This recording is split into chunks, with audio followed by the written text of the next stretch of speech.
You unlock this door with the key of imagination. Beyond it is another dimension, a dimension of sound, a dimension of sight, a dimension of mind. You're moving into a land of both shadow and substance, of things and ideas. You've just crossed over into the Twilight Zone.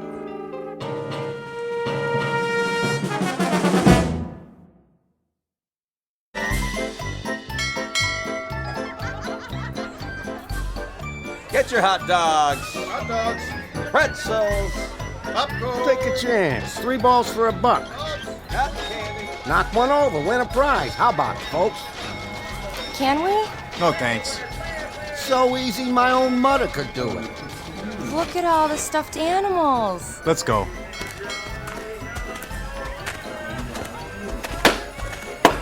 Throw a dart, break a balloon. Not this one. Aw, you're no fun. There's better places. Hey, winner, this is your lucky night. Where's Freddy? Taking a break. You wouldn't want to play, would you? What do we have to do? Shoot at the bullseye. Think you can handle it, soldier? He was in the infantry. Yeah? What do we win? Take your pick. Plastic Cupid dolls, pandas from China. I want the pink one. You got some taste. How much? How much you want to spend? Sign says $1. Ask for kids' prizes. Wax lips, pencil on a string. You have to work your way up. Freddy gives me 3 games for 2. Yeah, 50 BBs each. Never knock out the bullseye that way. How much for a full load? Say 3. Forget it. 2. We're leaving.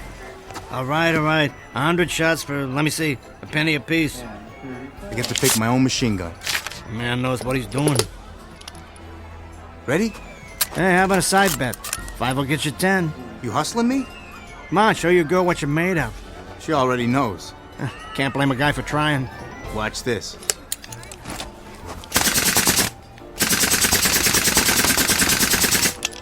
There. How's that? Wait a minute. You didn't get it all. What are you talking about? There's one little piece of the bullseye hanging. See? What are you trying to pull? Well, I mean, it could be, if you squint one eye. Evening, folks. Everybody having fun? Oh, hi, Freddy. You gonna give me my bear or not? What's the ruckus? Just having a friendly discussion. He doesn't want to pay off. We won fair and square. A slight disagreement is all. Get your hand off that teddy bear. Give the young lady her prize. We don't want any trouble here. There you go, pal. Semper Fi. I'm not your pal. I'm surprised at you, Wally. That's not the way. First, you give them a few wins, build up the payout, then you sock it to them. Remember? I got a lot on my mind. Wally, you used to be a good con. But lately, Tell me something, Freddy. you can keep what you made while I was gone. For old time's sake. Listen to me. You see those 2 guys over by the funhouse? White ties, pointed shoes. Don't turn your head. What about them? They, by any chance, been hanging around tonight? Well, you know those mugs? Do me a favor. Anybody asks, you haven't seen me. I hopped the steamer to Timbuktu. Now, if you don't mind, I'll just fast forward on out of here. Yeah, don't worry. I'll think of something. Go through the back and down to the beach. Thanks, Freddy. I owe you. You sure do, boy. But this time, I don't think I'm going to collect. Introducing Wally Beecher, once promising con artist and small-time hustler. But of late, he couldn't talk his own grandmother out of ice cream money. Mr. Beecher has become what's commonly known as a loser. He's off his game and down on his luck because somewhere along the line, he lost faith in the con and in himself. And tonight, the biggest debt of his life is about to come due. The reaction is panic, thanks to the certain knowledge that his credit has run out and there is no place left to hide. But if he plays the odds just right, there might be one last unexpected chance to start over. If not in this world, then in the Twilight Zone.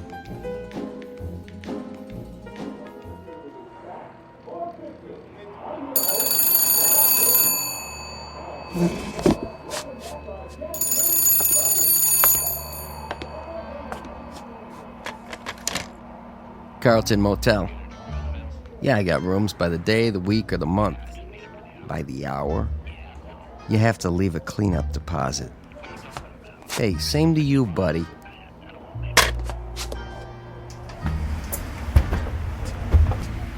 Hey, Mr. B. Any calls tonight? Nope. Not even my brother? Nah, been quiet as a tomb. Oh, don't say that. Here's your mail. Maybe that check you've been waiting on? No such luck. Anybody ask for me? Afraid not. Good, that's good. Jack, I want you to listen real close. It's important. Yeah?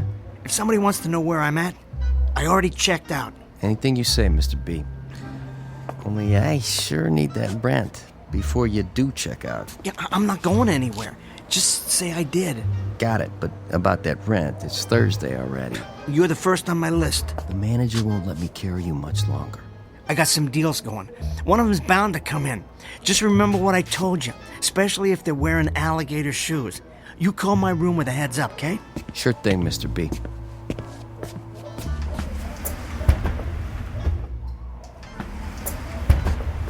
Forget your key? I got an extra. That car across the street. That black one? The Crown Vic? How long's it been there? I can't really say. They're watching. What's that? Is there another way out of here? Yeah, sure. In back. Remember what I told you? I'm not here, never was.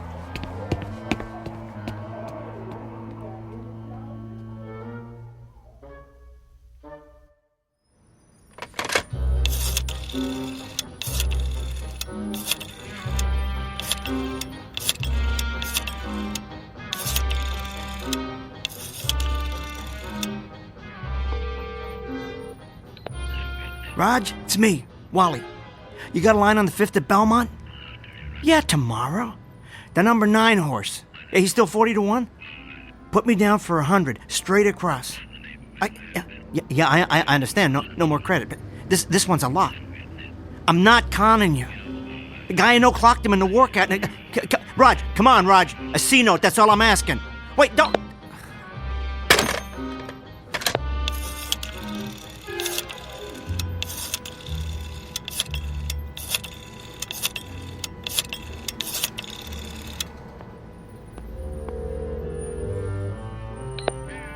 Rosie? You bet it is. How's your kid? Good. Hey, listen, Rosie, remember that business opportunity I told you about? Yeah, that's the one. The Feedback drive-thru. World's best deep-fried burgers. Well, they're getting ready to open their first store. Me, I got my personal life savings riding on it. So if you want to get in on the ground floor... he is? Oh, jeez, that's terrible. Yeah, I could let you post-date a check if you... Your life insurance policy, too? Yeah, I understand. Hey, hold on, Rosie. I got another call. Great talking to you, hon.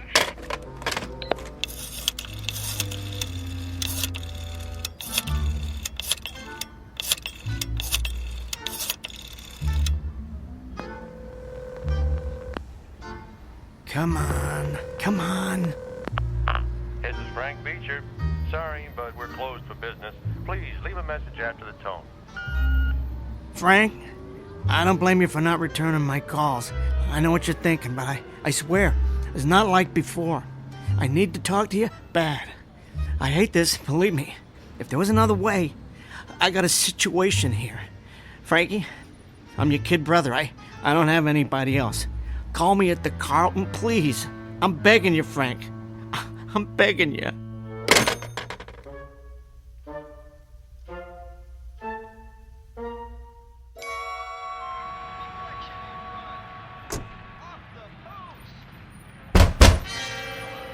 Who is it? Yeah, I'm in here. So what? I don't care anymore. Bring it on. Just bring it. Huh? Wally. Frank?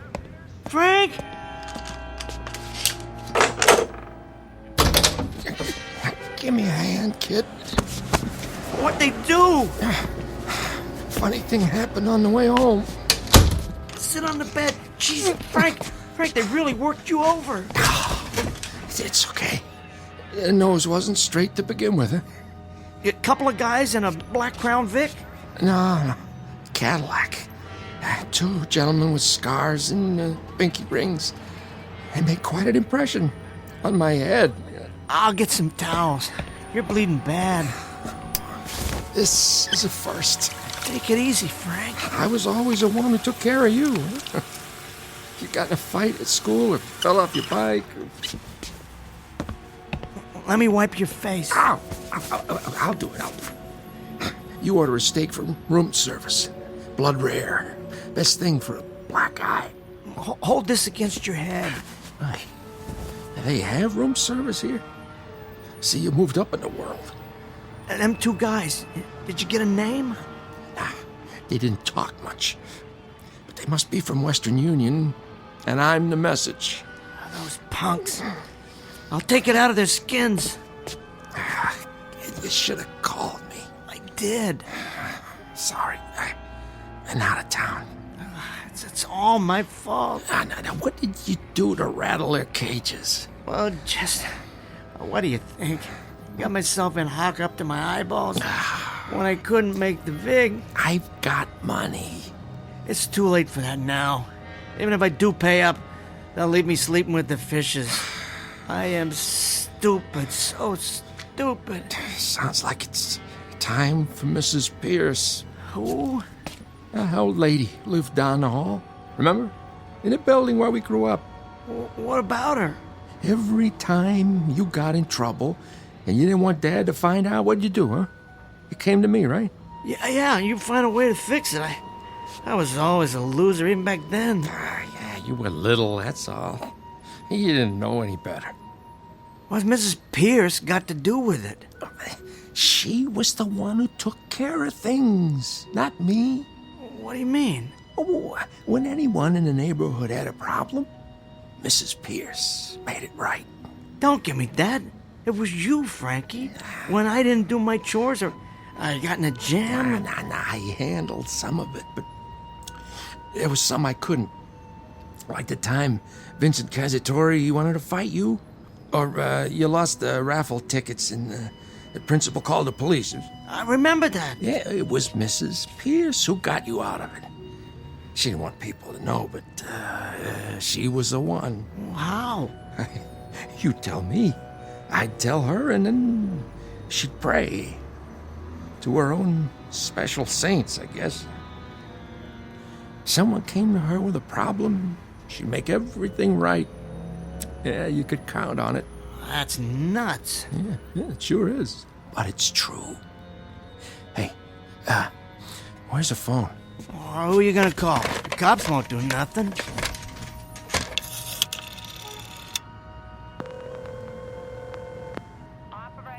Yeah, hello, information. You have a listing for Mrs. Arlene Pierce on Weber Street. She probably is dead by now. Yeah, hold on. Where's pencil? Here. Yeah. Okay. Thank you, operator. It's too late, I tell ya. She moved, but I got it. All right. What have I got to lose? 10-1, she won't even remember me. Come on, let me. Not this time. Give me the phone, Frank. And I'm afraid it don't work that way. Why not?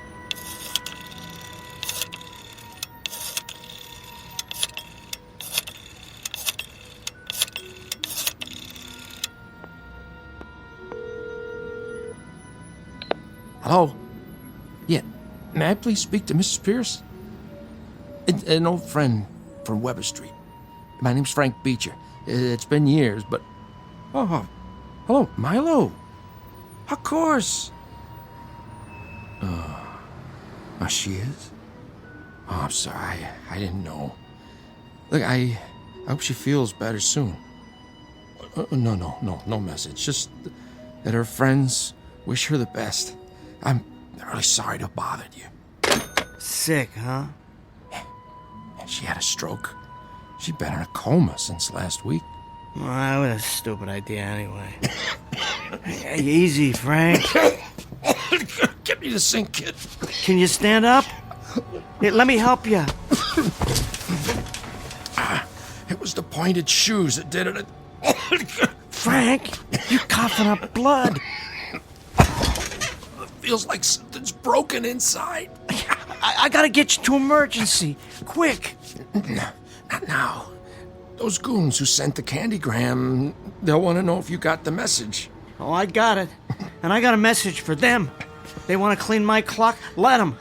I'm not gonna let you die here. Come on. You better lay low, kid. They're gone. I heard them drive off. I got my car in the alley. For once in my stupid life, I'm gonna do something for you.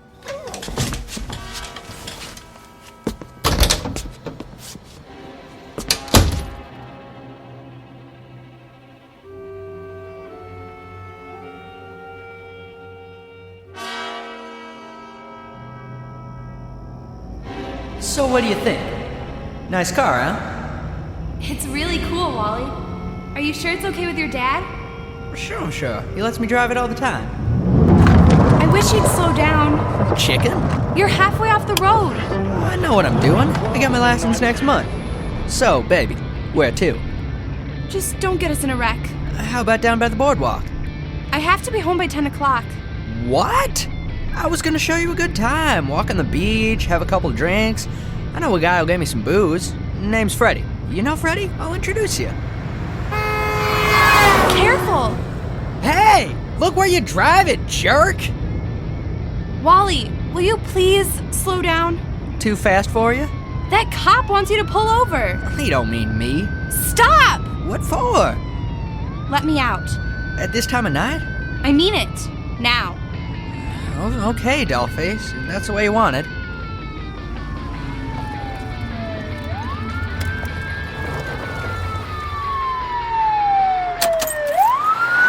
What did I tell you? He wasn't following me. Chasing some punks. He'll get him, too. See, the cops around here, they drive Ford Crown Vics with the F-150 engine, all souped up.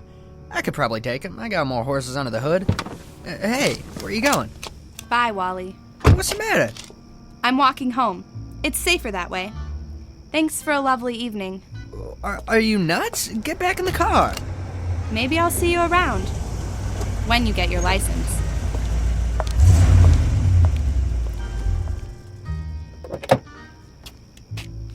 Oh, man, what are you doing here? You shouldn't have taken the car. Mind your own business, Frank. Dad won't like it. So? I'll bring it back before he gets home. He'll find out. What's he gonna do? Take it out of my hide? I'm too old. He can't hurt me anymore. Maybe not, but it'll hurt him. Big deal. Move over. What for? I'm driving. What about your car? I'll come back for it. And how are you gonna do that? Walk if I have to. Now move. Go chase yourself. What did you say to me? Let go of the door. Give me the keys. No way. I said give me the keys. Back off, Frank.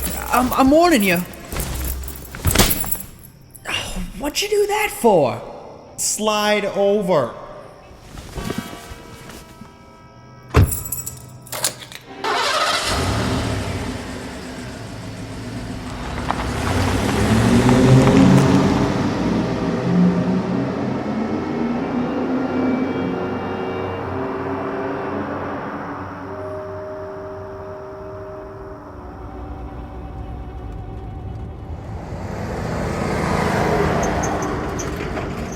Yeah, you always looked after me, didn't you? No matter how bad I screwed up. Come on, move! Hey, slow down, hotshot. You okay back there? You're going too fast. Don't you worry, Frank. Only a couple more miles. I'll get you to County General if it's the last thing I do. Wally, can you close the window? It is closed. Well, then turn on a heater. It's cold. It's so cold. Oh, jeez. Hang on, Frank. The hospital's coming up.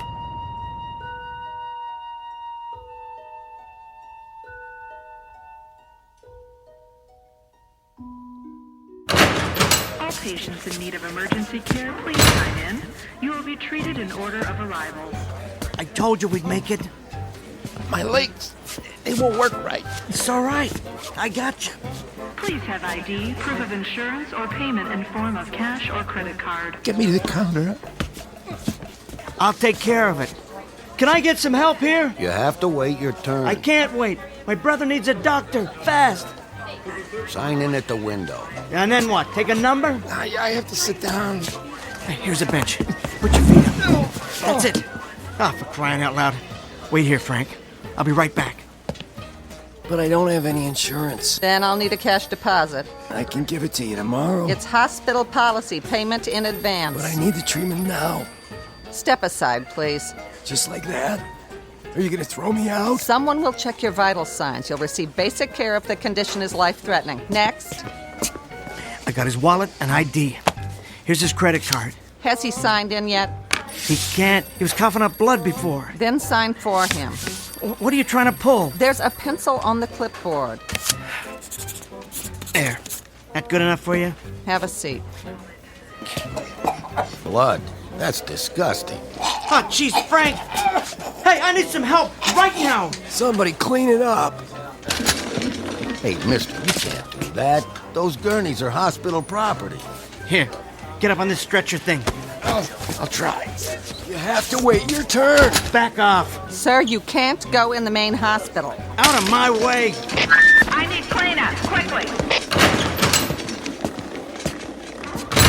What's this? Something's broke inside. He's all messed up.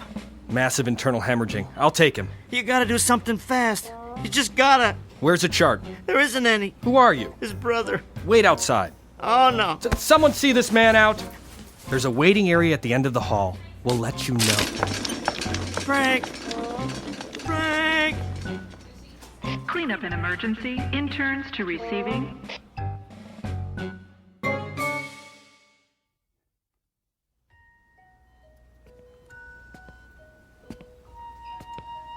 Excuse me. Nurse?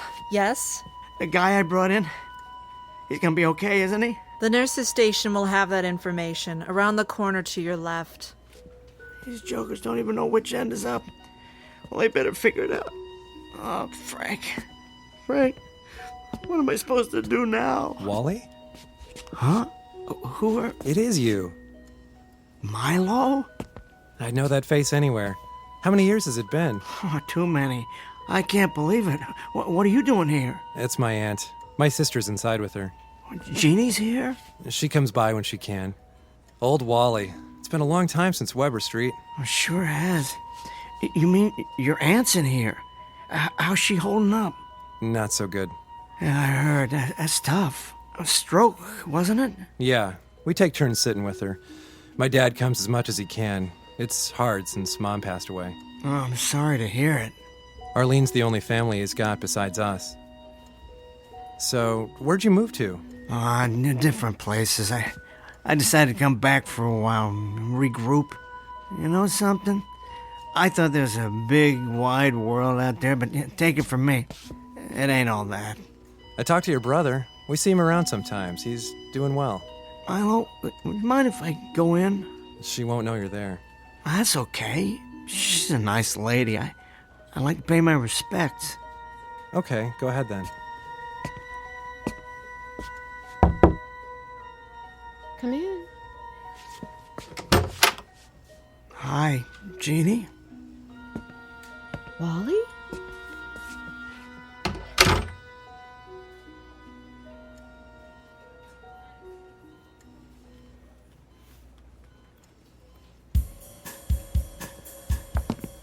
Hey, how you doing?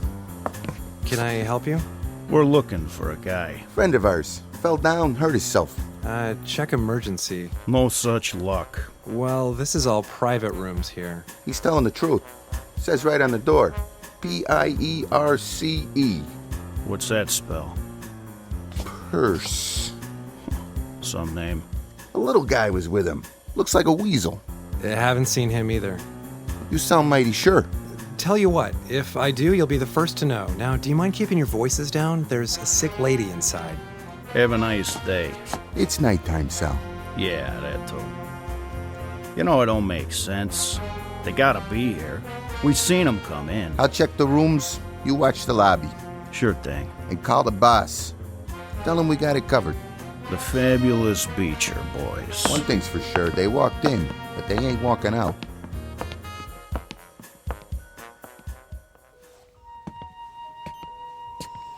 I don't believe it. Hello, Jeannie. Been too long. How is she? As well as can be expected. What does that mean? There isn't a lot of hope. They asked us if we want to pull the plug. Oh, don't do it. That's what Dad says. I mean, you never know. Things can change. I suppose so. You're looking awful nice. Wally, don't start. Listen, Jeannie, can I talk to her? Why? She can't hear you. Just the same, I wanted to thank her for being so nice. You barely knew her. Yes, I did. In a way. Well, okay. For a minute.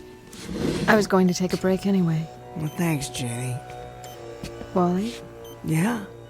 It was nice of you to come by. Oh, no problem. And don't forget to take care of yourself. You can go home and get some sleep.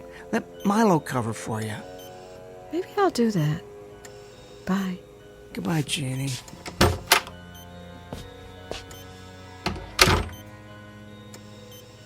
Mrs. Pierce?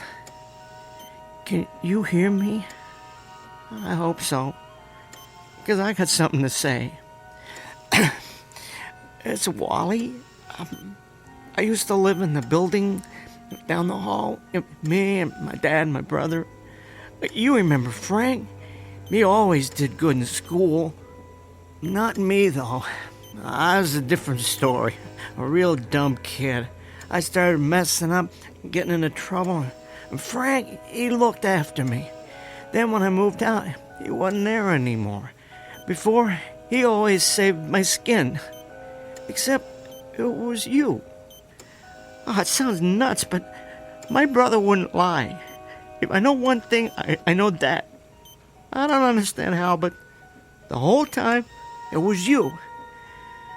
Well, since then, I pulled some bad stuff, and tonight it all came down. I can't handle it on my own. I would if I could, but now it's just flat out too late.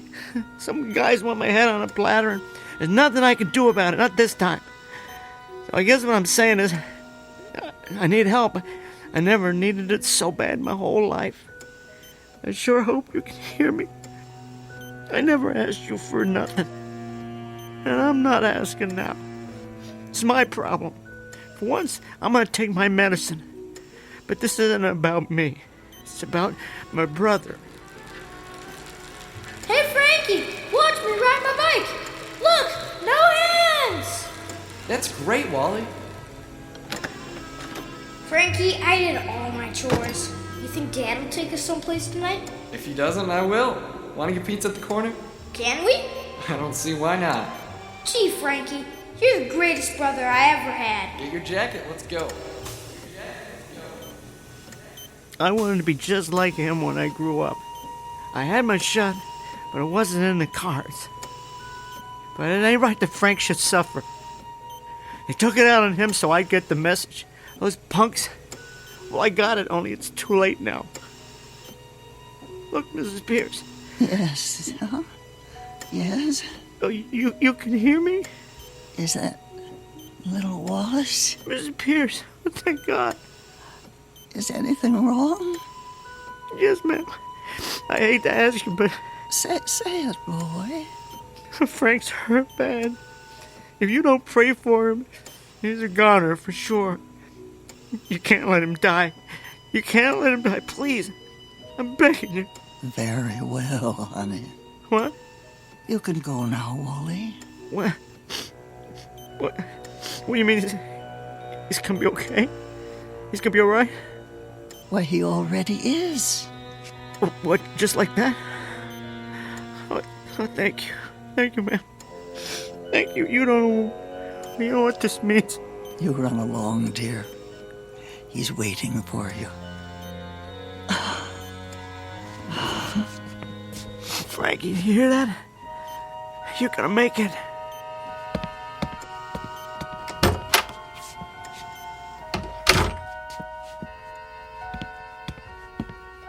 Nurse, where's Frank Beecher? Beecher. Oh, yeah. He was just released from IC. They're moving him to 1101. Thanks, dollface.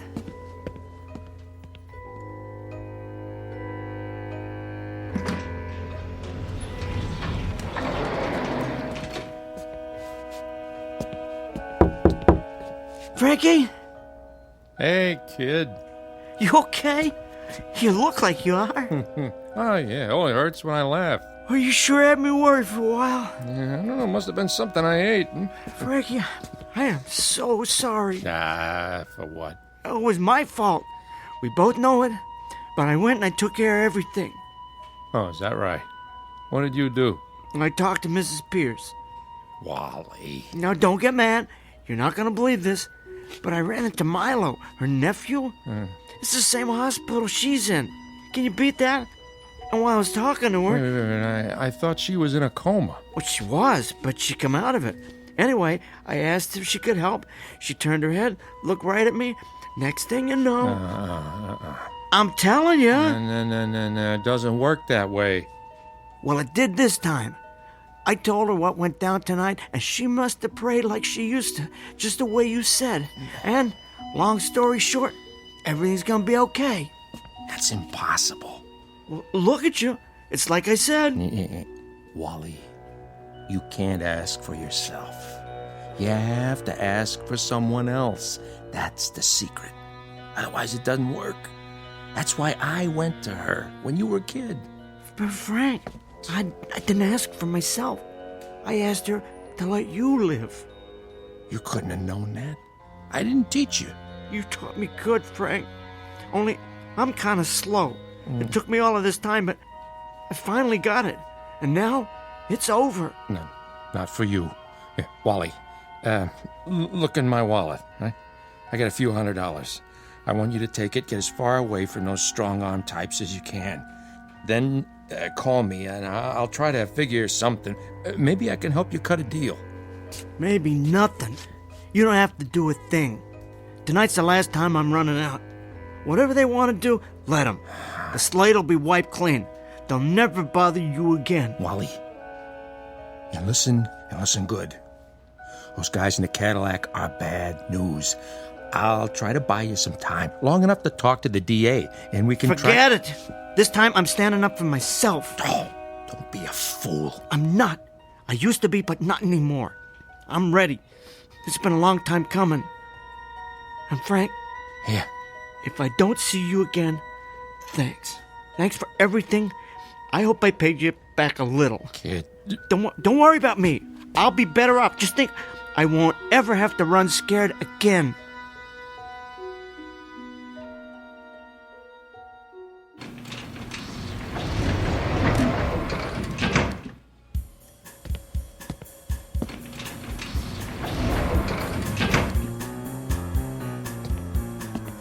Well, Weasel. I figured you'd show up. Let's go, little man. Anything you say. Get in the elevator. Do it here if you want. Take it out of my skull. Just leave my brother be. Yeah, the boss wants to have a little talk first. The limousine's waiting.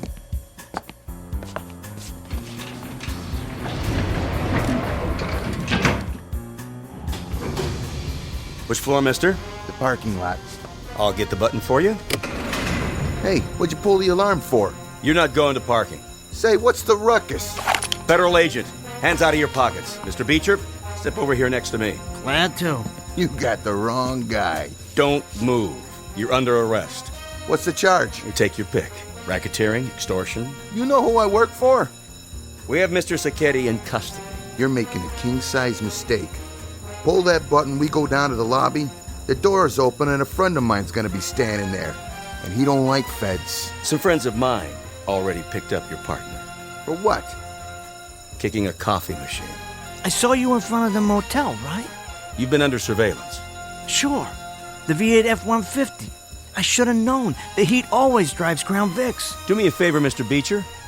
Pat him down. My pleasure. Ooh, a 38 Smith & Wesson.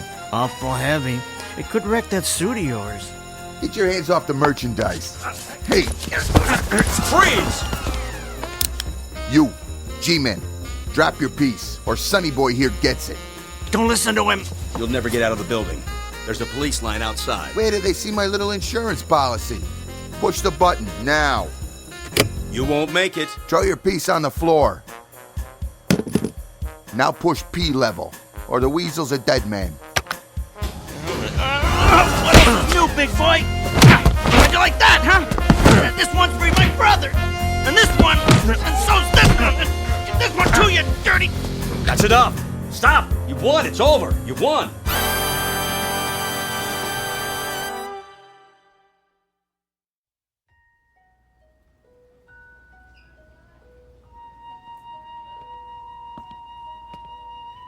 Milo, Jeannie, I just wanted to tell you not to worry. Oh, Wally. What are you crying for? She's gonna be all right now. He doesn't know. Know what? She's got a new lease on life, and she's not the only one. Come on, Milo. We have to sign the papers. Well, I could tell by the way she looked at me. Who are you talking about? Your aunt. I knew she was gonna make it. That's not very funny. What's not? I'm telling you, she said everything was gonna be all right. She knew. That's because she was praying the way she used to. Wally, please. She couldn't have. She never came out of it. What? The doctor said there were no brainwaves for days. Not at all. But... One thing was strange, though. When she passed, she had a really unusual expression on her face. It was peaceful, almost happy. Like, what's the saying? God's in his heaven and all's right with the world.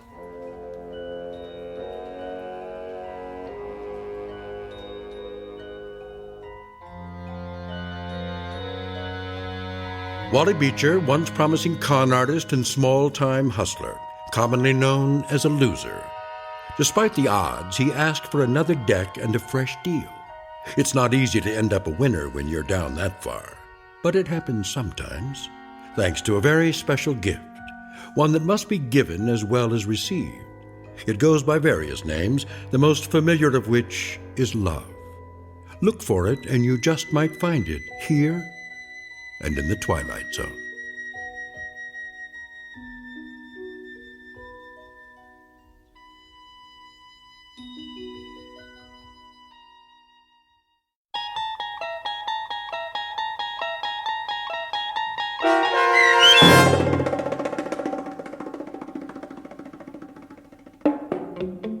Mrs. Pierce is Praying for Me, starring Tim Kazurinsky with Stacy Keach as your narrator, was written for The Twilight Zone by Dennis Etchison and based on a story by Robert Patterson. Heard in the cast were Roger Mueller, Fernette Lebo, Sandy Marshall, Roy Anderson, Richard Hinzel, Kurt Nabig, Rick Vargas, Sarah Court, Meg Falcon, Kate James, Justin Kaufman, Peter DeFaria, Doug James, Fern Persons, Zoe Rand, Patrick Francis Cerny, Quinn Wormeling, Evan Armacost, and Samuel Corbett. The producers of The Twilight Zone wish to thank CBS Enterprises and the Rod Serling estate for making this series possible. This copyrighted radio series is produced by Carl Amari and directed by Joby Cerny for Falcon Picture Group. Sound design, custom Foley effects, recording, and editing are produced in the Cerny American Sound to Picture Theater by sound designers Craig Lee, Bob Benson, Todd Beyer, and Tim Cerny. Music for The Twilight Zone is provided by CBS and American Music Company Incorporated, New York. To learn more about the Twilight Zone radio dramas and to download episodes, including 6 free episodes on our homepage, visit our official website at twilightzoneradio.com. Doug James speaking.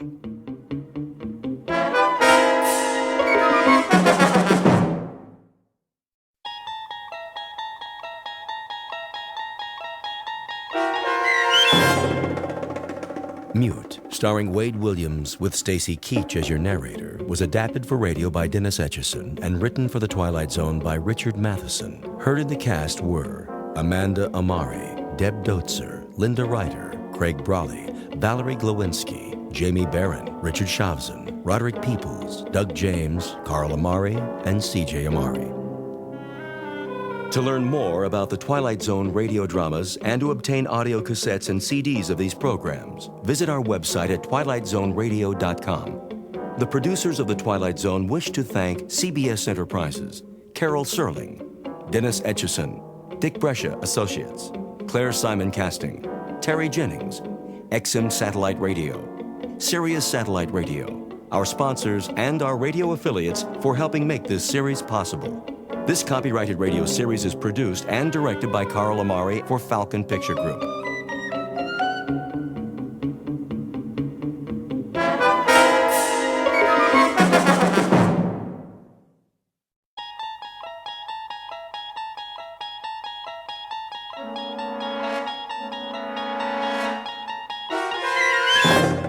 You unlock this door with the key of imagination.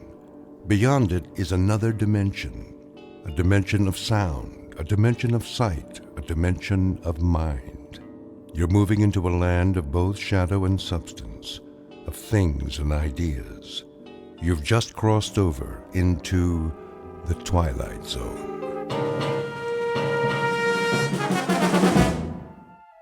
So here is the agreement. You got it all down? Shh, of course he did, Hans. How are you feeling, Maria? I think my baby is not coming tonight. Would you like some more strudel, Frau Elkenberg? No, thank you, Mrs. Nielsen. It is late. If we are all ready to sign, Read it aloud.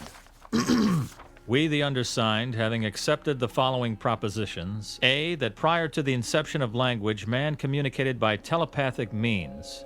And B, that this ability still exists and can be developed to its former effectiveness, do hereby agree to the following. 1. To dedicate our lives to the study of mental telepathy and other extrasensory functions. 2.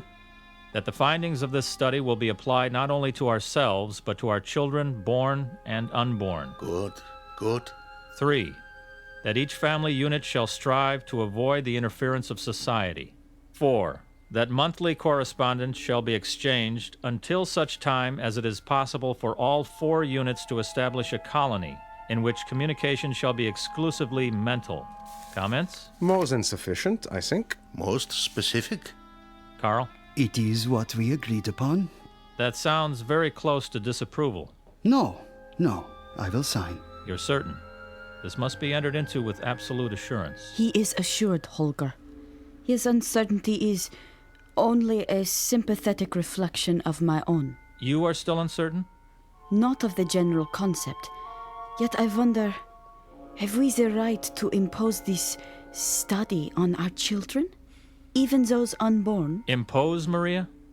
You speak as though we harm our children. Is it not rather that we bestow upon them a great gift? Of course, that is our hope. But we offer them no choice in the matter. Is that just? I am also a mother, Maria, devoted to the welfare of my child. Yet I am convinced it is just. It is more than just. It is inevitable. Destiny demands it. That's why I will be the first to sign. And I, beneath my husband's signature. Herr Calder? I have no hesitation.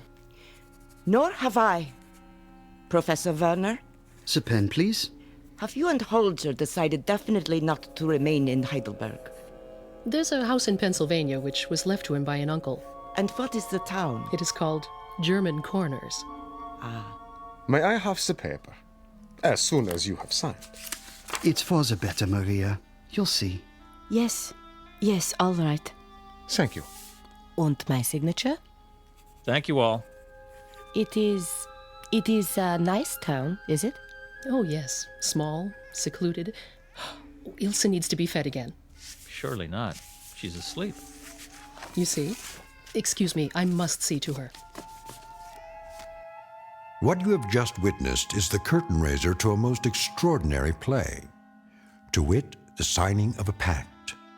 The play itself will be performed almost entirely off stage. The main character of these final scenes lies sleeping in her crib, unaware of the singular drama in which she is to be involved. Her name is Ilse, the daughter of Professor and Mrs. Nielsen. Her age, barely 1. But 10 years from this moment, Ilse Nielsen will know the terror of living simultaneously in this world and in the Twilight Zone. And now, the Twilight Zone, and our story, Mute, starring Wade Williams, with Stacy Keach as your narrator.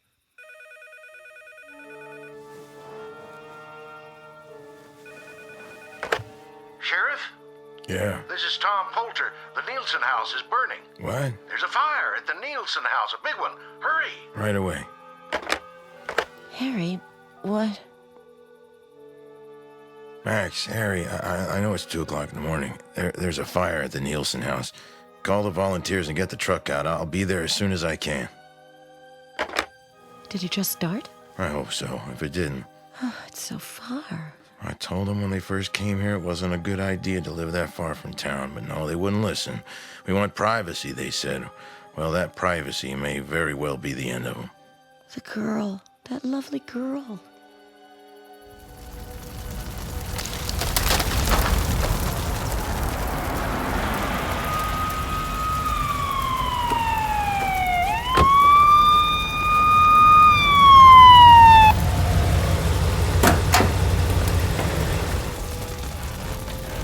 I won't ever put that out. We can try. Never mind the house. Keep the woods from catching. You heard him, Tom. Get the hose. Start pumping. Right. Here goes. Let's check the back.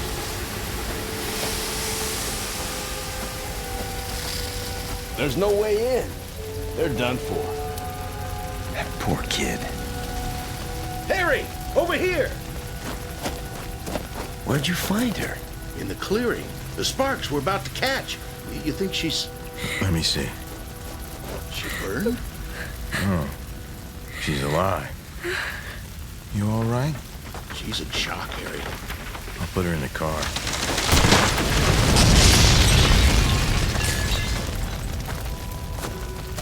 Lay her down on the seat. There's a blanket in the back.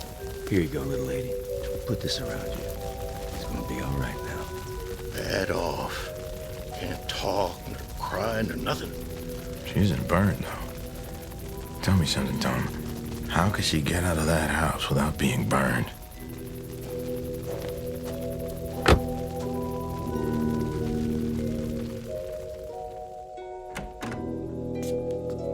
Harry?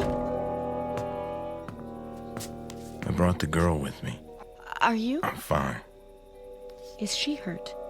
Not physically. I think she's in shock. We better put her to bed. Where are you going? We'll have to use Sally's... the other bedroom. Cora? All right, Harry.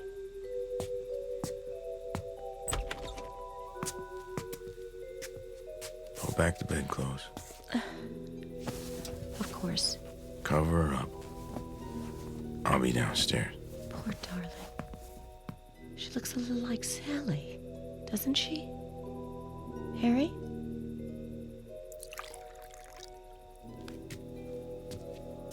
You want something to eat?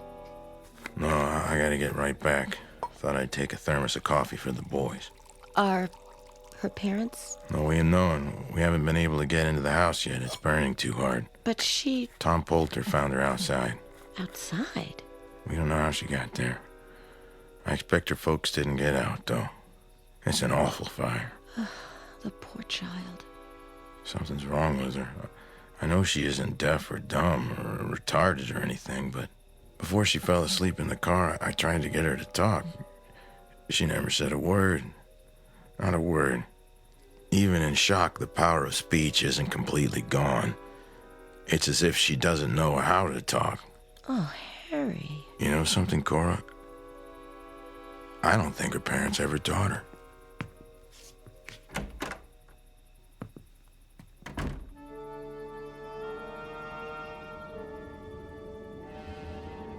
Mother.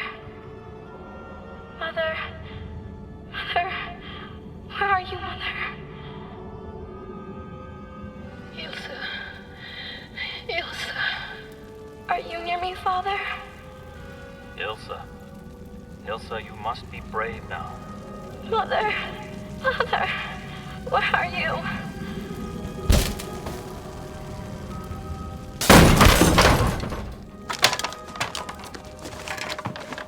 Over here, Harry. The other room. Oh, my God. Both of them. What is it, Ilsa?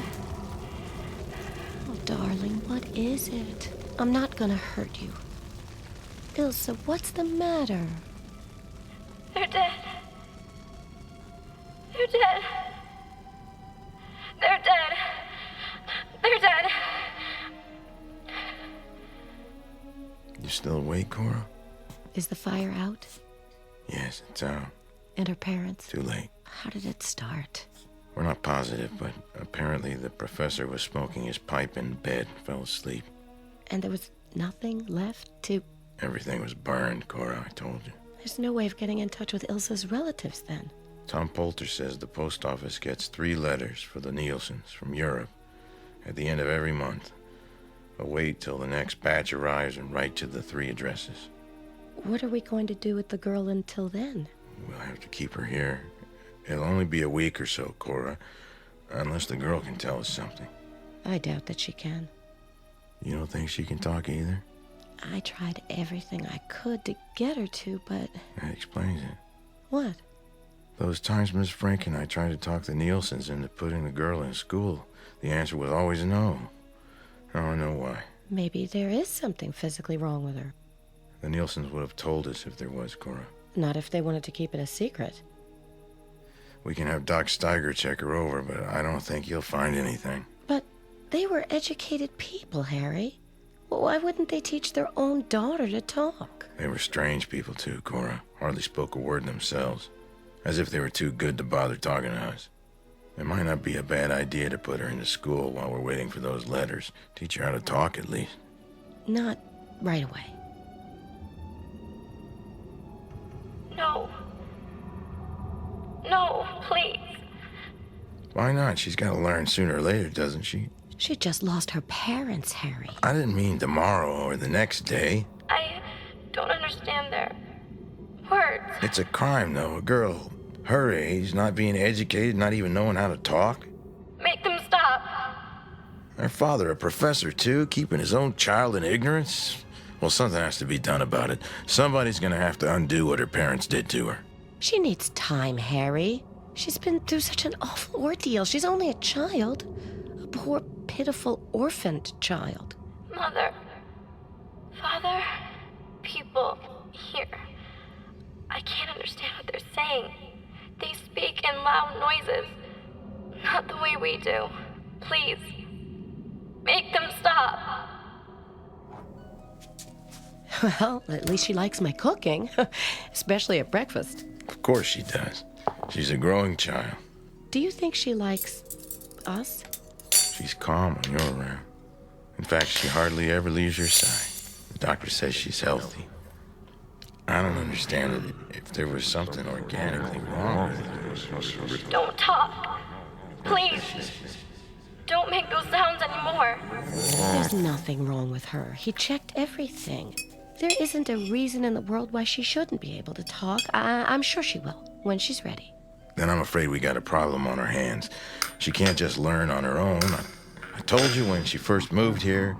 Speak gently, Harry. You're frightening her. That's ridiculous. She has nothing to be frightened of here. Think of how it must seem from her point of view. If she's gonna live among normal people, she'll have to... But she is normal, except for the... She's not. Got. Stop! Stop! Oh, Harry, what did they do to her? Ilsa! Cora, leave her be. I can't just... She's been with us over a week now. What's the use? There's no way of getting through to her. I have to keep trying, Harry. Ilsa? May I come in? Can't you tell me what's... Oh, there. Go ahead and hold on to me. My, what a strong hug you have. Oh, sweetheart, didn't they ever talk to you? Try to speak, Ilsa, try. Say your name at least. Can you do that? Ilsa. Ilsa. If only I could make you understand. Take away your fear. Look into my eyes. That's it. I'm trying to tell you something. Did you know I had a little girl once? This was her room. Her name was Sally. And then one day, one terrible day, I was downstairs. I remember I was wearing a summer dress. I looked out the kitchen window and I saw them coming, carrying something in their arms.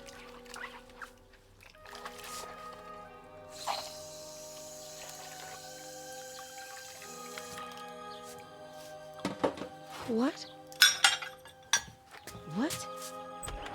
Is that you, Tom? And Max? What do you have there?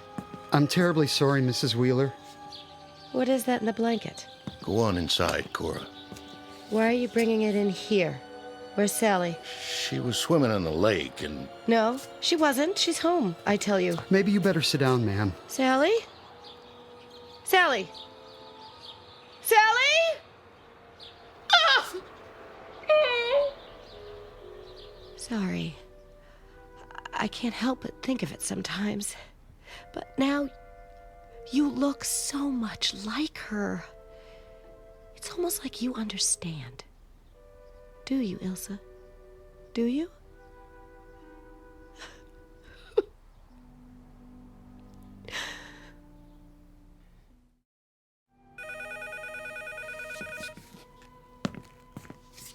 Hello. Yeah. Okay, well, I'll be right over. Who was that?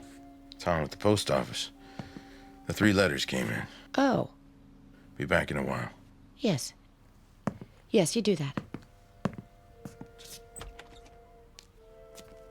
Oh, hello, Ilsa. Would you like something else? No? Well, sit down here with me, just the 2 of us. I'll have another cup of coffee. Did you hear that? The letters came from your people. I suppose that means you'll be leaving us, but that won't be for a few weeks, at least. For now, you can still be a part of our family. Yes. Now they'll come and take me to where there are other children like me.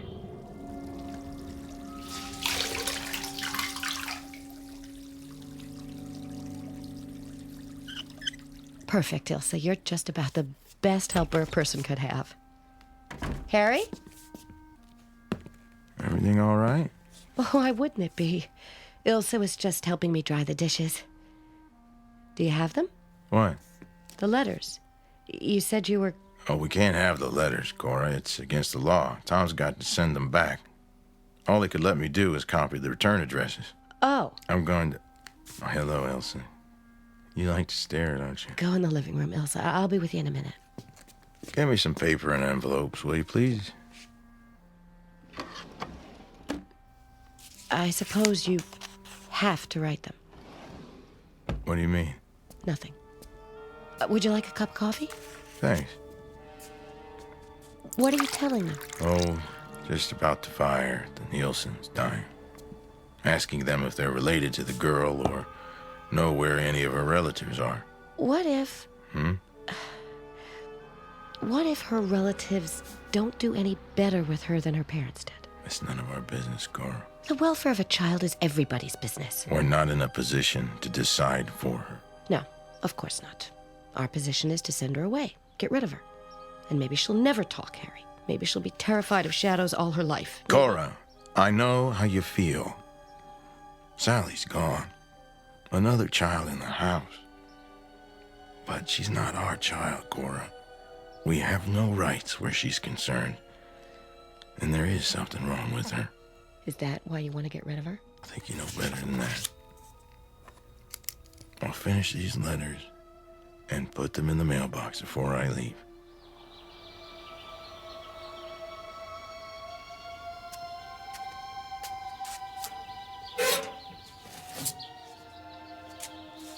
Hi there, Cora. Oh, hello, Eunice. How's the little girl these days? Fine, just fine. I was just checking for the mail. Has it come yet? I don't think so. Looks like you got something. Just some junk mail from yesterday. It was still in the box. Well, you take care, Cora. Don't be such a stranger. You too. Elkenberg, Calder, Werner, all from Germany. Strange. If I tear up the letters, he'll find the pieces. I must burn them. The furnace. That's it. In the basement. I must. Where is she going? What's downstairs? No. No! She's going to burn them. She can't.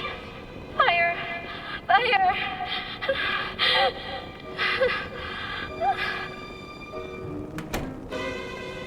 Ilsa, is that you?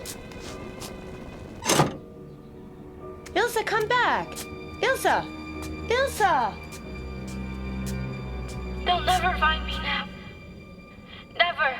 Never. I'm here. My name is Ilsa Nielsen. Help me, please. Someone. I'm here. Here.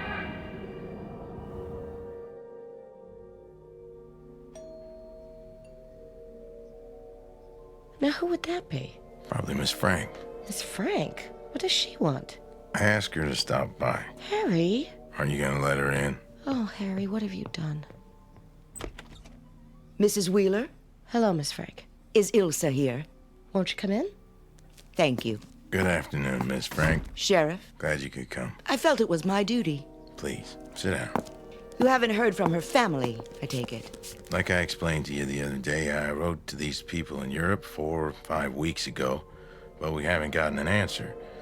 We don't know exactly what we're gonna do with the girl, but until we decide, I feel she ought to start getting some education. She most certainly should. It was positively criminal of her parents not to have started her education years ago. The smugness of them. The insufferable disdain. We do not wish our daughter in your school, just like that. In many ways, that fire may have been the blessing of her life. Miss Frank. I'm not just referring to her lack of education, Mrs. Wheeler. But to call the hideous death of Ilsa's parents a blessing. I'm sure I didn't mean it that way, Mrs. Wheeler. What do you mean? I'd rather not discuss it at this time, Sheriff, except to say that I believe I know why Ilsa doesn't speak. You know? And how very much she needs to be educated. Why doesn't she speak? I can't go into details right now. I shall at a later time, after I've had the opportunity to question her. Question? The first thing she must do, of course, is to learn to talk. If I may see her now. She's upstairs resting. I'll get her. Elsa? Elsa? Don't let them put me in school. Please. Elsa? Oh, please.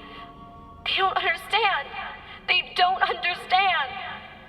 And when would she start school? Why, tomorrow morning, I should think. Just a moment. Harry? Harry. What is it? I'd like to talk to you before. Cora, if it's about the girl going to school... Harry, please. We waited long enough. Those people aren't going to answer. No, Harry. What do you mean, no? Why shouldn't she? I don't know. It's just that... She starts tomorrow. She'll be so frightened. All right, she'll be frightened. A day, maybe 2 days, but she'll get over it. She'll start to learn. She isn't ignorant. I swear she understands me sometimes, without talking. Elsa? Ah, there she is. She's very shy, Miss Frank. She'll need understanding. And she shall receive it. Come here, Elsa. Go on. Shake her hand. Her name is Miss Frank. I won't. I know what she's thinking. I can hear her mind. I said, come here, child. Don't touch me. Go on. There. See? I don't bite. I think we're going to get along just fine, you and I. Not her. Not her.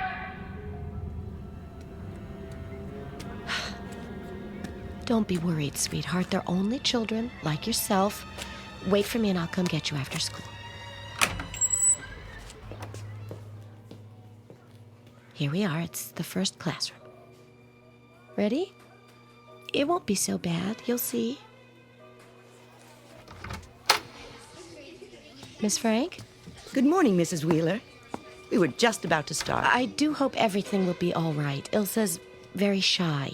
She'll feel right at home in no time. Shouldn't I stay with her a little while? As long as you're here, she can't begin to adjust. Believe me, it's the only way. Yes, well, goodbye, dear. Don't leave me. We'll take good care of her. Remember, I'll meet you after school. Now, let's introduce you to everyone. Class, this is Ilsa Nielsen. We're going to have to be very patient with her because her parents never taught her how to speak. Not one word of English. We'll help her to learn, though. We'll work with her until she's just like everyone else. Now, Ilsa, can you say your name? Ilsa Nielsen. Try to say it, child. Your name, Ilsa. Ilsa.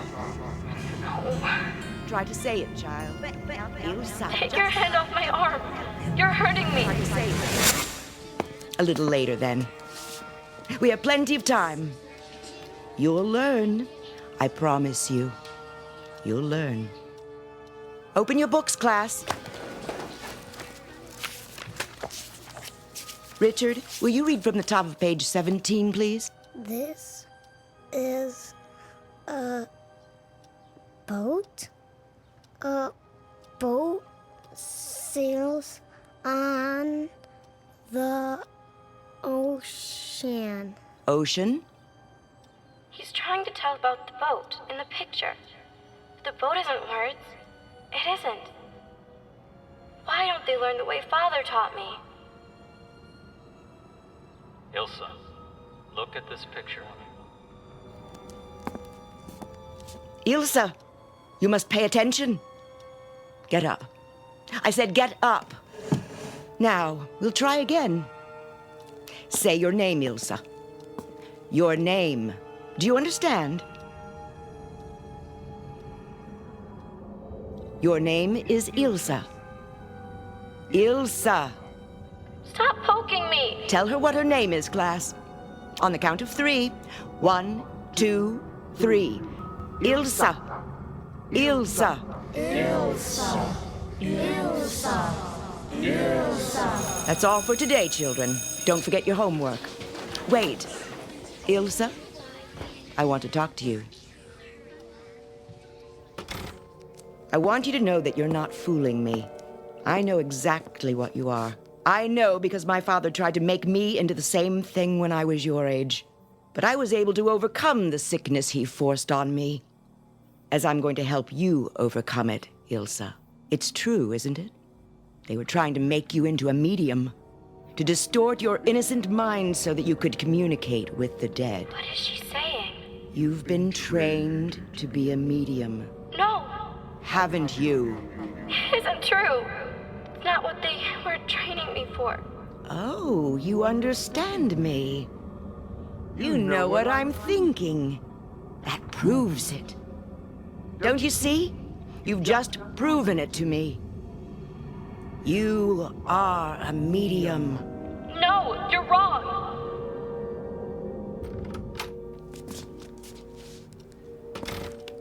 Ilsa? There you are. Mrs. Wheeler. Was it very bad, Ilsa? Not at all. She's coming along nicely. Oh, she's still a little timid, of course, but she's learning. Oh, I'm so glad. We'll see her in the morning then. Yes.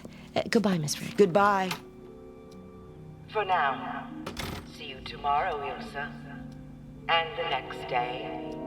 And the next day. And the next day. And the next day. And the next day. And the next day.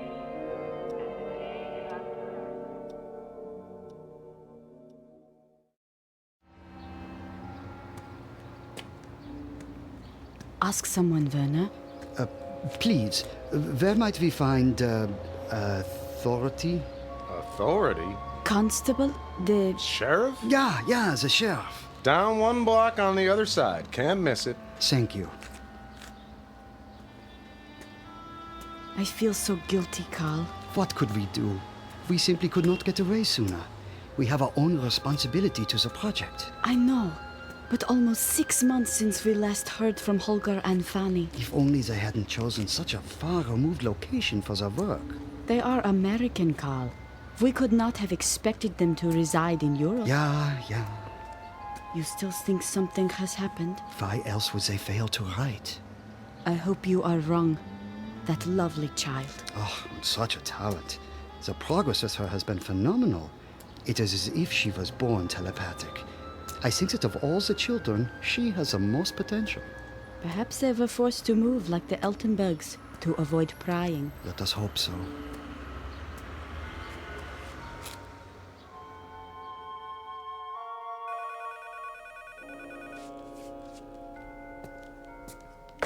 Hello? It's me, Cora. Yes, dear, what is it? The ones from Germany are here. Did you hear me? Yes. I'm gonna bring them to the house. We'll be over in a little while. All right. No. No.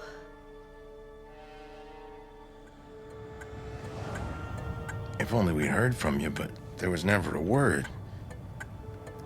Under the circumstances, you can understand why we felt at liberty to start adoption proceedings. We understand completely, Sheriff. As I said, we received no letters. I just don't understand it.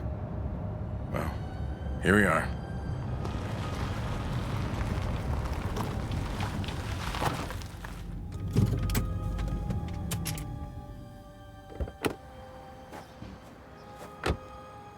Holger and Fanny dead. I still can't believe it. How horrible. More horrible, the sort of Ilsa exposed to people who do not understand. Oh, pray heaven we are in time to save her. Hello. Cora, this is Professor and Mrs. Werner, my wife. How do you do? Mrs. Wheeler? Cora, they say they never received those letters. Oh, that's odd. Won't you sit down? Thank you. She burns those letters, Maria. Yes, I know. How terribly she suffers. You came a long way, Mrs. Werner. Yes, we did. Are we going to tell them? Not unless we have to. May we see Ilsa? I'll be going to get her out of school in a little while. School? God in heaven, school.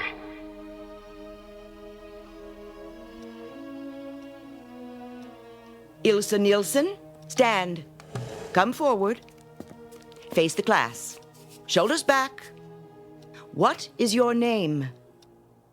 Your name. Class, we will do again what we've been doing for the past few weeks. On the count of 3, think of Ilsa's name. Don't say it aloud. Just think it. Ready now?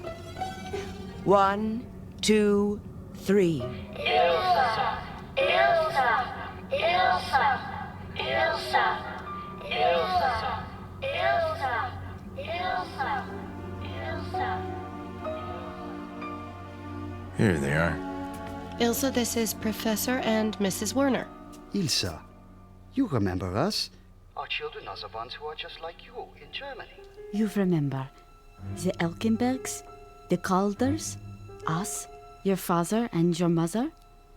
Heidelberg, 10 years ago. The telepathy project. The Werners are from Germany, Elsa. They were friends of your parents. Think. Where is your mind, Ilsa? Your mind. Hear me, Ilsa. My name is Ilsa. My name is Ilsa.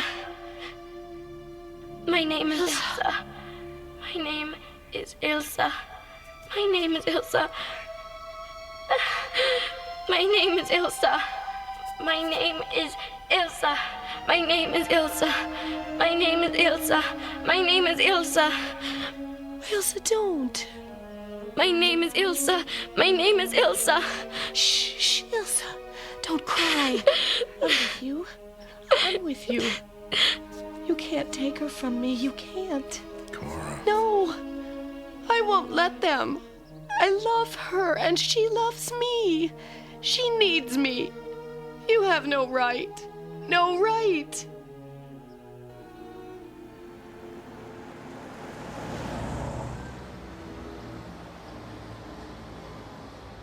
Look, I apologize for both my wife and myself. Well, we thought... We understand. Naturally, you would think that we had come to take Ilsa back with us, but as I've said, we have no legal power to demand her, being no relation. Auf Wiedersehen, Sheriff. Goodbye. Your bus should be here in about 5-10 minutes. Good luck. And thanks again. I hope we did not make a mistake, letting them keep her here, even though we do have the legal right to take her. I don't think so, Carl. To take her to the other children now. The talent is gone. Even with work, it might not return. I suppose. All those years Holger and Fanny spent on her, wasted. Wasted, Carl? If they had not made her mind so receptive, how could they have directed her out of the burning house, even though they themselves were trapped? Ah, but the loss, it isn't right. There is no right or wrong in it, Carl. They all meant well. No one wanted to do anything but help her. But to lose everything? She has not lost everything. Why do you think I ask for you to let her stay here? Because she has gained something. Gained? We always knew that Holger and Fanny did not really care for her. Maria! Oh, they were not unkind. They gave her what affection they had in them to give. But the project always came first. You know that, Carl. To them, Elsa was less a daughter than an experiment in flesh. She is going to be all right. Now she is loved, and that is so much more important than telepathy. Isn't it, mein Professor? Ja, Liebchen. Much more important.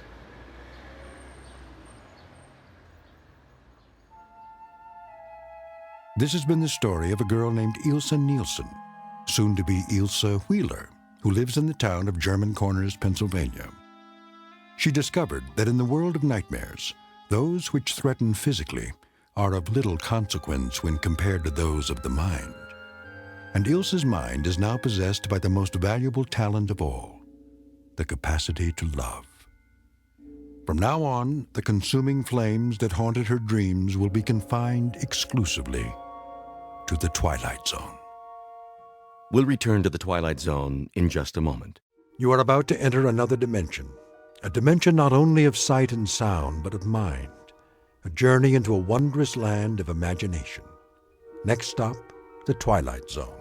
Hi, this is Stacy Keach. I'd like to take a moment to tell you about our Twilight Zone website at twilightzoneradio.com. At twilightzoneradio.com, you'll find the latest information on these Twilight Zone radio dramas, including behind-the-scenes photographs, plus the newest product releases, trivia contests, ways to contact us, other Twilight Zone-related info and merchandise, plus links to other fascinating websites. So make your next stop twilightzoneradio.com. Visit twilightzoneradio.com to purchase these Twilight Zone radio dramas on cassette and CD, or call toll-free 1-866-989-ZONE. That's 1-866-989-9663.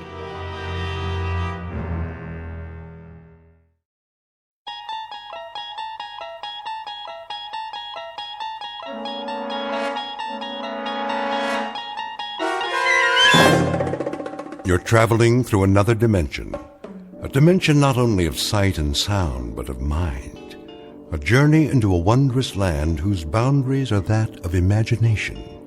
That's the signpost up ahead. Your next stop, the Twilight Zone.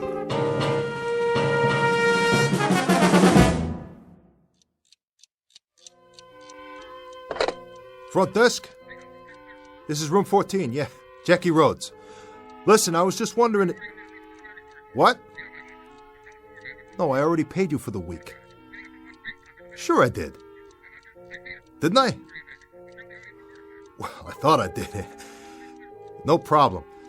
I'll drop it off downstairs first thing in the morning.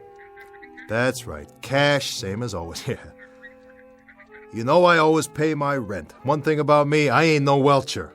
I got a big payday coming tonight. Anyway, the reason I called... Can I ask you a question? No, that ain't it. I know you don't do room service. I was just wondering, is my phone working okay? Uh-huh. Well, the reason I ask is I'm expecting a call. A real important call, and... You sure? Not a one, huh? No, I ain't been out of the room. See, I've been waiting right here for this very important call, and... You would have put it through to me, wouldn't you? Sure. Okay. Oh, one more thing. Am I ever going to get my air conditioner fixed?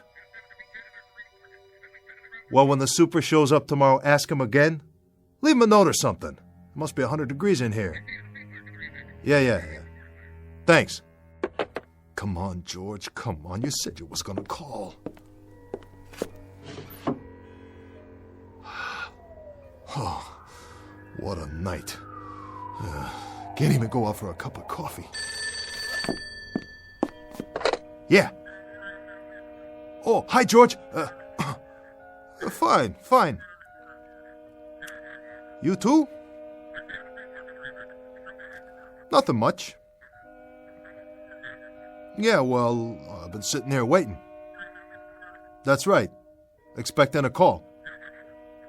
From you, of course. Yeah, George. Yeah, sure is a hot night, ain't it? George. George, I was just wondering what kind of job you had in mind tonight. Well, now, look, I've been sitting here 3-4 hours, and if you want to know the truth, I've been roasting to death and like to go out of my mind. All I'm asking you is... George, hey, whoa, will you listen to me? Will you listen? I'm not trying to cop out. I am definitely not trying to cop out, all right? I just wanted to know what kind of... Well, because I got a tendency towards nerves, George. Well, you can sit in a hotel room only so long, and it's such a hot night. George, I ain't complaining. Whatever the job is, I'm up for it. Sure. You got a number one boy here is what you got. You know that. And I'm going to do the job for sure. George? George? Must have got cut off. Oh. Man, oh man, I better be ready. Comb my hair and everything. Oh. Looking pretty good in the mirror there, Jackie boy. Yeah. Real sharp.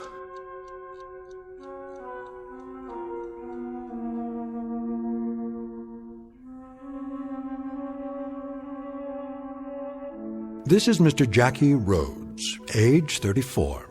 If there were a who's who for nickel and dime crooks, con men, and small-time grifters, his chronology would state the following. Simply that he was born in New York City, went to a boys' reformatory at age 11, followed by a state penal institute at age 19. He has been picked up along with the usual suspects on every count from petty larceny to extortion to assault with a deadly weapon. And where some men leave the mark of their lives only as a brief record of a fragmentary existence on earth, this man leaves a blot, a dirty, discolored blemish, to document a cheap and undistinguished sojourn amongst his betters. What you're about to witness in this room, and particularly in the chipped and dusty mirror above the dresser, is a strange kind of mortal combat between a man and himself. For in just a moment, Mr. Jackie Rhodes, whose entire life has been given over to fighting adversaries of one sort or another, will meet his most formidable opponent to date, his own reflection, as seen in the mirror of a cheap Skid Row hotel room that just happens to be located in the Twilight Zone.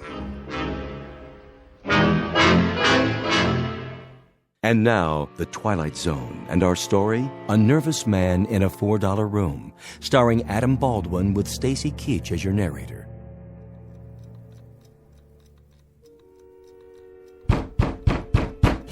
Yeah! Yeah.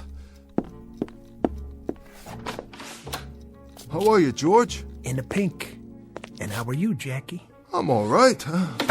I'm all right, George. I've just been kind of nervous about the action tonight. I was wondering what you had in mind. What a gorgeous place you got, Jackie. Yeah. $4 a night. You can't go wrong. Nah, you can't go wrong. But you can get roasted to death in the heat or poisoned by small creatures. You ever see any cockroaches in here? Nah. Me and the roaches, we got an understanding. That's good. How about rats? You have to set traps? No rats. That's good. Real good. Personally, I hate rats. You know what I mean? Oh, yeah. I know what you mean. Say, listen, George, what about tonight? What's the job, anyway? Does it make any difference? Difference? No, don't make a difference. I was just wondering. Just wondering what you had in mind. What would you like to do, Jackie? What's your heart's desire? Are you kidding me, George?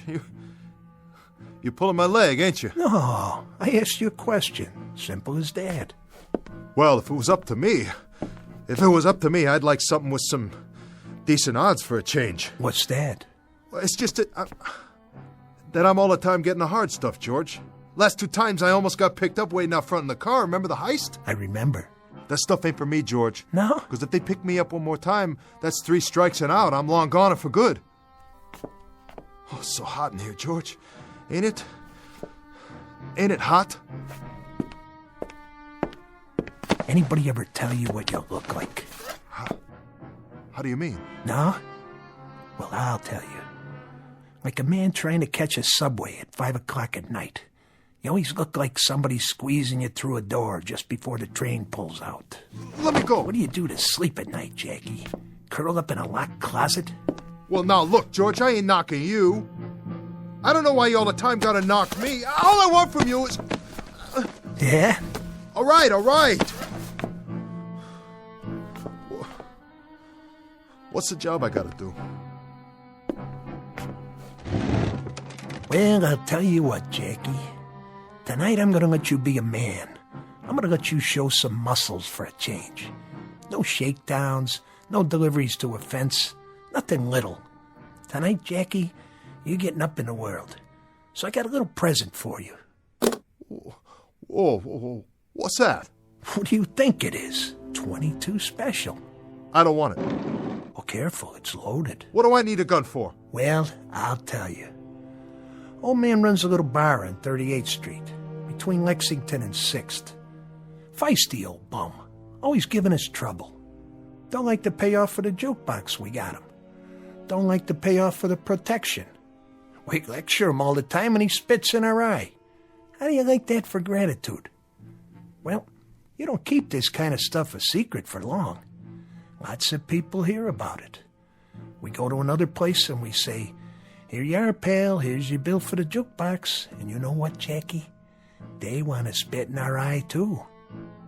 They hear there's an old gleep on 38th Street who don't pay, so why should they pay? Till tomorrow morning, when they find the old gleep sprawled out over his bar. And you know what? Everybody else falls in line real quick like. Now that's simple, ain't it, Jackie? Even you can understand that. Kill him? You want me to kill him? You're the one, Jackie. I just stopped by to tell you. And give you your present. George,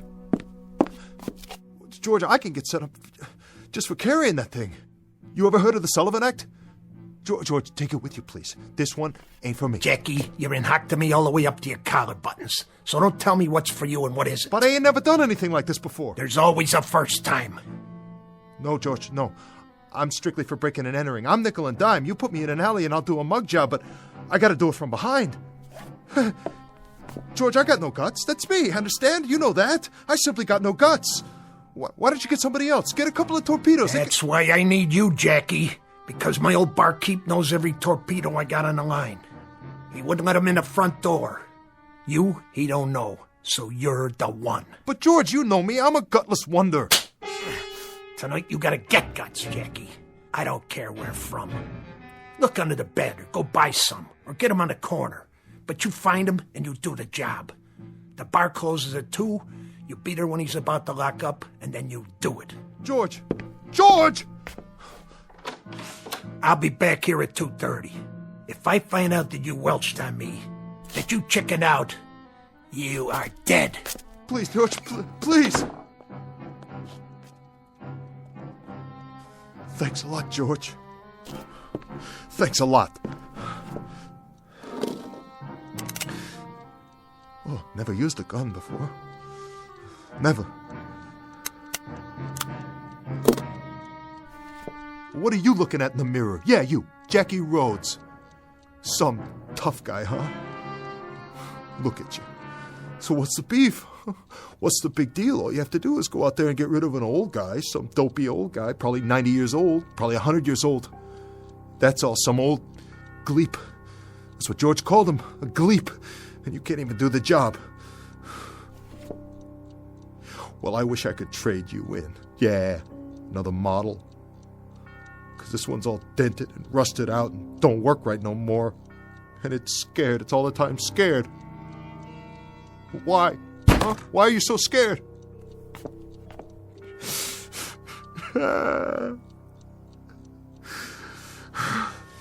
Man, it all comes down to this. Took you a long time to get here. Real long. How many nights in the tank? How many months in stir? How many hours in cheap, dirty hotel rooms like this one?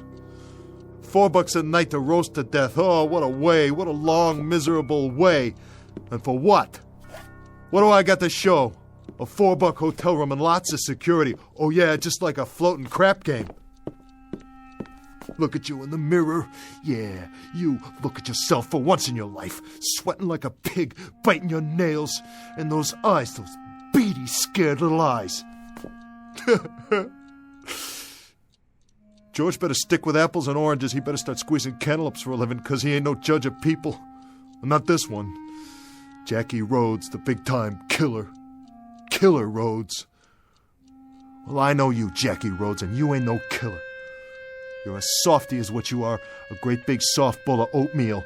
You got no bones in your body. When the good Lord passed out spines, you must have gone for a beer and missed out. Oh, I wish I could trade you in on a new model. I swear to heaven, I wish I could trade you in right now. No matches. Great. A cigarette and no more matches. That is me all over. That's my little Jackie, halfway. Always halfway. Story of my life. A left-handed guy in the cafeteria line, a one-armed paper hanger, an icebox salesman at the North Pole. Need a match? Huh? Go on. Light yours off mine if you want. Who are you? Well, who do you think? The name's Rhodes. Pleased to meet you, Jackie. What do you say?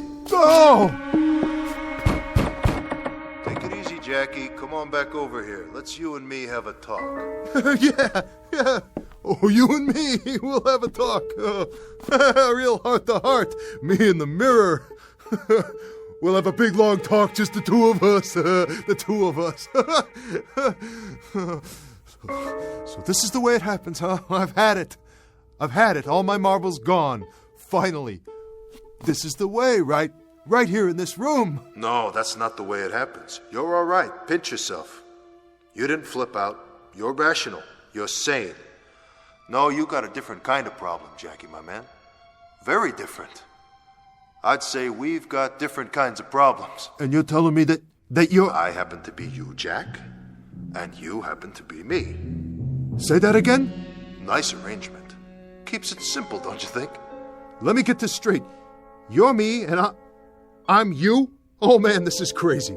Really crazy. This is nuts. Look at it this way, Jackie. I'm part of you. Another part. An alter ego, that sort of thing. You get the drift? I'm the Jackie Rhodes who might have been. Oh, come on. I think you would have been called John Rhodes. A long time ago, Jackie, a very long time ago, you were up for grabs, you might say. You could have gone one way or the other. You could have turned out my way or your way. Take your pick. Well, you did. And it turned out your way. Your way, Jackie. This way. You understand what that means? No, I don't understand. What do you mean, my way? Your way's cheap, weak, scared, half vulture and all mouse. That's what you are, Jackie. So knock me. Go ahead and knock me. I'm this and I'm that. So what? Whatever I am, buddy, I got flesh, I got bones, and I breathe. And in just a couple hours from now, I'm going to put the finger on somebody and I'm going to cash in. So what do you do for a living? Haunt people in mirrors? Can you pull a heist? Can you kiss a dame? Can you count a roll? Can you cash your chips?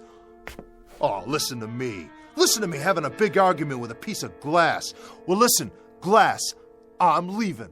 I'm pulling out. I've had it with you. I'm a mouse, huh? Well, you're nothing. Imagination, that's all you are. You're a big fat dream is all. Forget it, will ya? I gotta get ready now. Wash my face.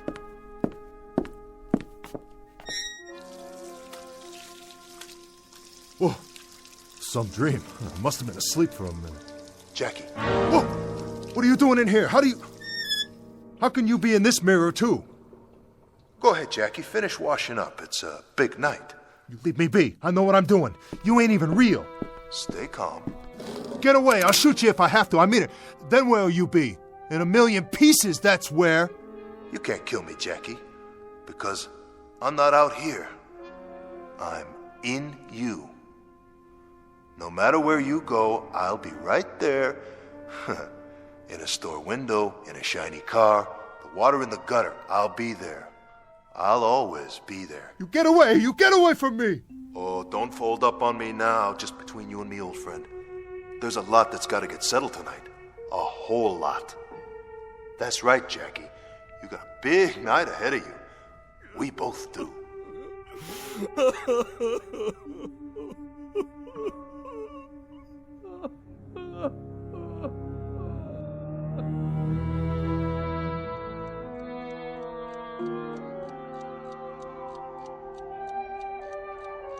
What time is it, Jackie? Leave me alone. I thought you were going someplace. Yeah, I'm going someplace. What's it to you? What's it to me? Everything. It's everything to me. Whatever you do is everything to me. Get it? Yeah, I get it. I get it. Your watch stopped, Jackie? What? Check the clock by the bed. It's getting late. Later than you think. Get off my case, will you? Oh, this is rich. Nutso, that's what it is. Really wild. I'm talking to myself in the mirror and I'm hearing answers. I'm really off my rocker. I must be... Of course you're talking to yourself. That's what I am. A part of yourself. A part deep down inside that never came out before, so you couldn't see it. You never let it come out. Never let me come out. But there were moments, weren't there? Remember? What are you yapping about? Moments. When I still had a chance. Do you remember any of the moments, Jackie? The first one, for example. The very first moment. The first decision. What moment? What decision? We were 8 years old. I was never 8 years old. Oh, yes, you were. We were. If I can remember it, you can. In grade school. The teacher, Miss Sanders. Remember how nice she was? Always had a smile, and she wore a little locket around her neck. It was the class picnic. She was walking along in the park, pointing out the birds and the trees. We never knew there were so many different kinds of trees. Nobody ever took me to the park before. And the clasp on the locket broke, and she took the gold chain off and put it away. And a couple of the boys dared you to steal it. You didn't want to, but you did steal it. Right out of her purse when she wasn't looking. Why, Jackie? Why did you do it? I didn't want to steal it, okay? But they dared me. What was I going to do? I had to. I was a crummy little runt, and they dared me, said I was chicken. And then, when was it? A year later? They dared you again? Yeah, they wouldn't leave me alone. They dared you to go with them and break into a grocery store. What did you steal in the store? I don't know. Something, anything, it doesn't matter. But you remember the dare. Of course I remember the dare. But you don't even know what you took. Look, wise guy, whoever you are, whatever you are, if you know so much, how come you don't know the most important thing? The important thing? And what's that? I already told you I was a runt, you dummy. I was a pasty-faced, skinny little nobody, and when you want to be in a street gang, you gotta go along with them, whatever they say. You back off, they give you the business. They call you chicken, yella. They know you don't got what it takes. So you went along, Jackie, and you made me go along too. And you got caught. Not the other boys, you. And you spent 11 months in a reformatory. What did you prove for all that trouble? Oh, what do you care? Tell me why you're saying all this to me, or shut up! Just shut up! Oh, knock it off! I'm trying to sleep in here! Keep your voice down, Jackie. Why should I? Because you're not the only person in the world. You can't just think about yourself all the time. There are others. Look, I want you to level with me now. What are you? No more fancy talk. What's all this alter ego stuff? You read that in a book somewhere? I think you know what I'm talking about. All right, you're part of me. I give you that. I ain't dumb, you know. No, you're not.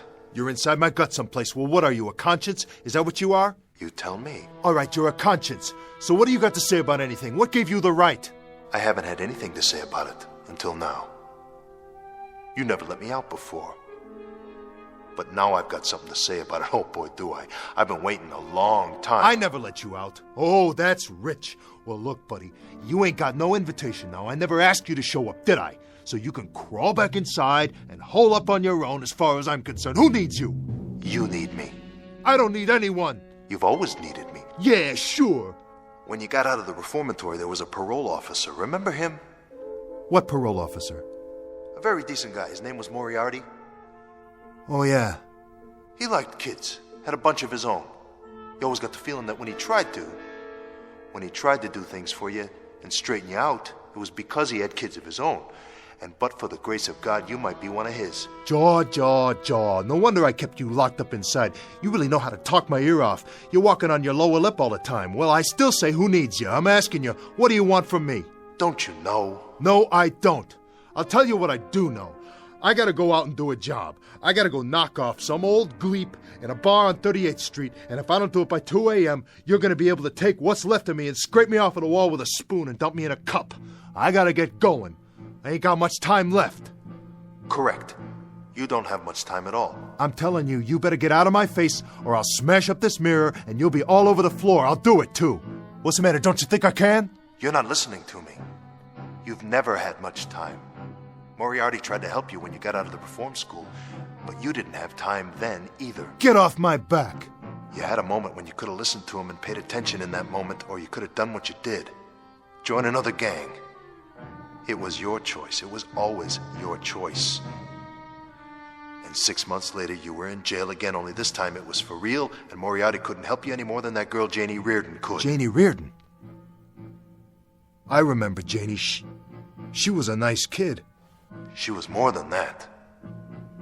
She was beautiful, inside and out, and she tried her best to set you straight. What do you know about her? I loved her, Jackie. Did you know that? I love Janie Reardon. You? You love Janie Reardon? Why, you're nothing but a piece of glass. You're me in the mirror. How could you love anybody? How could you love anything? Oh, I could love. I could love deeply and intensely. I loved her. And I tried to get you, too. But you were too busy. You graduated from the street gang. You moved up fast, didn't you? I sure did. You got mixed up in an extortion racket, shaking people down, parting them from their hard-earned money. Real sweet. You were a big shot, huh, Jackie? Still trying to prove something. And what did you prove that time? I proved plenty. You proved you were the #1 patsy of the world. You were the expert in bag holding. It was 2 years in a penitentiary after that one, wasn't it, Jackie? And when you got out, Janie Reardon had got married to a regular guy and moved away. She walked out of your life, Jackie. Out of our life. You cheated me out of her. I don't care. I didn't care then and I don't care now. Dames, I can take or leave. Dames you can take or leave. That's a statement for the press, isn't it? Can I quote you on that? A real fond sentiment. Except for one thing. It isn't true. You calling me a liar? You'd love to have a girl, wouldn't you? Somebody sweet and pretty. Somebody who'd stay with you and love you in return and be kind and gentle with you. You could have had that. Maybe you still can. The question is it too late? Why don't you knock it off? Will you do that? Will you knock it off right now? If you say so. What do you want from me? I'm asking you a question. What do you want from me? Calm down, Jackie. Have a smoke. Here, want one of mine? Stop blowing it at me. Are you going to answer the question? I'm still waiting. Well, it's pretty simple, really. I want to take over. What? I want to be John Rhodes. I want to be all the instincts you buried inside. I want to be what's left that's still good in you. The decency that you never let show. I want to be the courage you left behind. I want to be all the dreams you ever dreamed but never had the guts to live. Fat chance, Buster. Big fat chance. I can walk out and grab a sandwich anytime, do anything I want. Can you? But you gotta stay in the mirror, and that ain't no statement for the press either. That's the goods. That's the ever-loving goods. You've had your chance, and look what you did with it. You blew it. Now it's my time, my chance.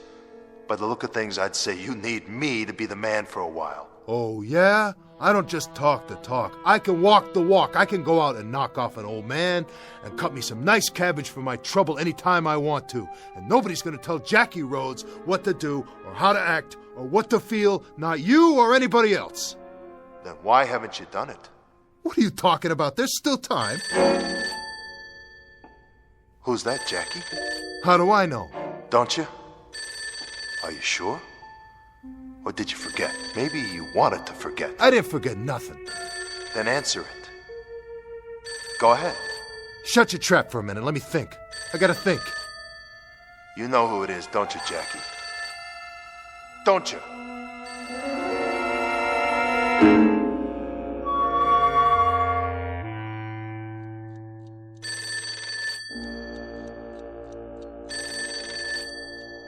Go ahead, answer it. Okay. Yeah, George. Yeah, you just called me on the way out. I was just leaving. Yeah, George. Sure. Honest, I'm on my way out. Sure, George, I know what time it is. I'll see you right here at 2:30. Sure. Sure, George. Yeah, I got it. See you then.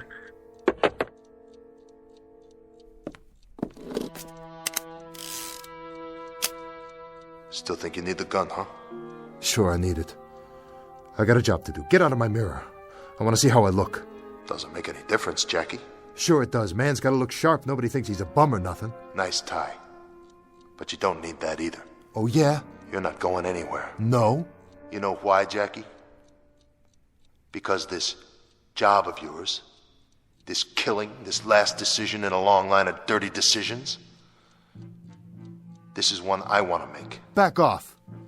Jackie. What? Look at my face. You know these eyes. I said look. Okay, I'm looking already. What do you see?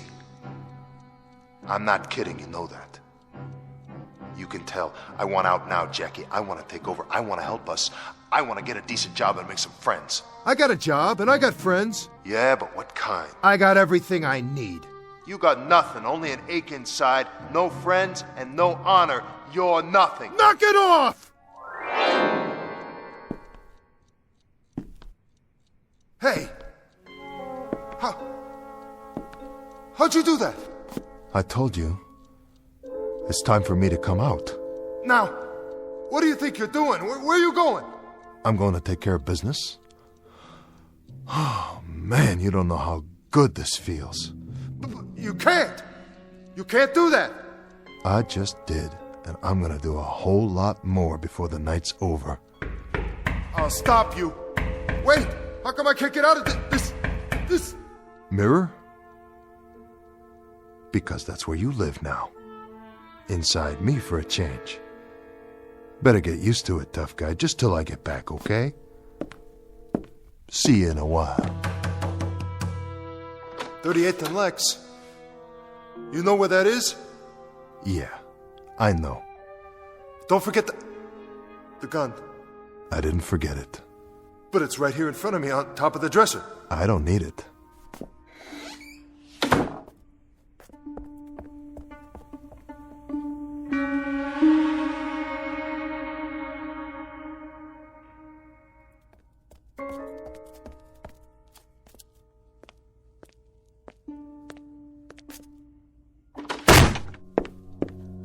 Get up, little man.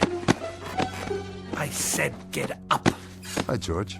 I'm gonna take your skin off foot by foot. You are. Nobody went to the old man's bar tonight, Jackie. Nobody at all. That right? That's right. At last report, he was extremely healthy. Thanks to you. Thanks to you, you raunchy little welcher. Easy, George. Don't get your blood pressure up. I don't like your attitude. After all I've done for you. Given you another chance, and another, and another. And what do I get in return? No gratitude. Well, you just ran out of chances, buddy boy. Your extra time's all used up. Now I'm gonna take it out of your hide. What do you think of that? I don't think anything. You know, Jackie, it's nothing personal. It's just business. I like you. I always liked you. That's why I tried to cut you a break. But now, you think that if you keep your trap shut, I'll forget about it and it'll go away. Is that what you think? No. Speak up. I can't hear you. What do you got to say for yourself, Crumb? Huh? What? What have I got to say for myself, George? That's right. And make it good. Very little. I have very, very little to say for myself. Not much at all. Just one sentence. 2 words, really. I resign. That's it, George.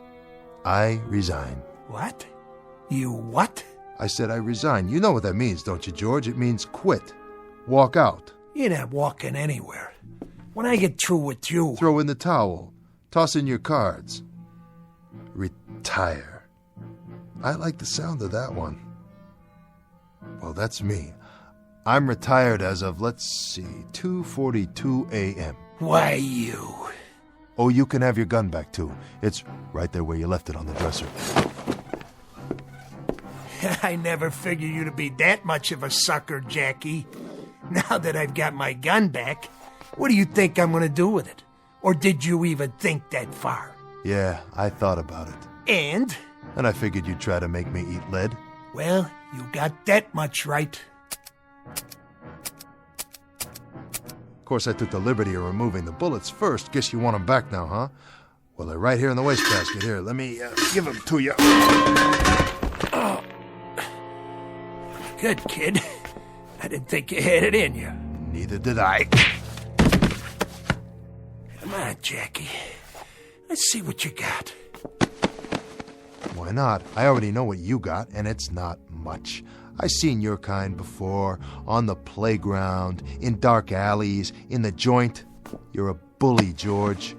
The kind who pushes little kids around and rolls drunks and knocks over mom-and-pop stores when they're too old and weak to stand up to you. But as soon as somebody does just once, you turn tail and run, don't you? Sure you do, 'cause you're chicken, George. You're the real chicken, otherwise you wouldn't worry about keeping everybody down in case they're stronger than you. You couldn't stand that. You can dish it up, but you sure can't take it. What are you going to do now, Jackie? Be the big man on the street? Go ahead. Let's see how long you last. Oh, I'll last, George. Longer than you, a lot longer. I'll still be alive. I'll be walking around in the park feeding the squirrels while you're doing 25 to life in Sing Sing.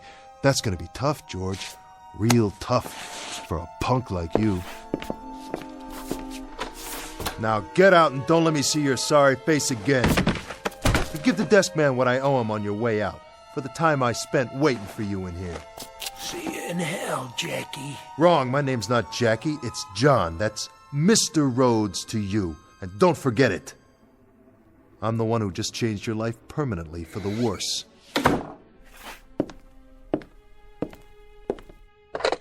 Hello, desk. This is Jackie. This is John Rhodes. That's right, room 14. I'm checking out. No, for good. I'm not coming back. No, as a matter of fact, nothing is all right. The room is too hot, too small, and too dirty. It's just a thing for bums, but not for me. Hey, Jackie. John. We're John now. That was really slick. You liked it? I saw the whole thing from the mirror. It felt great. It did, didn't it? Well, let's hope we don't ever have to do it again. So, what do we do now? Now? We go look for a real job. We get it together. We stop biting our nails and we start living a life. Oh, and you can come out of there now. Thanks. Ready? I guess so. Then, let's get gone.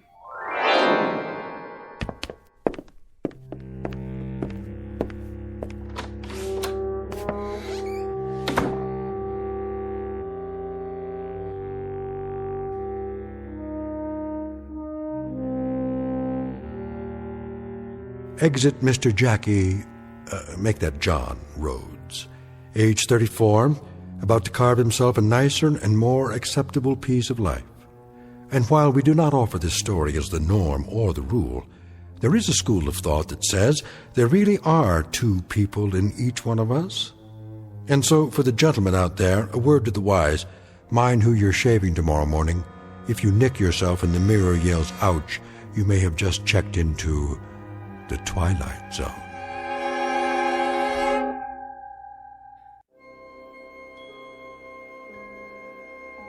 Hi, this is Carl Amari, producer of the Twilight Zone radio dramas. I'd like to take a moment to tell you about our official website at twilightzoneradio.com, where you'll get the latest news and information on these Twilight Zone radio dramas. Plus, at twilightzoneradio.com, you can digitally download 3 free episodes or any of our episodes for only $1.95 each. In this age of ever-changing technology, we've decided to make these episodes instantly available to you by making the Twilight Zone radio dramas a digital download-only series. This means that this series will no longer be offered on CD. The CD collections at our website are now being offered, while supplies last, at buy one, get one free. So be sure to get your favorites before they're sold out. Be sure to visit us often, and I'll see you in the zone.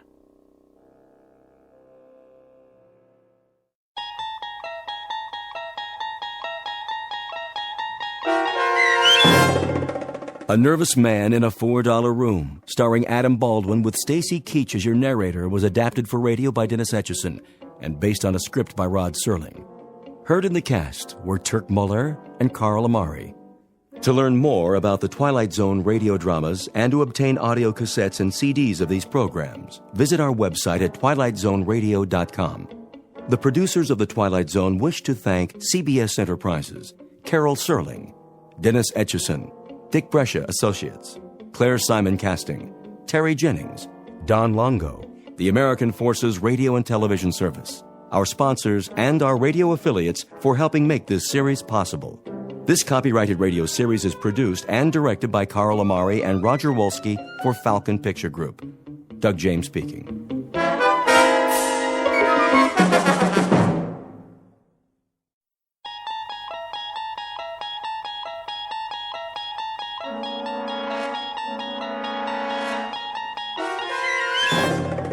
You unlock this door with the key of imagination. Beyond it is another dimension, a dimension of sound, a dimension of sight, a dimension of mind. You're moving into a land of both shadow and substance, of things and ideas. You've just crossed over into the Twilight Zone.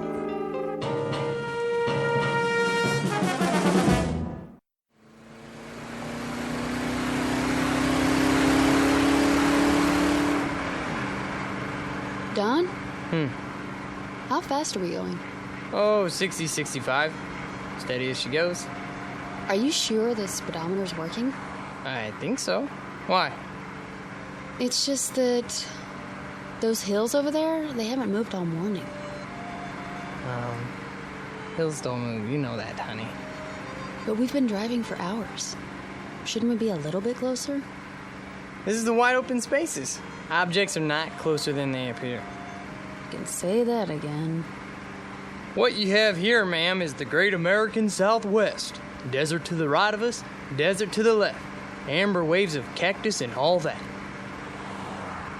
Where are we, anyway? Well, if it's Tuesday, this must be New Mexico. Where's the map? I got it. You're wrong. Me? I'm never wrong. First time for everything.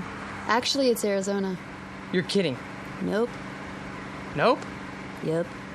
Could have fooled me. There should be a town pretty soon. I'll watch the signs. You need a rest stop? Oh, it might be nice to stretch our legs. Get some lunch, don't you think?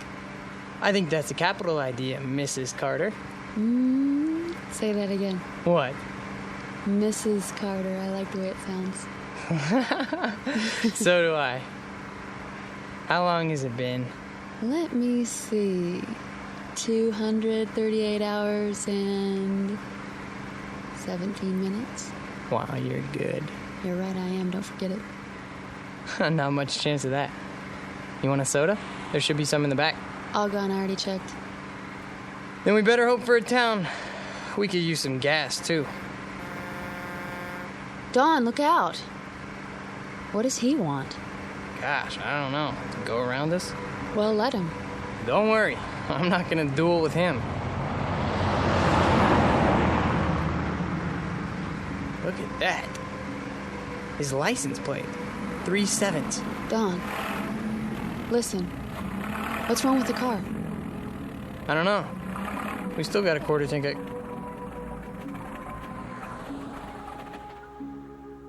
Oh. Oh, great. There'll be a tow truck anytime now, you'll see. How do you know? 3 7s. You don't really believe that. Watch.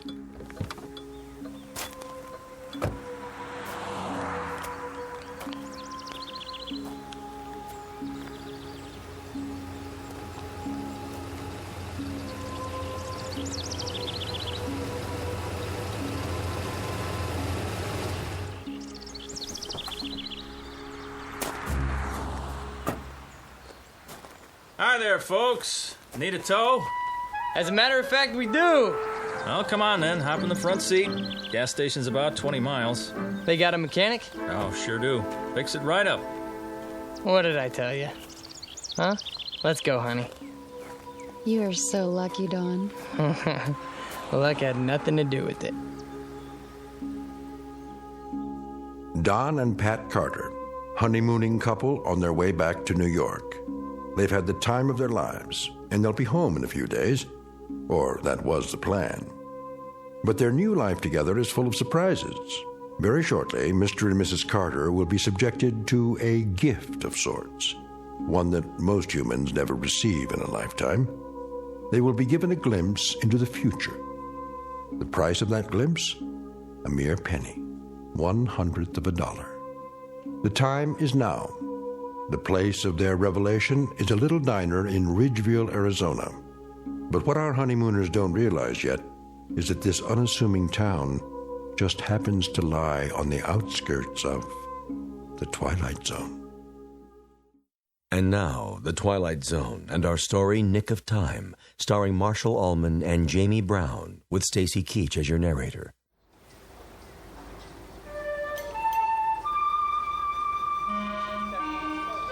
How long is he gonna take?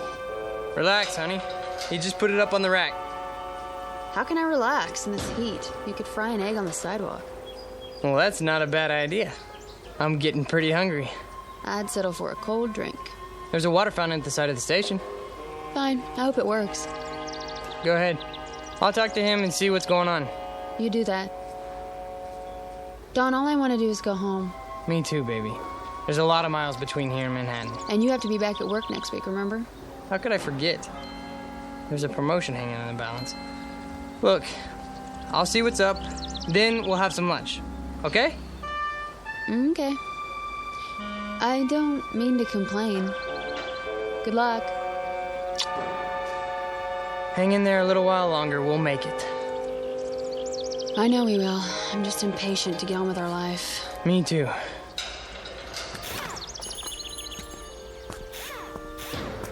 Oh, hi, Mr. Carter. Hi there. How's it coming? Oh, she's coming. You got yourself a bad fuel pump is all. That right. Well, can you fix it? Sure. I can fix it. Be a while, though. Oh. Why's that? Won't take but an hour to put it on. But I got to order one from Klingman. How long's that gonna take? Well, if I send the truck over now, hour and a quarter each way. Oh. You know, my wife would like to get going as soon as possible. I'll bet she would. Can't keep every part in stock, though. Don't see cars like this all the time. Can you get right on it? I'd appreciate it. We can't wait around all day. Oh, I'll get it done before long. Don't worry. Why don't you and the missus take it easy? Have some chow. Where would you suggest? Diner's right down the street. Best in town. Ask the truckers, they'll tell you. Thanks, I'll do that. We'll be at the diner then. Let us know when you're finished. Sure thing.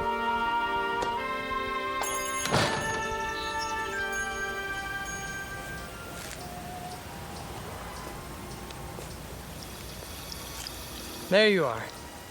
How you holding up? The drinking water isn't cold. I'm sorry, baby. Well? Fuel pump's shot. But it's a new car. That's what he said. He'll get right on it. How long? Couple more hours. What? Maybe 3. That's crazy. 4 tops. Are you kidding? That's the max he promised. How come? What's the problem? He has to send the truck to the next town for a part? And where is that? I don't know. New Mexico? Colorado? Someplace like that. Oh boy, oh boy, oh boy. Let's take a walk. Ready for some lunch? Lunch? We might as well just move here, put down some roots. Sure. We'll rent a room at a motel. Get the weekly rate. Yeah, well, is it air conditioned? I was thinking an electric fan. Yeah, I'm gonna look for a job tomorrow. Where? I don't know, but I'm holding out for an executive position. Well, maybe there's an Indian reservation. We can move into a teepee. Why, it's you. Yes, sir. Where's Restaurant Row? Just ahead, you can see the diner from here.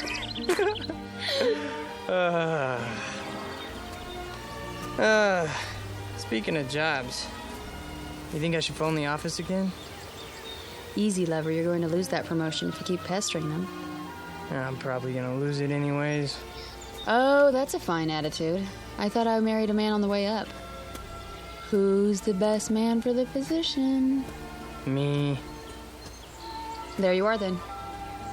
Thompson has seniority. Doesn't mean a thing. Take it from me. Little Mary Sunshine, huh? That's my name. Whoops. What's wrong? Don't step on the cracks in the sidewalk.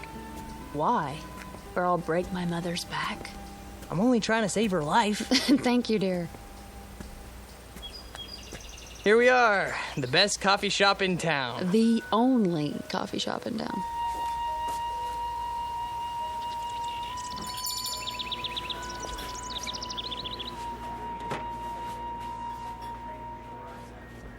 Well, looks like we got the place to ourselves. Except for that man at the counter. Yeah, nice Stetson. Think I should get one? I'll be right with you, folks. Oh, not at the counter, please. Is the booth all right? Anywhere you like. I wonder what specials they got. I just want something cold to drink. Well, they have ice, don't they? Knock wood. Well, look at that. Huh. Well, wonders never cease. Look at what? The napkin holder. What about it? It's got one of those little built-in vending machines. The Mystic Seer. Answers. Read what it says. Insert 1 cent. Ask me a yes or no question. You put a penny in and push the lever down. Lovely. The plastic devil's head's a nice touch. I'll bet it even wobbles when the coin goes in. I'll bet it does. May I see a menu, please? The Mystic Seer knows all. Does he, she love me? Will I become rich? Is my future bright? I can answer those questions for free. Well, let's find out what the Mystic Seer says. You're like a little boy. Come on. It'll be fun. I got a penny somewhere. Here's a question. Anything exciting ever happen around here?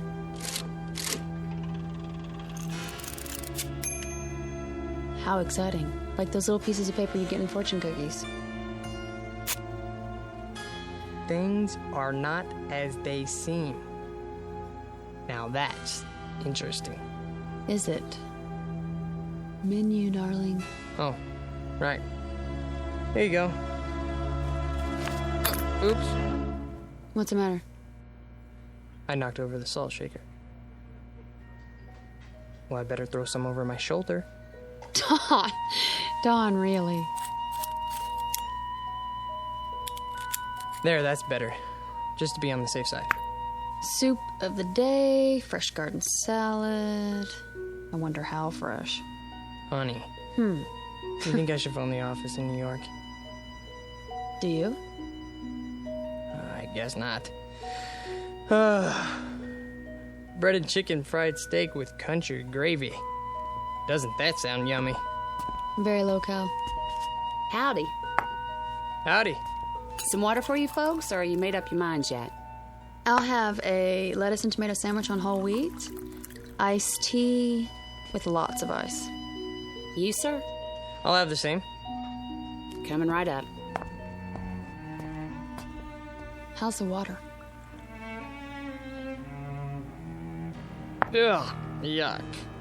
He must have siphoned it out of a mud hole. Not that good, huh? Hold on. What are you doing? Getting some more pennies. Look at you. A rabbit's foot, a plastic 4-leaf clover. You really are superstitious, aren't you? Isn't everybody? Well, to a degree. What are you going to ask now? What else? Am I going to be promoted for Pete's sake?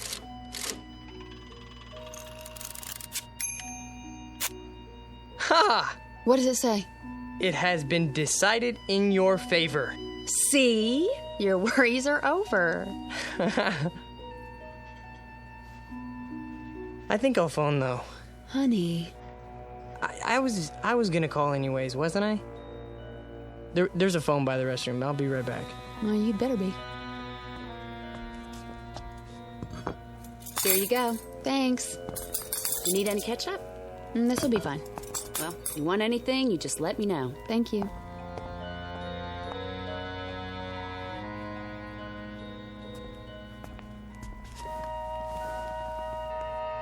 I started already. I hope you don't mind. Not in the least. What are you so happy about? You are now looking at the youngest office manager in the history of the company. Honey! I'm so proud of you. I told you, didn't I? So did he. Who? The Mystic's here. Well, I told you first. You sure did. How's this sandwich? Passable. Office manager. Oh, that's amazing. We should ask him something else. He really came through on that one. And while you're at it, ask him why he didn't warn us. About what? That the whole wheat bread is stale. Let's see. Does he, she love me? Don't you know? Will I become rich? Wait, I know that too. I'm gonna be the first millionaire accountant in the company. Office manager, dear. All right, Mystic Seer. Is it really gonna be 4 hours before we get out of here? That's my question.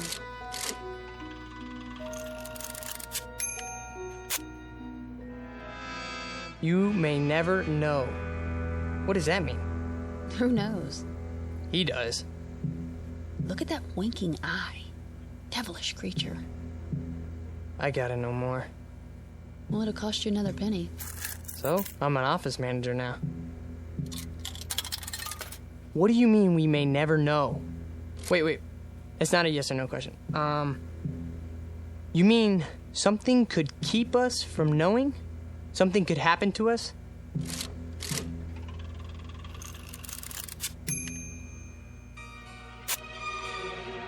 If you move soon. Now what's he getting at? He's a mystic. What do you expect? Give me another penny. I'm all out. Well, I can see I'm going to have to be the frugal one in the family. It's just one. All right. Thanks. You mean we're not supposed to move? We're supposed to stay here? Only one question per penny, please. That makes a good deal of sense. Well, I'm not staying unless I get some dessert. One more. Give me another penny. You're gonna break me.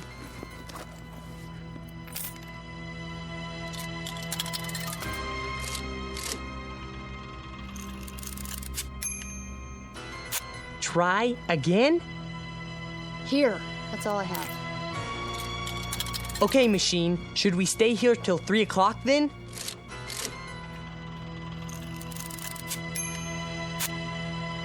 Look at the slip. There is no question about it. Let's go for a walk. Funny. Every answer seems to fit. You're joking, aren't you? I mean, Dawn, no more. Okay, if we don't stay here until 3 o'clock, will something bad happen to us? Honey, for heaven's sake. Read it. All right, let me see that. Go ahead. This is silly. What does it say? Do you dare risk finding out?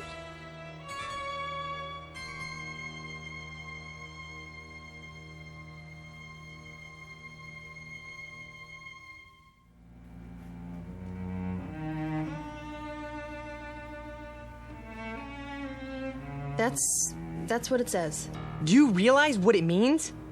Do you dare risk finding out? It doesn't mean anything. Can we go now? No, it's not 3 o'clock yet. I asked if we don't wait until 3, will something bad happen? And it said... That's exactly right. It. You're talking about a machine, Dawn. We're not talking about... Okay, let's order some ice cream. Are you stalling? No, of course not. But you said you wanted dessert, didn't you? Look, I think you're taking this a little too seriously. Taking what seriously? It's something to pass the time. Besides, it's hot out there, isn't it? I suppose some ice cream would taste good. Over here. Ready for your check? Not yet. 2 dishes of your best ice cream, please. 1 vanilla, 1 chocolate. Yes, sir. Now, we'll sit here and enjoy a cool dessert. Then we'll both feel better. Do you agree?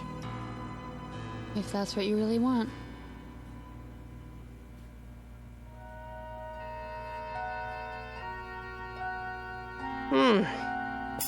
That was good. Yeah, it was. Now can we go?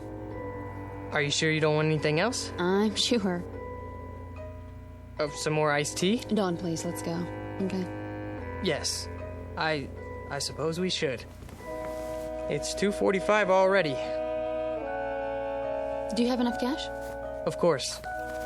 I'll go pay. Just leave it. If you don't mind, I'd like to get out of here. We've done enough sitting lately. No problem. Well, I guess that's it then. That's it.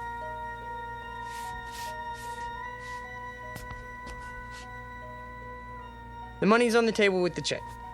Well, thank you kindly. Now you come on back now.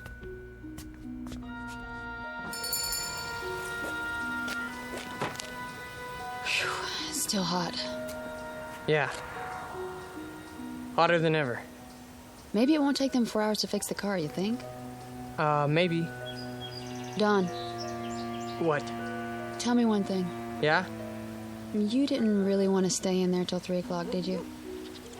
No. Honey? No.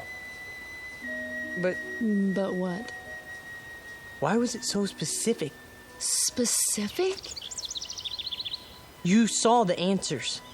If you move soon, that makes a good deal of sense. Try again. You've memorized them? There's no question about it. You may never know. Do you dare risk? Dawn! What? It's a novelty machine, a napkin holder in a cafe in Ridgeville, Arizona. Not something... Don't you think I know that? Well, I'm glad you do, because for a while there you were freaking me out. What about my promotion? Then, huh? Didn't it tell me it has been decided in your favor? Dawn, listen to yourself. Oh, forget it. Don't say it. Superstitious. Well? It's like you married an alcoholic, isn't it? Only instead of bottles hidden around the house, it's rabbit feet and 4-leaf clovers in my pocket, in the car, all over the place. And you're all mine. I wouldn't have it any other way, honey. Truly? Have I ever lied to you? Now, let's walk over to that garage and see how the car's coming. Maybe he took some pity on us and got the fuel pump finished ahead of time. Wouldn't that be nice? You're always looking on the bright side of things, aren't you? That's me. What are you doing? I'm not doing anything. You keep looking around as if you're expecting something to happen. Do I? You are worried, aren't you? I wouldn't say that. Oh, honey. You make me wonder when you act like this. Like how? The little things I can take, you know, the Lucky Charms, not walking under ladders. There's a good reason for that one, okay? Something might drop on your head, a can of paint, or... But this, it's too much. I'm sorry. I'm sorry too, Dawn. We're having such a wonderful trip, so don't spoil it with I said I was sorry, okay? I'm not trying to upset you. Well, I know you're not. Let's just forget it. Green light. What? Time to cross the street. We're almost there. Oh. I wonder what people do here. I don't see one movie theater. You know, maybe they go to the next town. What's it called? Williman or, Klingman or... Dawn? Are you listening to me? What? Yeah, I heard what you said. That doesn't change the facts, though. What facts? 6 straight answers telling us to not leave. Hey, don't. Please, let it go, okay? Will you stop treating me like a child? I didn't make those answers. Dawn! That car! Get out of the way! Dawn, look out! Oh my God, he didn't even pay any attention to the light. Just kept coming like we weren't even there. I don't even know. You're all right now. It's over. It's over. Oh, Dawn, hold me. What time is it? What? The time. Look at the time. It's exactly 3 o'clock. Really, Dawn, I'm all right. No, you're not. That was quite a moment. Amen. If you hadn't pulled me out of the way, you'd have one squashed honeymooner on your hands. You should sit down. Honestly, I'm fine. We both should. Where are we going? In here. The diner. Just for a moment. Dawn. Well, why not? Well, there must be someplace else to sit down. Well, I don't see one. Do you? I know what you're thinking. All right? I admit it was a strange coincidence, but... So? If it was a coincidence, then why are you worried about going back inside? I'm not. I just want to get... You have to admit, it was a pretty far-fetched coincidence. Maybe. Then we'll sit for a minute. Have some more iced tea.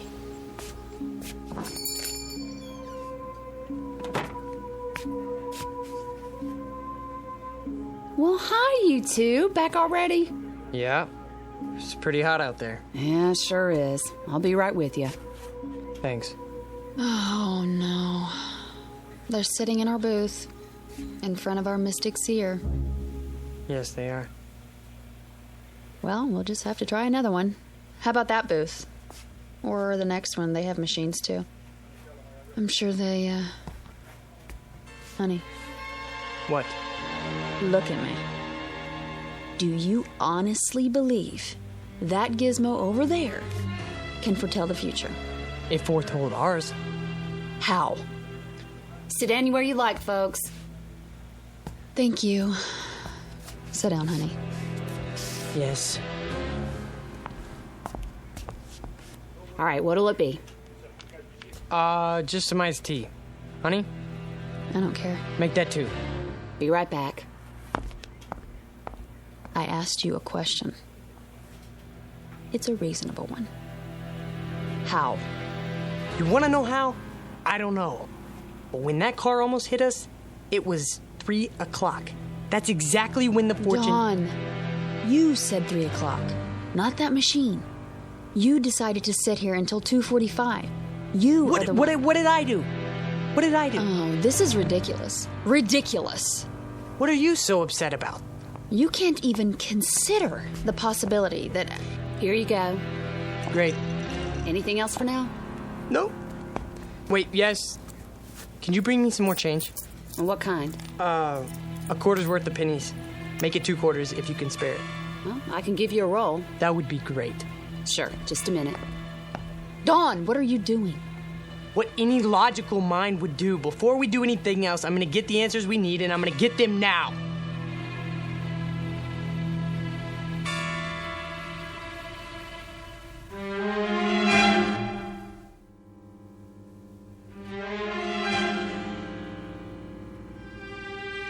Logical. How can you call this logical? Could you keep your voice down? If you can't see that you made up all the details yourself, and all that thing gave you back was generalities, then I don't know what to do. Honey, would you listen to me? Will you listen? Go ahead. I have nothing more to say. I'm not going to argue with you. Sure, I filled in the details.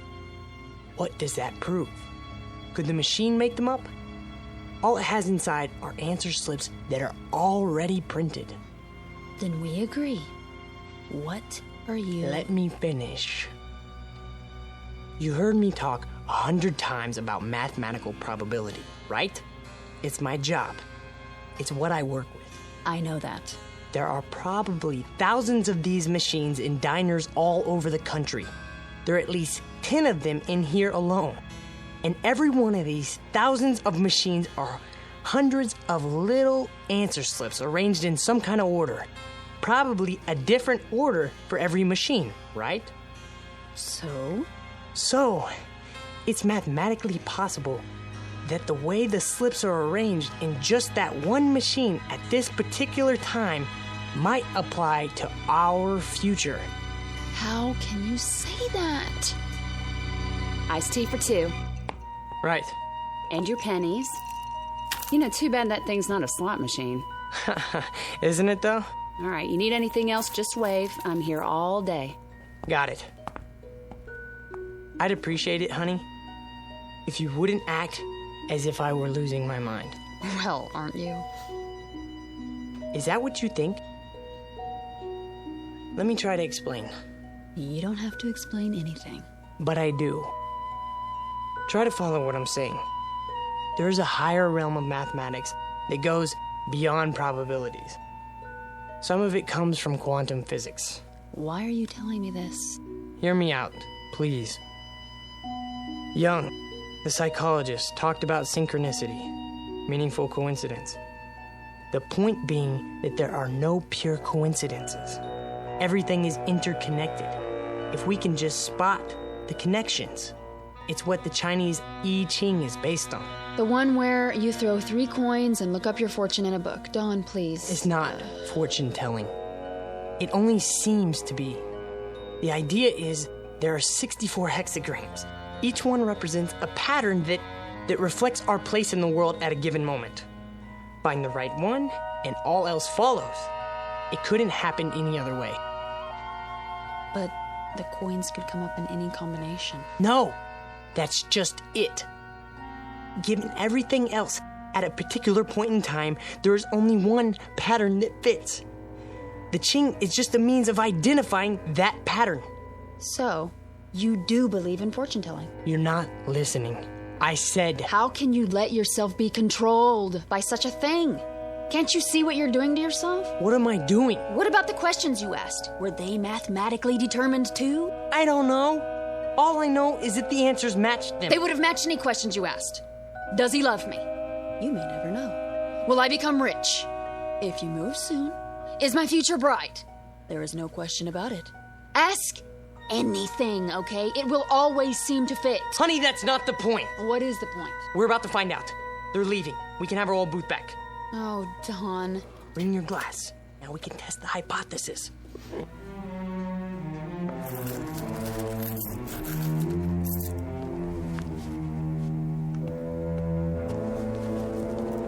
Here we go. First question. Did you know about that car almost hitting us?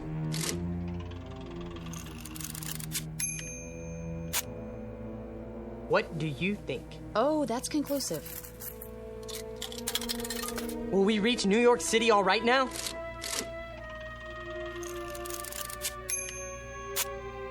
The chances are good. You see that?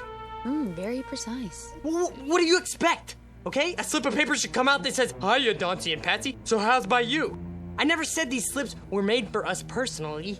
I only said... I heard. Honey, don't you see that you could get the same kind of answers from any one of those machines in here? Try, you'll see. The same kind, maybe, but not the same answers. So you're not interested in being objective? I'm interested in what's gonna happen to us. Okay, machine. Is it still going to take 4 hours to fix the car?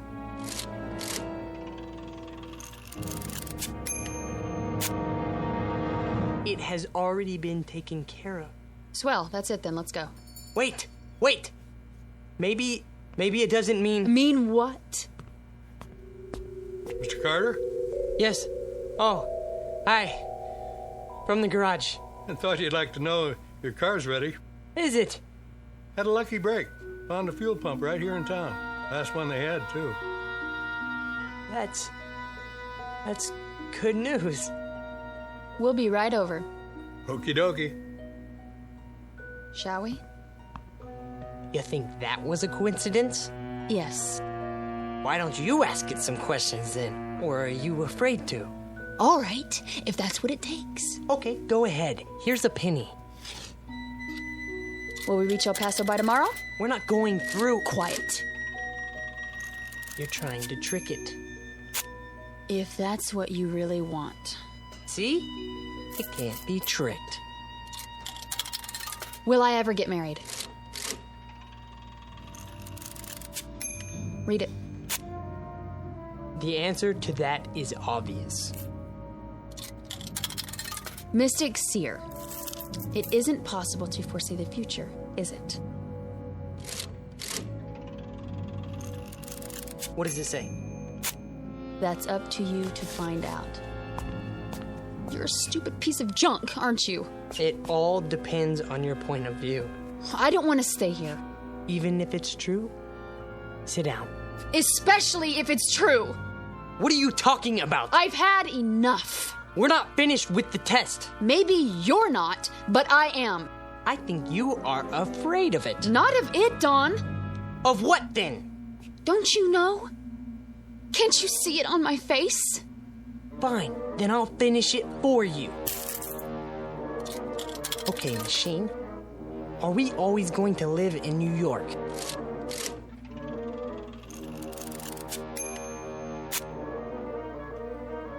Are we always going to live in Los Angeles then?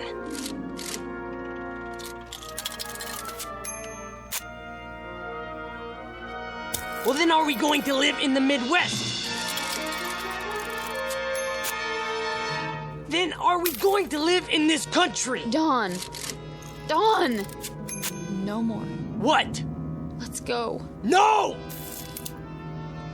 Put those down. Are we just going to stay here? I don't know! Sweetheart, listen, please. If you love me, listen to me. No, you listen to me! I believe that this machine can tell what's going to happen to us. I believe it, Pat, based on empirical evidence. Do you think I'm just gonna leave it behind? We can't afford to do that. There's too much at stake. But you won't even admit it's possible! All right, it's possible! Is that what you want to hear? I'm not talking about that anymore. I'm talking about you. Us, Pat! Us! I know, but are you just gonna sit here and let this machine run your life? Run my life? Well, isn't that what you're letting it do? Dawn, it made you phone the office before. It made you stay here instead of leave. It made you afraid to walk down the street. Now it's telling you where you're going to live. That's not true. Honey! It's as if every superstitious feeling that you've ever had is all wrapped up in this one machine. It isn't just a matter of whether it can foretell the future. It's a matter of whether you believe more in these predictions than you do in yourself. Honey, you can decide your own life. You have a good mind, a fine mind. Don't waste it trying to justify a penny fortune machine to yourself, okay? We have such a wonderful life ahead of us, but only if we depend on ourselves to make it wonderful. Not if we, you know? Oh, Pat. Shh. Come on. I don't want to be told what's going to happen to us. I want us to make it happen. Together. All right, baby. Don't cry. Something wrong, folks? No. We're okay. It's all right, baby. We'll go now. We'll go. I'm a jerk. You're not. You're wonderful. Sure I am. Come on. I'm the world's biggest jerk. You want my handkerchief? Come on. We'll go get the car, all right? Don't do it just for me, Dawn. Honey, that's the best reason I have right now. Just give me time, huh? I'll shape up. I love you so much. I love you too.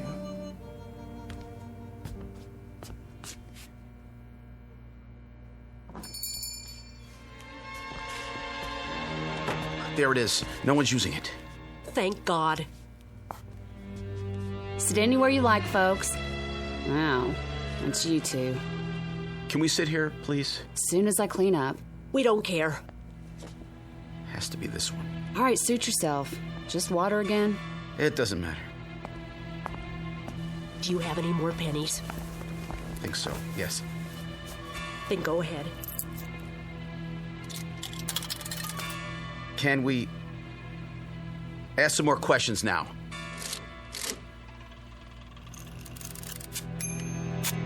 What does it say? Choice is yours. Do you think we might leave Ridgeville today?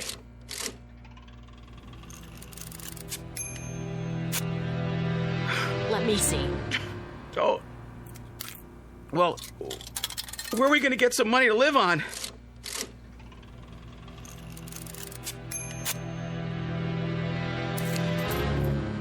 Should I sell our car?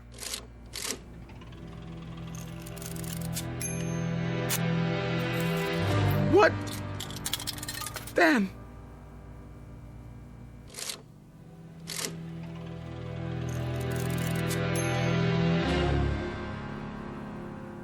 A delicate balance in the little town of Ridgeville, Arizona. Two people who have escaped from the tyranny of fear and superstition.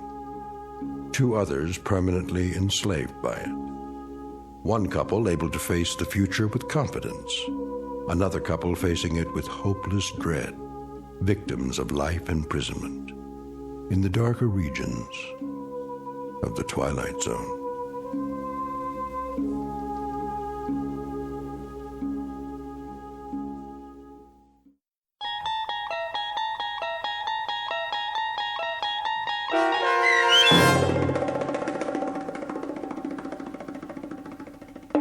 Nick of Time, starring Marshall Allman and Jamie Brown with Stacy Keach as your narrator, was adapted for radio by Dennis Etchison and written for The Twilight Zone by Richard Matheson.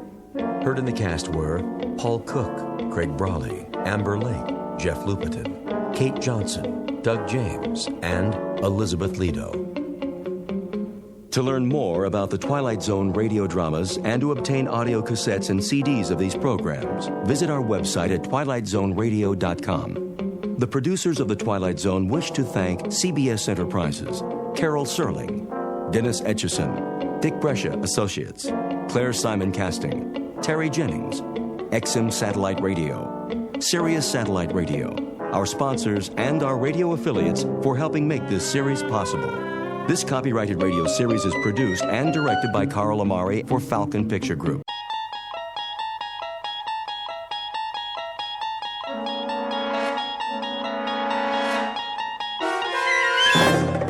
You unlock this door with the key of imagination.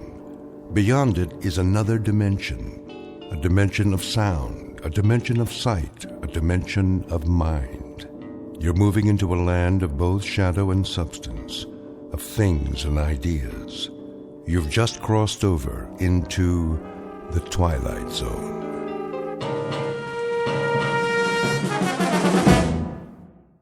Like another wet one, folks. Get your umbrellas and your booties if you're going out. Possible thunderstorms over Margaret? 2 hours. Cloudy tomorrow with a 50% chance. Margaret? Yes, Miss Alva? Come here, please. I'll be right there. Now, it's important. The dishes are all done. Do you need something? It's getting late. It's not that late, is it? We can play a game of cards if you like. A storm is coming. Is it? Well, that's what they said on the radio. A very serious one. The sky was clear this afternoon. Nevertheless, I think you should be getting home. Well, I'll just fix you a cup of tea then. I'd like to be in my bed. So early? Well, I'm feeling a bit tired. Oh, as you wish. Do you have your shawl? It doesn't do much good.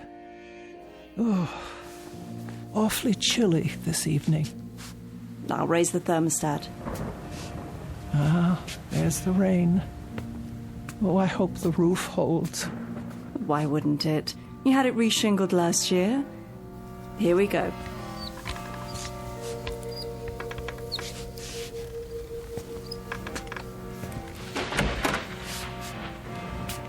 I'll turn the bed down for you.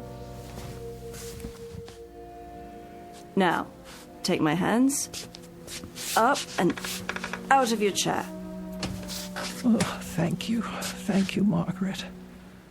I don't know what I'd do without you. Oh, you do just fine. You'll be walking again soon. Have you been doing your exercises like Dr. Mays told you? It's no use. These legs simply don't work anymore. Oh, Margaret, I'll never leave this house again. Now you stop that. There's a big, wide world out there.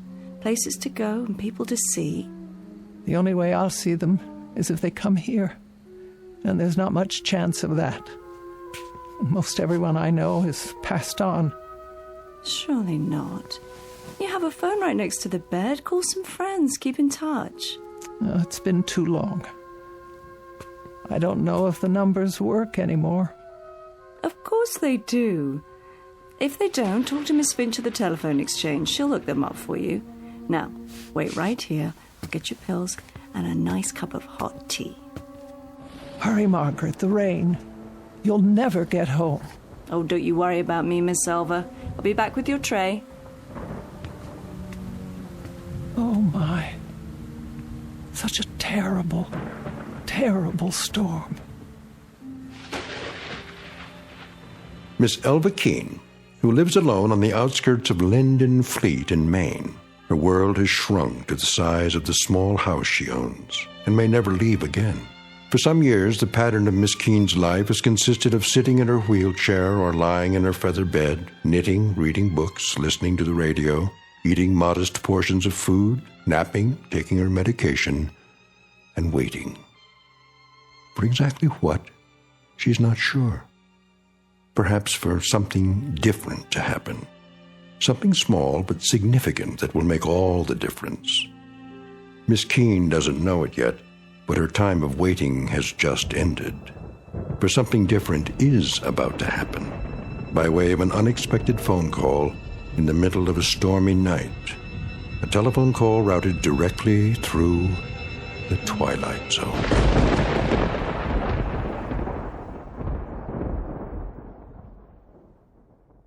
And now, The Twilight Zone and our story, Night Call, starring Mariette Hartley, with Stacy Keach as your narrator.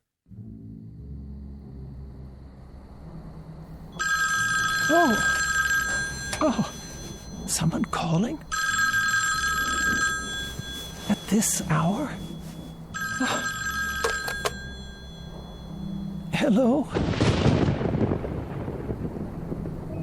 I'm sorry, I didn't hear. The thunder. Hello? Hello? Who is on the line, please?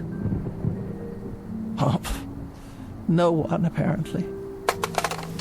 How odd. Perhaps I was dreaming.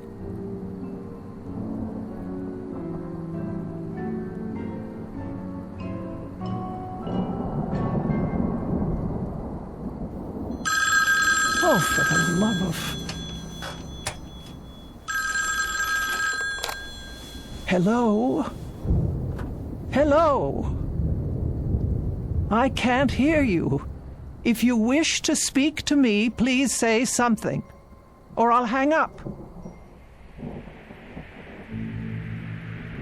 Hello? Hello?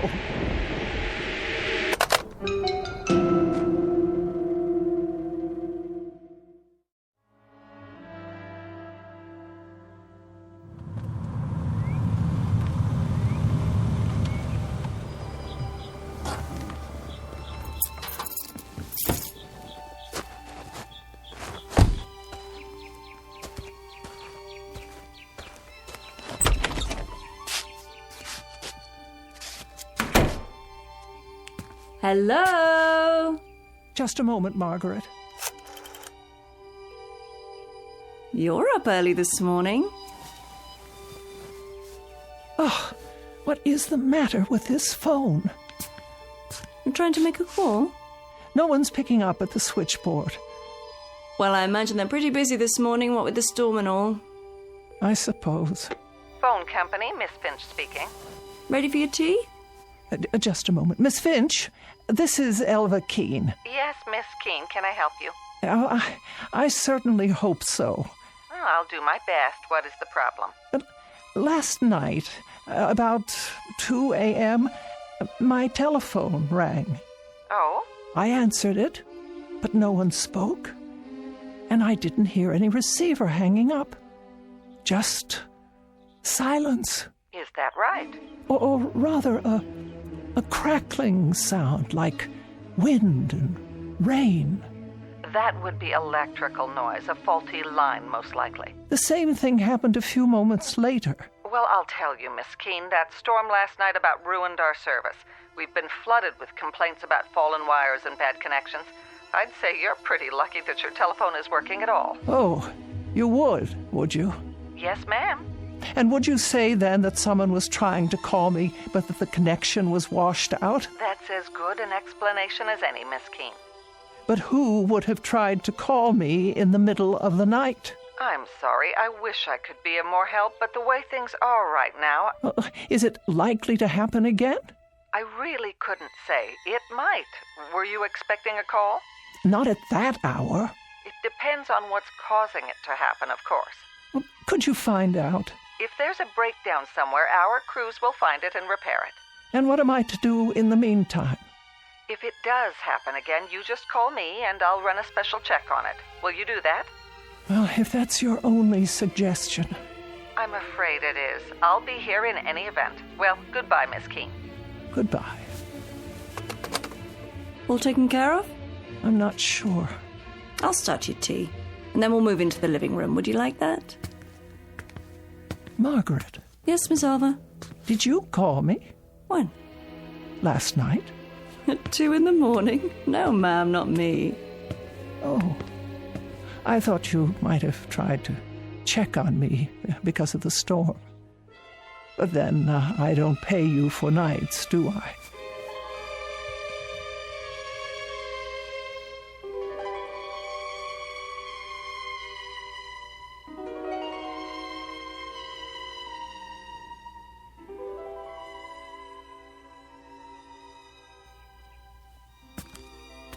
More tea? No, thank you. Have you taken your pill? Yes. Don't I always? Never missed one yet. The highlight of my morning. The mail should be here by now. Shall I check the box? Why don't you do that? With multiple injuries in the 5-car pileup, so take caution while driving in these slick conditions. The storms are still very strong in the north and northeast, while the rest of the city, the severe storms seem to have passed over. Several areas were still without power last night due to fallen wires. Workmen restored electrical service shortly before dawn.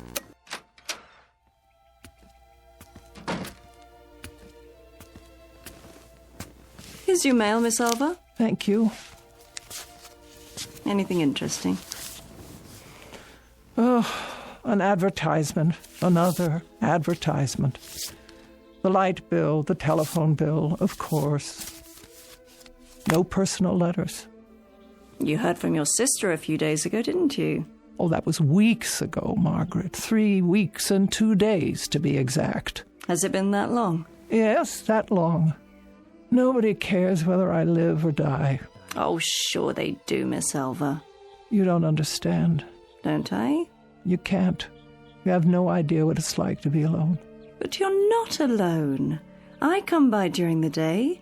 Yes, you do. And for that I thank you. But it's been so long since I've had a real visitor. I mean, someone who came of their own accord. Oh, now don't talk like that. You're going to get yourself into a mood. I'm sure lots of people are thinking about you this very moment. Who? You'll hear from someone any time now. Just be patient a while longer. Wouldn't you like to work on your knitting? All right. Can I get you anything else? Not just now. Well, start thinking about what you want to eat tonight. I'll make a list and go to the store later. For now, I better get the dishes washed.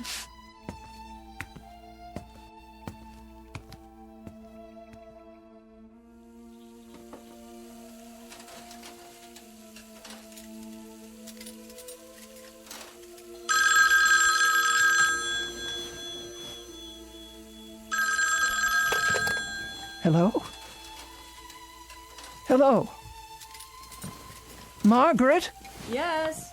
Come here, quickly. Was that the phone? See, someone's calling you now. Take the receiver. What for? I want you to listen. If you like. Well? There's no one on the line, Miss Elva. Just listen. See if you can hear whether anyone's there. There's nothing. But you heard it ring, didn't you? Yes. Tell me if someone hangs up. Not a thing. The line's dead. Wait. What's the matter? Oh, well, it doesn't matter. I'll call Miss Finch and have them check on it. You really think that's necessary? Yes, I think it's necessary.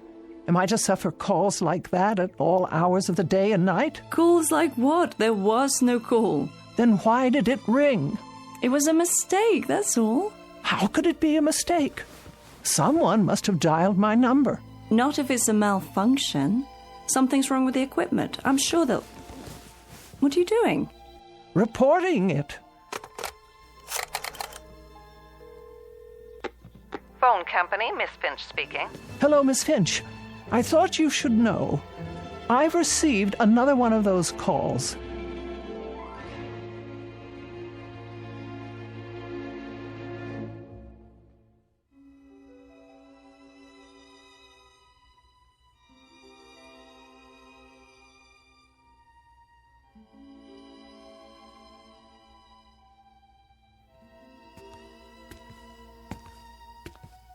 There we go. I peeled you an apple. And here are 2 of your favourite cookies to go with your tea. Can you think of anything else? No, I'm sure that will do. All comfy? Perhaps one more pillow. Certainly. Here you are. Thank you, Margaret. You go to so much trouble. It's no trouble at all. I wish you could understand how degrading it is for me to ask for help. I've always been able to take care of myself. Oh, now. We get along just fine, you and me. We're friends. I don't have friends anymore. Don't be silly. You have more friends out there than you realize. Oh, I wish that were true. You'll see. You'll hear from them. Meanwhile, don't fret about those phone calls. Don't give them another thought. I'll try not to. It was the storm, I'm sure of it. Perhaps you're right. Whatever the trouble was, the repairman had fixed it by now. But just to be sure, why don't you keep the receiver off the hook and then you won't be bothered? Oh, that's a good suggestion. You know, I have an extra television set, a portable. I could bring it over if you like. No need. There's hardly any reception out here. There is if you put up an antenna or connect with the cable system. That costs money. Besides, there's nothing I care to see. Suit yourself. But if you change your mind, let me know. You should be getting home. It is getting late. Let's see. You have your pills, your knitting. Would you like a book? I'll be going right to sleep. Good night then, Miss Keene. See you in the morning. Yes, in the morning.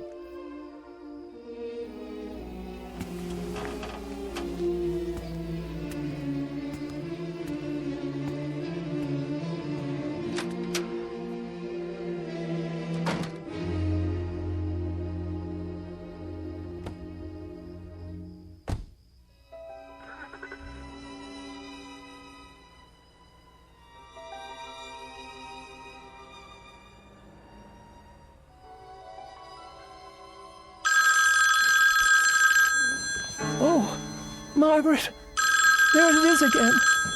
What should I do?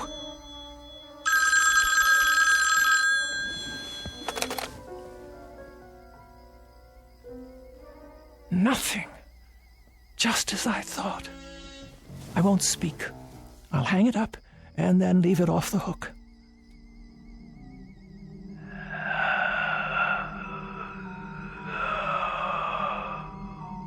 Yes? Who's there? Who is it?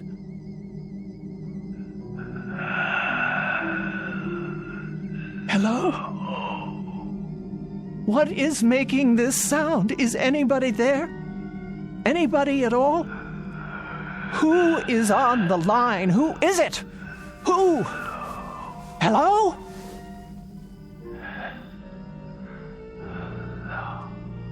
What is that? Please, please leave me alone.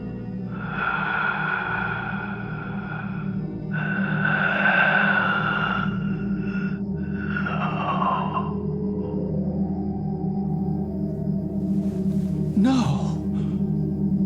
Please. No.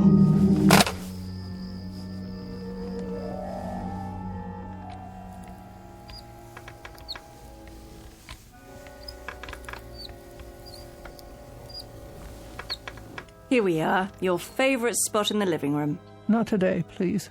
Well, where then, Miss Elva? Away from the window. If you're going to knit, you'll need the light. I don't care to knit just now. Very well. And close the curtains. Close them? I just opened them. That's the way I want it. But look what a lovely day it is. With the curtains drawn, there'll be hardly enough light for anything. Please do as I say, Margaret. I'm not feeling well. Why? What's wrong? My nerves. I hardly slept last night. You didn't? Not a wink. Why on earth? What happened? Do I have to tell you? No, not the telephone. Yes, at all hours, over and over again. You're sure? Indeed, I am. The sound is so loud in this house, it hurts my ears. Well, we can't have that. And this time, he spoke to me. He didn't. Margaret, I simply can't bear it. Shush, dear, don't you worry. We'll do something about that right now. Call Miss Finch and clear it up. She won't listen. Of course she will. She doesn't take me at all seriously. Well then, I'll have a word with her. We can't have you going without your sleep.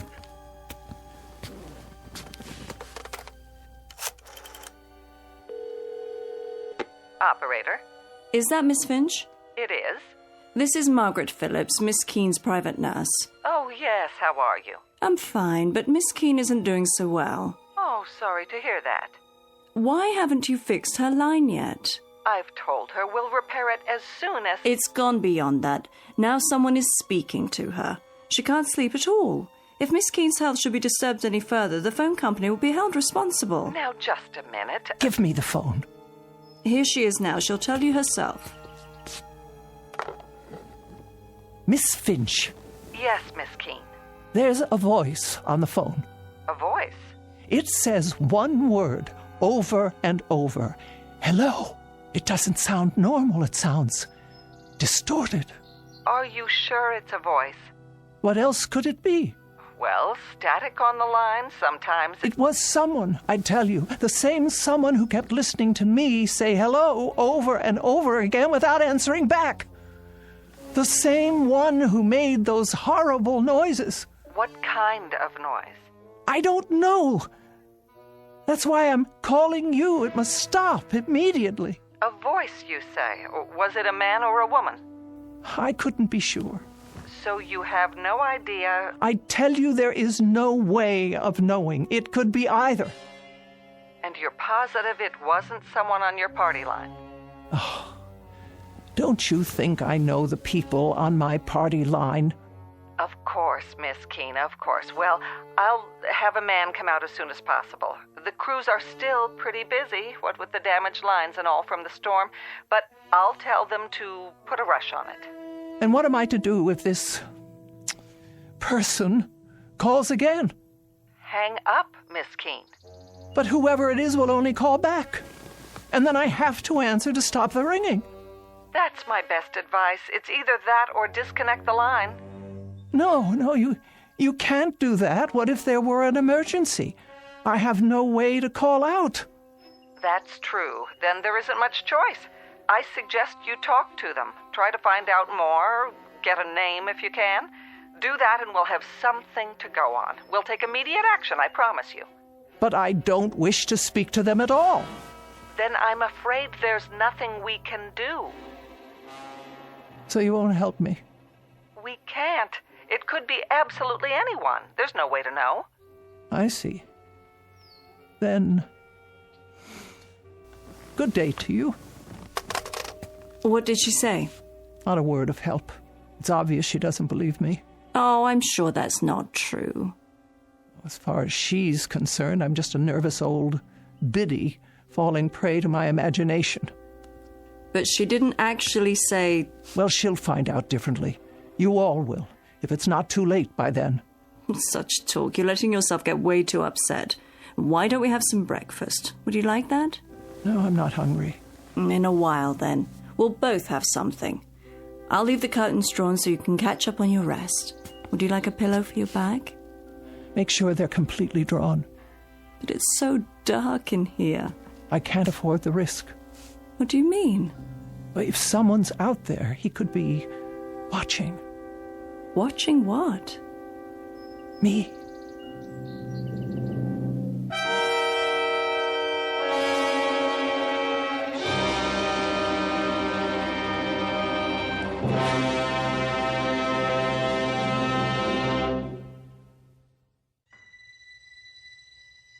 Oh, nothing tastes right today, not even tea. It's not your fault. I'm feeling so out of sorts. Margaret? Margaret? That's all right. Stay where you are. You're entitled to a nap, too.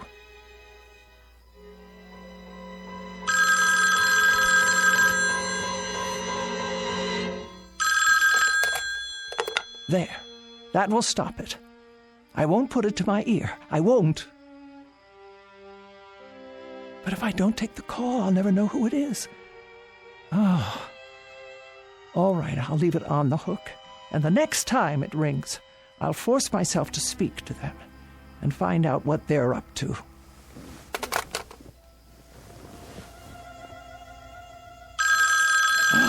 Oh. Hello? Hello?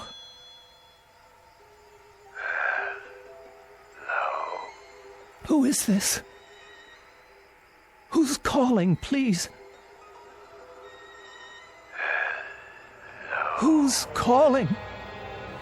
I've had quite enough. Stop this at once. Hello? Why do you keep saying that? Can't you hear me? Please. Hello. Hello. Margaret! Margaret! Margaret! Yes? Oh, Miss Alva. I was just resting my eyes. Is everything all right? No, it is not. Then what? The telephone. Oh. Did it ring? I thought I heard something. It's a man. I'm sure of it. How do you know? Because he just called again. I heard the tone of his voice. It was deep and hoarse. Like there was something wrong with him. What did he want? I don't know. Then how? He just keeps saying hello. Over and over. That's all he says. Hello. Hello. Hello. Now you've got to stop this, Miss Keene. I've got to stop. I'm not the one who... You're working yourself into a state over... Over nothing? I didn't say that. You didn't have to. You were going to say it. Now, Miss Keene, I was not. I think I'd better put you back in your bed so you can... I don't want to be put in my bed. I want to know who this terrible man is who keeps calling. What did Miss Finch tell you? She told you it's probably a bad connection, didn't she? The telephone wires are still wet from the rain. It was not the connection. It's a man. I'm not arguing, Miss Keene, but if he keeps on saying hello... That's all he says. Then obviously he can't hear you. And that would be because of a bad connection. Doesn't that make sense? No. He heard me. I know he heard me. He paused each time and waited for me to speak. I don't know what he wants. Then why don't you hang up on him, Miss Silver? You don't have to listen, just hang up. Is that so hard to do? No, I've tried that. But the voice. Hello. Over and over. Hello. Hello. Hello. Then do this. Take it off the hook. There. Now he can't call you, right? Nobody can call me. Leave it that way just for the time being, until all this funny business is over. It will be the same on the extension. And then if you decide to make a call, all you have to do is hold down the arm for a second. Isn't that right, Miss Keene? Miss Keene? But why is he calling me? Why would he? Can you tell me that? Why? He wants something from me, but I can't imagine what it is.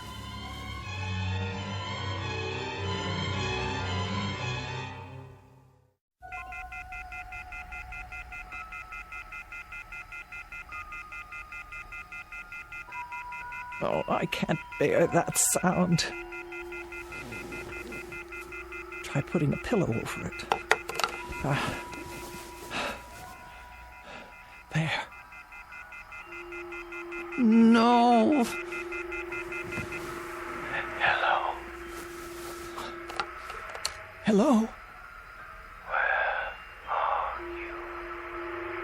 What?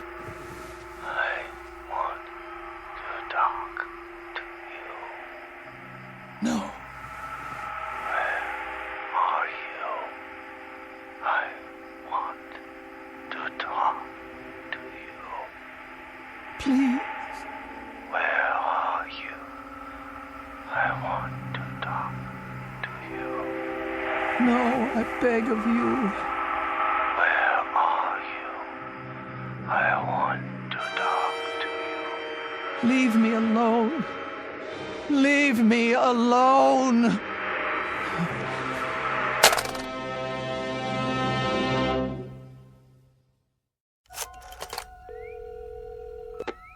Phone company. Miss Finch, the problem is getting worse. Oh, hello, Miss Keene. I tell you I won't have it. Have you tried leaving it off the hook? No, it doesn't do any good. He just waits for me to hang up so he can call back. I left the receiver off last night, but I can't do it anymore. Even when I bury it under a pillow, the noise keeps me awake. I haven't had any sleep in 24 hours. Then perhaps, Miss Keene, we should disconnect it after all. No, I am an invalid, Miss Finch. I must have telephone service in case of emergency. I'm sure you must. Now, I want the line checked. Do you hear? This terrible thing must stop right away. All right, Miss Keene, I'll put a man on it right away, and this time we'll get to the bottom of it. Swear to it. I give you my word. Oh, good. Thank you. You don't know what this means to me. I'll call you as soon as we find out the problem. You'll see to it, no matter what it takes. Of course. First thing, we'll give you an answer before noon. Thank you. Don't you worry now. Oh, bless you. That's what we're here for.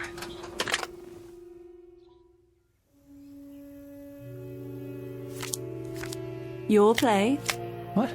Pick up your cards, Miss Elva. This is what we need, you'll see. A nice game of canasta. Oh. Yes. Now, it's your play. What is the matter with that girl? Hmm? She promised faithfully that a man would check on it today. The afternoon is almost over and no one's been by. Maybe he doesn't have to come by, Miss Elva. Why wouldn't he? If the problem is somewhere else, with one of the telephone poles, for example. Well, I suppose that could be true, but if she promised she'd let me know. Look at your cards. Did you get a good hand this time? Oh. That'll be her, don't you think? Want me to answer it? Oh, yes, if you would.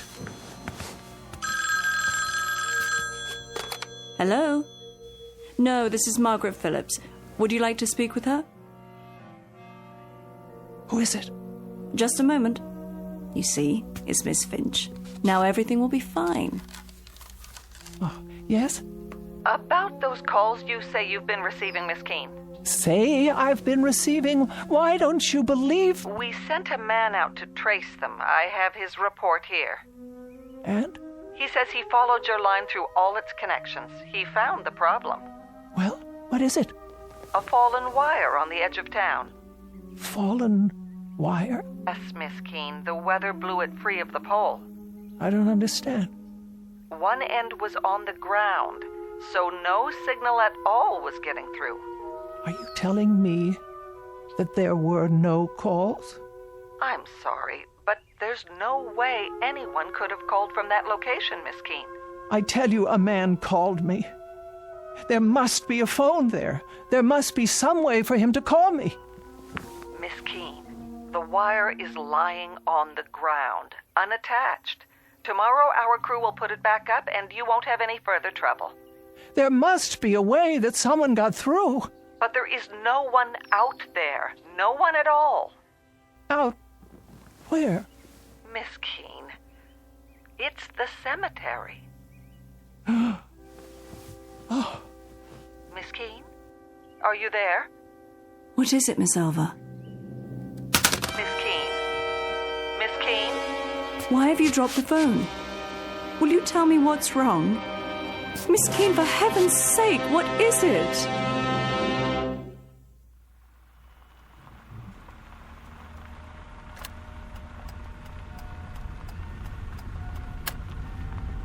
Here we are. Valley View Cemetery. Are you sure you want to get out of the car? Yes. I wish you'd tell me why you decided to come all this way. Miss Keene, this isn't good for you. If you hadn't made such a to-do about it, I'd never have taken you in the first place. Why won't you answer? What can there possibly be out here for you to see? Get my chair from the back seat, please. Very well. Have it your way.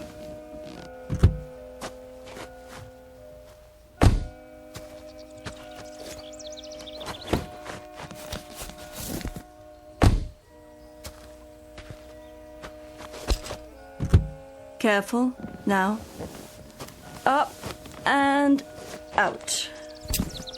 Here's a blanket for your legs. Though I can't imagine why you'd want to. Miss Alva? What are you looking at? Over there. You mean inside the grounds? On the other side of the gate. All right. We'll have to steer clear of the power lines, though. Well, there's a loose telephone wire hanging down. Can't see where it touches the ground. Where are we going? The first row on the left. About halfway down, as I recall. That's where the wire ends. I knew it. Here? Here. And we better not go any closer. It's fallen directly onto a grave. Right by an old headstone. What's the name? Brian Douglas. And the date of birth and death, more than 50 years ago. Oh, the poor young man. Only 27. I knew it. Miss Alva. It's him. Who? It's him. Brian. Oh, Brian. You knew him? Brian, my fiancé. He died a week before we were to be married. Oh, Miss Alva, I didn't know. We were in a car together. I insisted on driving. I was always insisting on things, telling him what I wanted, dominating him in my way, and he always did what I said, always. I lost control of the car, steered it right into a tree. Brian went through the windshield. He was cut to pieces. I was left crippled, and now he's trying to reach me, I'm sure of it. Don't you see? He's trying to reach me. So many years out here alone, in the sun, in the wind, in the rain. And now, at last, I can talk to him. I won't be lonely anymore.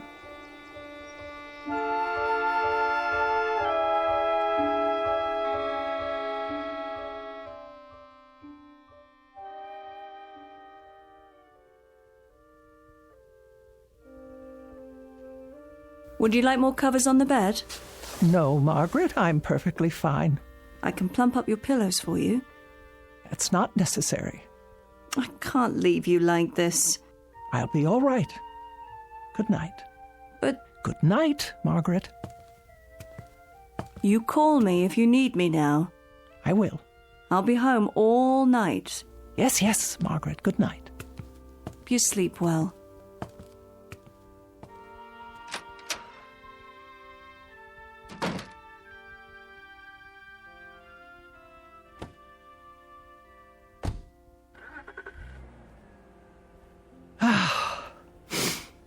Now then, you may call me any time at all.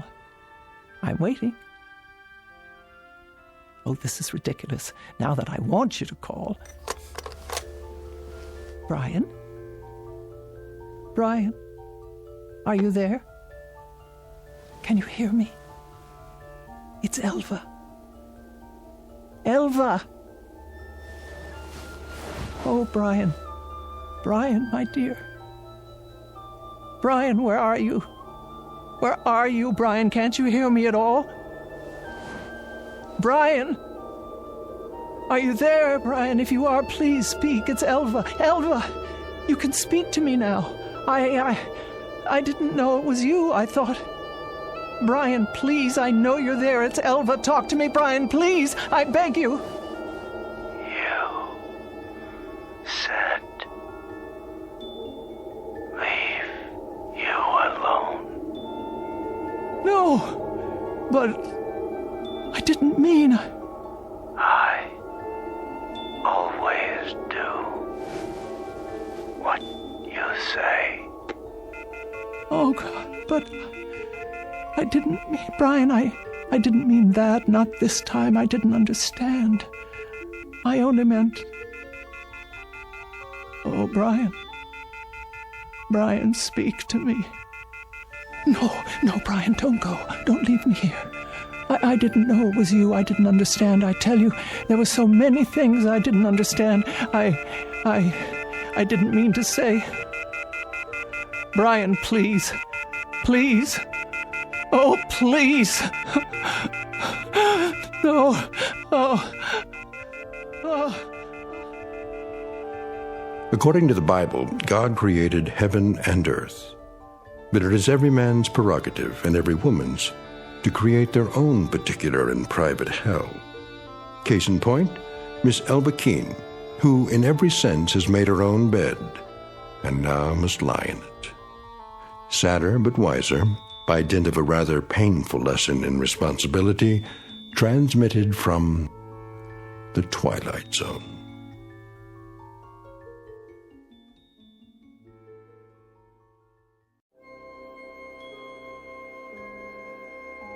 Hi, this is Carl Amari, producer of the Twilight Zone radio dramas. I'd like to take a moment to tell you about our official website at twilightzoneradio.com, where you'll get the latest news and information on these Twilight Zone radio dramas. Plus, at twilightzoneradio.com, you can digitally download 3 free episodes or any of our episodes for only $1.95 each. In this age of ever-changing technology, we've decided to make these episodes instantly available to you by making the Twilight Zone radio dramas a digital download-only series. This means that this series will no longer be offered on CD. The CD collections at our website are now being offered while supplies last at buy one, get one free. So be sure to get your favorites before they're sold out. Be sure to visit us often, and I'll see you in the zone.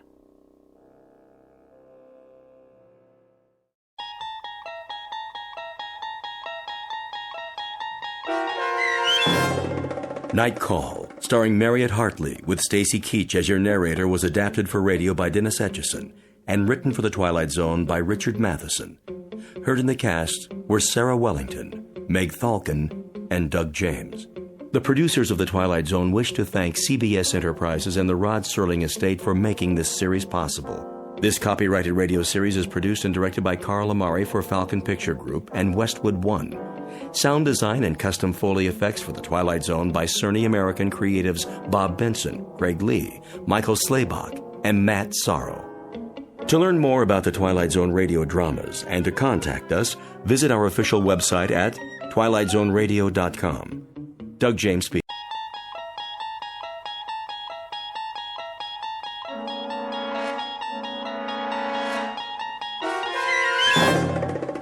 You're traveling through another dimension.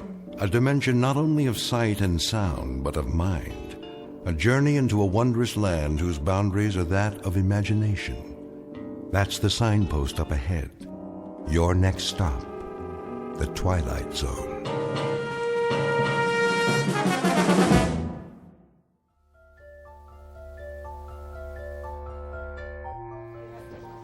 How much is this? Shall I wrap it up for you, ma'am? I got all my Christmas shopping done. I need one more present for Uncle Fred. Could you put a big red ribbon on that? Ma, where is he? He'll be here, Tommy. How long? Just a few more minutes. I don't believe it. He's never coming. Excuse me. Yes, madam? Are you the manager? Indeed I am. Mr. Dundee at your service. Well, I have a question for you. Gift wrapping? The customer service counter is downstairs on the first floor. No, not there. Oh, a special Christmas item. I'm sure we can find something. What exactly were you... Listen to me, Mr. Dundee. See this sign? What about it? What does it say? Santa will return at 6 o'clock. It's almost 6:30. Oh, yes. Well, you see... And my boy's been waiting all year to see him. We can't stand in line forever. I'll look into it, madam. Perhaps Santa has been detained. You know, so many presents to wrap up at the North Pole. I'm sure the boy understands. You don't know my boy. Listen up, Dundee. If the guy in the red suit doesn't show in 5 minutes, we're going to another department store. Oh, really? That won't be necessary. I want to talk to Santa. How now, son? Where is he?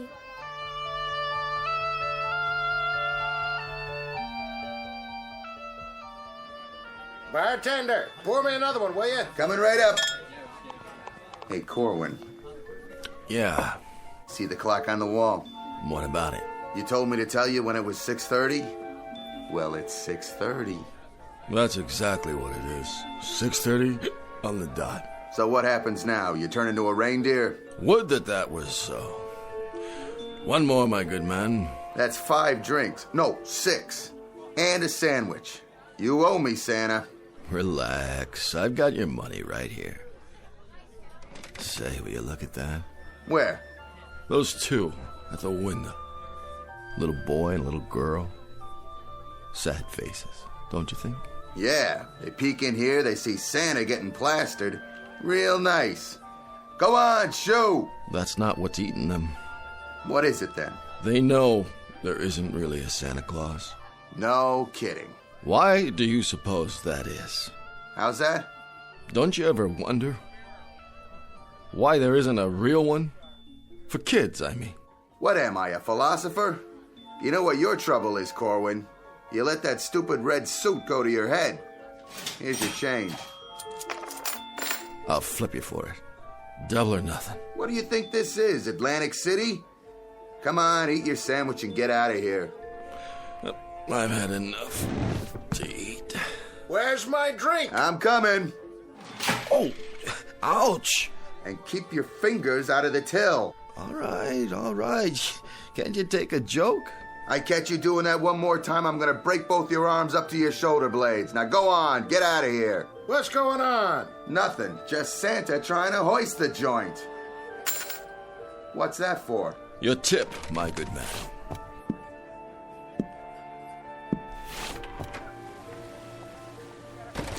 Take it easy now. Oh, snow's pretty slippery. I'd better sit down for a minute. Mr. Santa? Huh? I want a baby carriage and a dolly and a playhouse and a job for my daddy. What? And I want a gun and a set of play soldiers and a big turkey for Christmas dinner. You don't think... Oh, you poor kids. Don't you get it? I can't help you. I can't even... That's okay. We can wait. We always wait for Santa Claus. This is Mr. Henry Corwin, normally unemployed. who once a year takes the lead role in a uniquely American institution, that of the department store Santa Claus, in a road company version of The Night Before Christmas. But in just a moment, Mr. Henry Corwin, ersatz Santa Claus, will enter a strange kind of North Pole, which is one part the wondrous spirit of Christmas and one part the magic that can only be found in the Twilight Zone. And now, The Twilight Zone, and our story, Night of the Meek, starring Chris McDonald, with Stacy Keach as your narrator.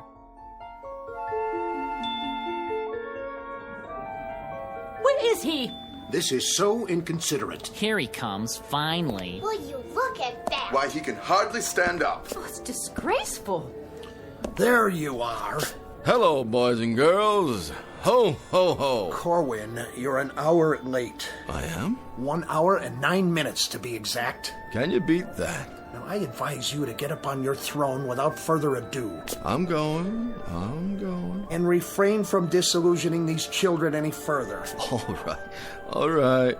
I'm going. By showing them that not only isn't there a Santa Claus, but the one in this store happens to be a wino who'd be more at home playing Rudolph the Red-Nosed Reindeer. I take your point, Mr. Dundee. Stand aside. St. Nick is back on the job. Go ahead, climb up on his lap. He won't hurt you, will you, Santa? You won't hurt my little boy. Go on, you tell him. What's your name, lad? Percival. You're putting me on. Percival Smithers.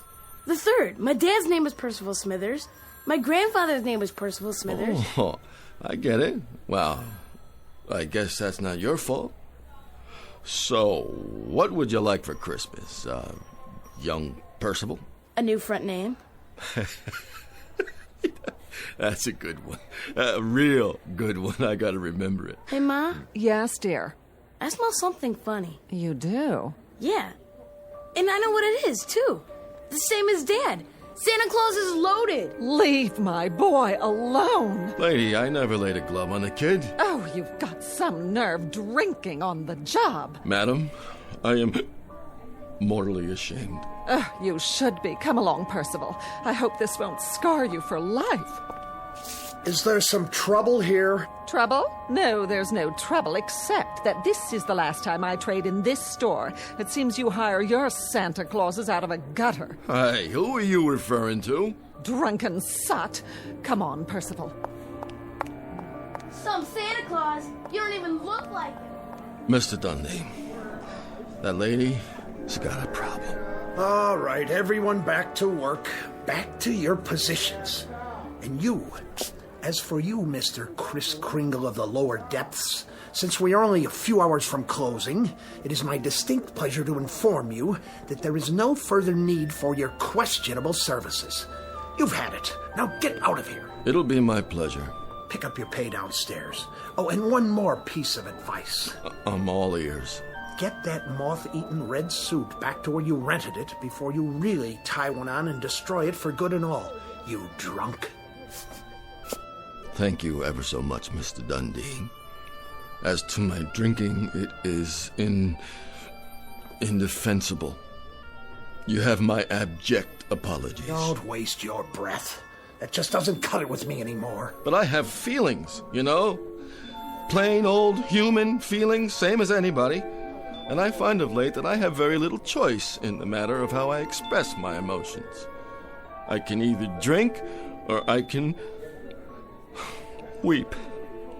And drinking is so much more subtle. Will you please leave? But as to my alleged insubordination, I assure you I was not rude to that woman. Someone should remind her that Christmas isn't just barging up and down department store aisles and pushing people out of the way. Or when I'm warning you. Someone should tell her that Christmas is something quite different from that. It's richer and finer and truer, and it should come with patience and love and charity, compassion. That's what I would have told her, had she given me the chance. My, how philosophical, Mr. Corwin. Perhaps, as your parting words, you can tell us how we go about living up to those grand Yule standards which you have so graciously laid out for us. I don't know how. I wouldn't know how to explain it, especially to you. All I know is that I am an aging, purposeless relic of another time and place. A different way of life. And now, I don't know how it happened, but one day I woke up and found myself living in a dirty rooming house on a street that's filled with hungry kids and shabby, scared people. Good people. Where the only thing to come down the chimney on Christmas Eve or any other day of the year is more poverty. Keep your voice down. And if you must know, another reason I drink is so that when I walk up and down the tenements, I can think to myself just for a little while that they really are the North Pole, and the children are elves, and I'm really Santa Claus, bringing a bag of beautiful things for all of them. Every last one. That's enough out of you. I wish, Mr. Dundee, on just one Christmas, only one, that I could see some of the hopeless ones, the dreamless ones. On just one Christmas, I'd like to see the meek really inherit the earth. So that's why I drink, Mr. Dundee, and that's why I weep. Who is that guy? Never heard anyone talk to Mr. Dundee like that. I never heard anybody talk like that.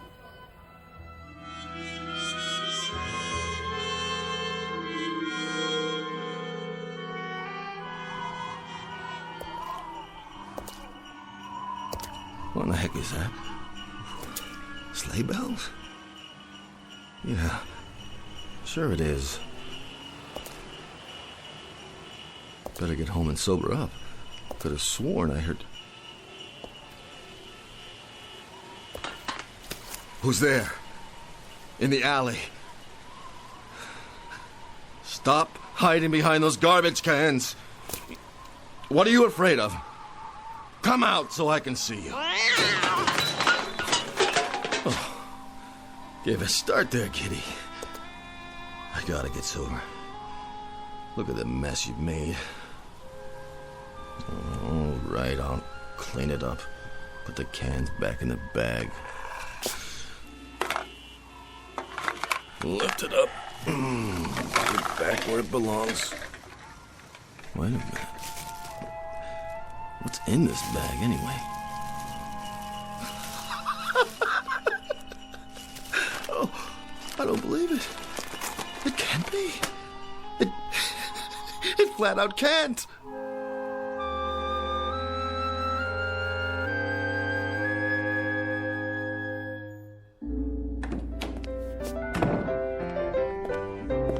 Excuse me, sister. Is this the Delancey Street Mission House? It is.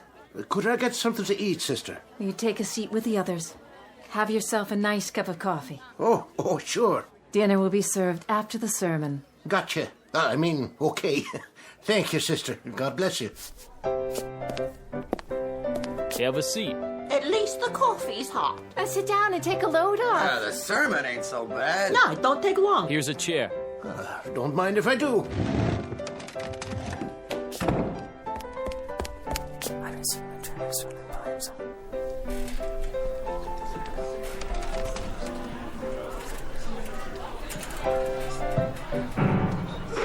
All right, what is this all about?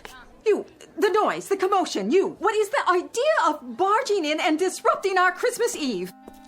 Begging your pardon, Sister Florence. I ain't touched a drop since last Thursday, and that's the gospel truth. But I swear to you right now... You mustn't swear. On account I seen him with my own eyes. He's coming. Who? Him. Him? Santa Claus is coming to town. Oh, I thank you for the thought. He's coming up the street heading this way, and he's giving everybody their heart's desire. Oh, yeah, sure. Santa Claus? Are you kidding me? Pour yourself a cup of coffee.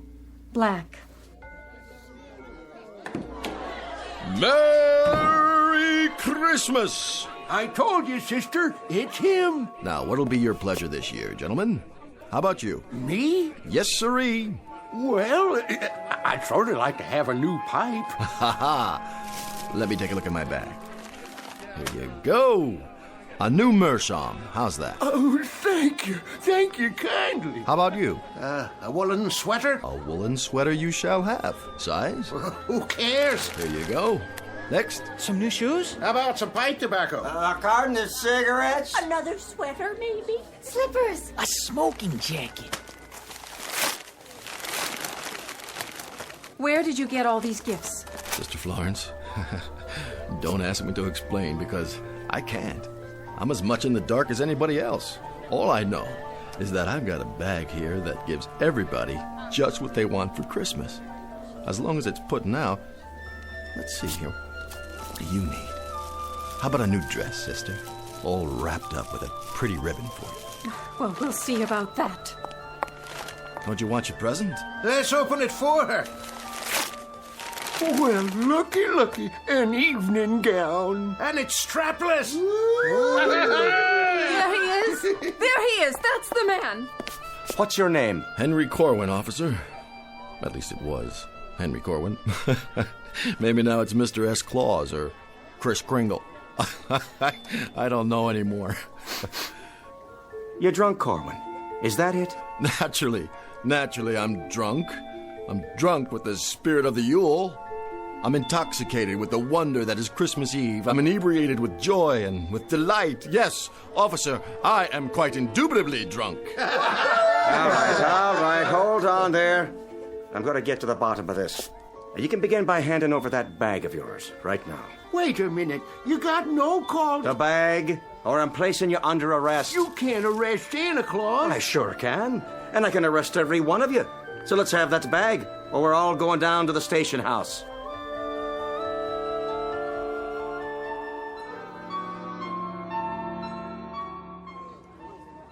You hard of hearing? I'm sure we can settle this. Yes, we can, Corwin. And in a hurry. I'd like to see just one little thing. And that would be? Show me the receipt for all this stuff. Right now. The receipt? You heard me. Of course you've got a receipt. Well, go on, Henry. Show it to the policeman. Sure, you got one, ain't you? I'm afraid that's the one thing I don't have in this bag. Sister Florence. Yes, officer. Collect all the stolen goods. What stolen goods? Put them in a pile over there. I'll see that they get claimed after I find out where he took the stuff from. Gladly. Come along, Santa. But you don't understand. Move.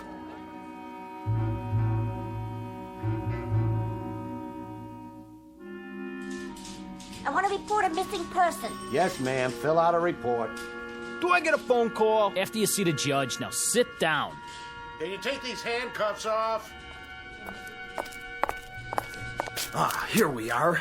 And here he is. And there you are, Mr. Dundee. Sit down, Corwin. And there that is. All the goods you've stolen. How nice to see you again. And how nice it will be to see you, my wistful St. Nicholas, going up the river. Do you suppose he could get as much as 10 years, Officer Flaherty? 10 years? Don't look good, Corwin. Of course, they might lop off a few months if he was to tell us where the rest of the loot is stashed. The rest of it? You think there's a storehouse of some kind where I go to replenish it? Well, ain't there? Why, he may have been looting and pilfering for years. Now I understand. That's why he takes this job every December. He's been giving away stuff for 2.5 hours. Must have a whole warehouse full of it. I'm glad you brought that up, officer. There's a little discrepancy here. Little discrepancy? Is that what you call it? Between this bag and what came out of it, did anybody see me go somewhere to fill it up? Because if they did, they're lying or deluded. All right, you speak when you're spoken to, Corwin. I'm just trying to clear this up. Listen, you moth-eaten Robin Hood. The wholesale theft of thousands of dollars worth of goods is not a simple discrepancy. I wondered where my inventory went, and now I know. Let's take a look in the bag, shall we? You go right ahead, sir. Be my guest. Though I can tell you right now, Corwin, that this whole affair has come as no surprise to me. I perceived that criminal glint in your eyes the very moment I saw you. I'm not a student of human nature for nothing. I've personally spotted hundreds of shoplifters in my store over the years. I'll bet you'd try it, if you're any good at it. Quiet. And I can tell you that you fit the profile to a T. Then why did you hire me in the first place? An act of Christian charity on my part. I try and I try to do for you people. What people? And this is the thanks I get. Maybe if you tried hard enough, I wouldn't need a bag like this. All right, enough already. Mr. Dundee, you go ahead and you check in the bag. Believe it or not, I got other cases to handle here tonight. It will be a pleasure to achieve satisfaction. To catch him red-handed, as it were. Well, suit yourself, Mr. Dundee. Go ahead. Reach right in. Who let that cat in here? It was in the bag under all this... We'll be adding cruelty to animals to the charges now. Under what? Coffee grounds and empty tin cans? Looks like garbage to me, wouldn't you agree? He must have switched it. Where's the real bag? Mr. Dundee, you seem to have, put your finger on the problem. All your fingers, it looks like. Messy, isn't it? Yeah, this isn't funny. No? Give me something to wipe my hands. Well, I guess the bag can't seem to make up its mind whether to give out gifts or garbage. Well, it was giving out gifts when I seen it. Whatever they wanted, Corwin was supplying. And it wasn't trash, neither. It was Christmas presents, toys, all kinds of things. Expensive stuff, believe you me. You might as well admit it, Corwin. Oh, I admit it. Well then, there you are. But I believe the essence of our problem here is that we're dealing with a most unusual bag. One that is both more and less than it seems. So you are some sort of magician con artist. A magician? I love those guys. You know, this reminds me of a trick I saw once. Called himself Misto the Magnificent. Used to work down in Coney Island where they had those sideshows. He had a thing called the Never Empty Lotta. You know what a lotta is, officer? What's your point, Corwin? A vase, an urn, sort of. And he'd pour out water, glass after glass full, till it was empty. And then he'd pick it up and start all over again. Couldn't figure out how he did it.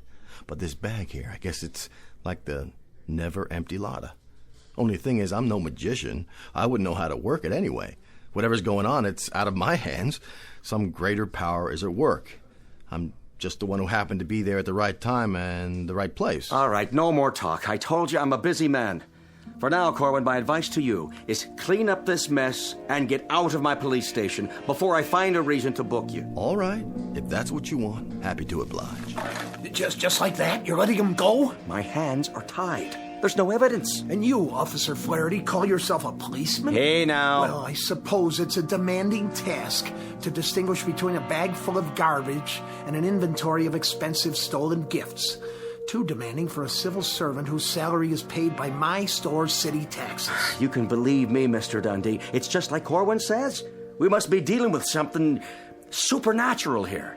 Oh, in other words, all anyone needs to do is ask this man to make a little abracadabra for them, and no sooner said than done. I don't know how it works, but I can Well, go ahead. Prove it. I told you, I'm no magician. Well, it seems miracles are the order of the day, aren't they? Don't go getting sacrilegious. You want me to drop the charges? Well, let's put him to a little test. I can't just pull a rabbit out of a hat. Oh, it's to be a rabbit now, is it? Instead of a cat? If you'd listen... Let me see. I fancy... Oh, how about a bottle of cherry brandy? Vintage 1903, if your mystical bag is in the mood to deliver. 1903. That's a good year. A very good year. Try this. I hope you like the gift wrapping. And as for you, Officer Flatter... Well, what? But I guess you two can share the bottle, can't you? What in heaven's name? Where did you get this? Enjoy it, gentlemen. I'll be going now. And to all, a good night.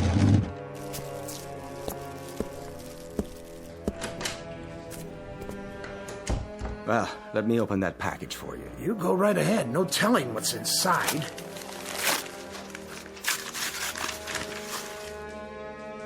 Well, would you look at that? Is it a real bottle? Looks like one. Feels like it, too. It is a magic trick. It has to be. The old switcheroo. Either that or I'm dreaming, or I've gone completely mad. Now, don't that beat all? 1903, just like you said. The card's even made out to you. To Mr. Dundee from Santa. Here you go. You look like you need it, Mr. Dundee. Give me that.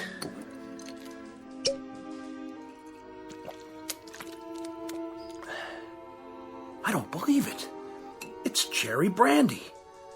And a very fine one, I might add. Just one more thing. Yeah? Would you mind terribly much passing the bottle before it's empty?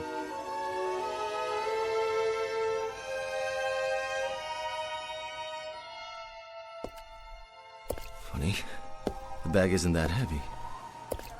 There he is! There's Santa! Come on, he's got presents. Ho, ho, ho! Merry Christmas! Merry Christmas! I want a jacket. And mittens! And a train. Diesel or steam? No, electric. And how about you? I'd like... well, Go on, say it. What's your heart's desire? a dolly, please. And what color hair would you like, darling? Blonde, brunette, red, or what have you? Anything's okay. Here you go. Blonde hair, just like you. Oh, thank you, Santa Claus. I love you. And a toy for you. And one for you. What's the matter, Santa? Yeah, what's wrong? This bag's getting lighter and lighter. So, what's wrong with that? Well, there's so many folks who need things tonight. I'm just worried about what happens if... If what? What happens if I run out of presents?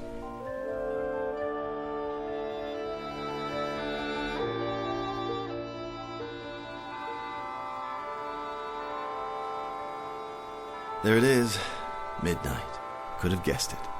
Am I the last one? You are. Last present in this bag. If someone else needs it. Go ahead. I got mine already. Well, if you're sure it's all right. I don't see anybody else around, do you? No, Then here you go, ma'am. It's all yours. thank you so much. I hope it's something you can use, my dear. Oh, it is a beautiful new blanket to keep out the cold. Thank you so much. Don't mention it. Yep, looks like your bag's empty, all right. That it is. So, what are you gonna do now? Oh, I'll go on home, I guess. Nothing left to do. Good idea. How about you, old fellow? Me?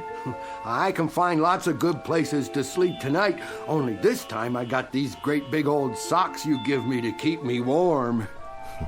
Hope they fit. Oh, they're gonna fit just fine.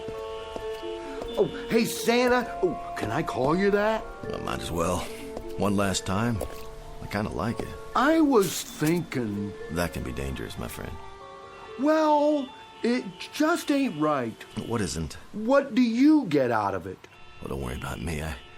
I have had the best Christmas of anybody, ever. With nothing for yourself? Not a single thing? Just the best Christmas since the beginning of time. Their faces, the look in their eyes. Do you know something? I can't think of anything I want. Not a single thing. Aw, quit joshing me. I'm serious. When I look around, I think the only thing I ever wanted was to be able to do something like this. To be the biggest gift giver ever, so folks would feel a little bit better, at least for a while. And in a way, I've had that tonight. A real pleasure. I'm just sorry it has to end. Sure, but you could use something. Well, if I did have a choice, any choice at all of a gift. Go on, you're entitled. I guess I'd wish I could do this every year. Now, that would be some kind of gift, wouldn't it? Lot of work, though. It'd be worth it. That'd sure be something. Oh, you take her easy now. God bless you, and a Merry Christmas. Merry Christmas to you, Santa.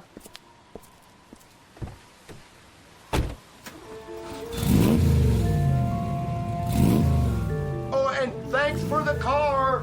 Don't mention it.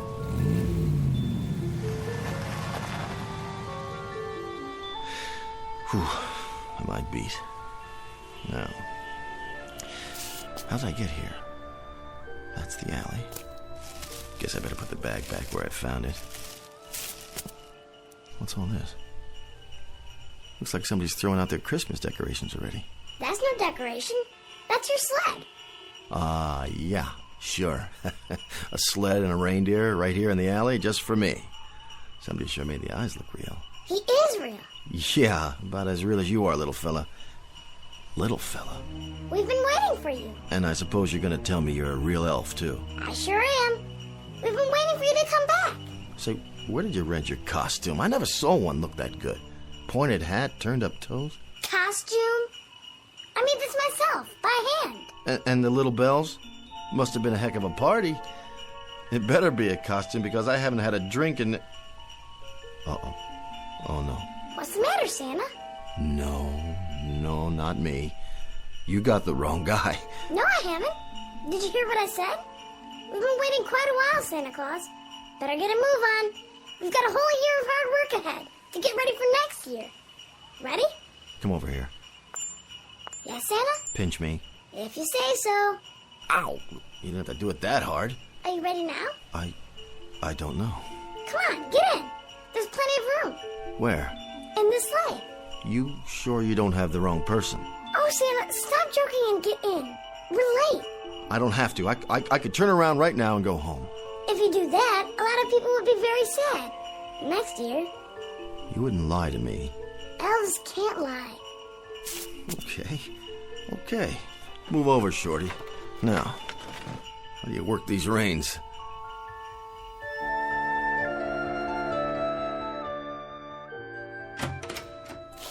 Good night, Officer Flaherty. Night, Mr. Dundee. So long, fellas. My regards to everybody in the precinct. And a Merry Christmas to you both. Night, boys. See you all in the morning. Watch yourself out there. It's mighty cold. Now, don't you worry about me. Tonight, I'm feeling no pain. Going home now, Mr. Flaherty? That I am. Going home, Mr. Dundee. Assuming I can find me way. I'm sure you will. Left foot, right, left, right. Try to walk a straight line to the lamppost. Where? Over there. Hang on, I'll hold you up. And you, Mr. Dundee, home is it? Home, Mr. Flaherty. Well, I'll walk you a ways, if you don't mind. We could stop off for a nightcap. Well, now there's a pub right around the corner. That is a thought. Just a nip, you know. To warm the soul. For thy stomach and thy infirmities. Isn't that what the good book says? I do believe it does, Mr. Dundee. You know something else, officer. Now, why don't you tell me?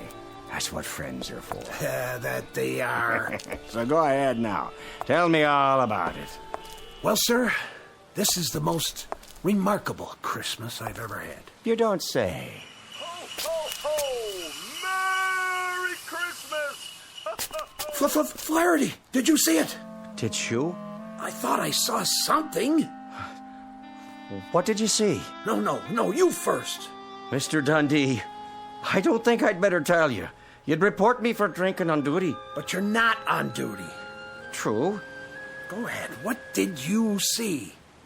Mr. Dundee, it was that Corwin fella, playing his life in a sleigh, with reindeer sitting alongside a what?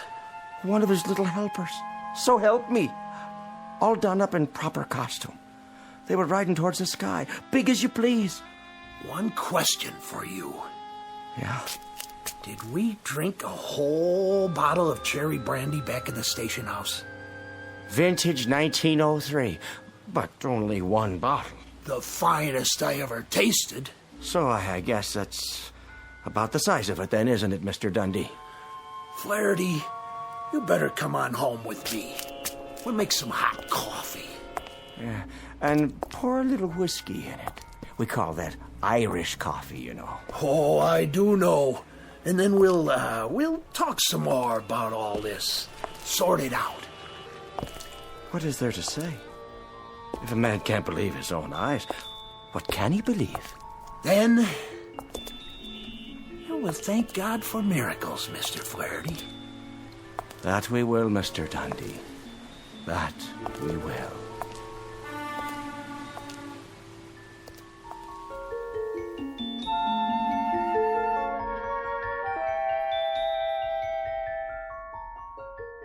A word to the wise, to all the children of our times, whether their concern be pediatrics or geriatrics, whether they crawl on hands and knees and wear diapers, or walk with cane and comb their beards. There is a wondrous magic to Christmas, and there is a special power reserved for little people. In short, there is nothing mightier than the truly meek. And so, a Merry Christmas to each and all, And to all, a good night from those of us here in the Twilight Zone.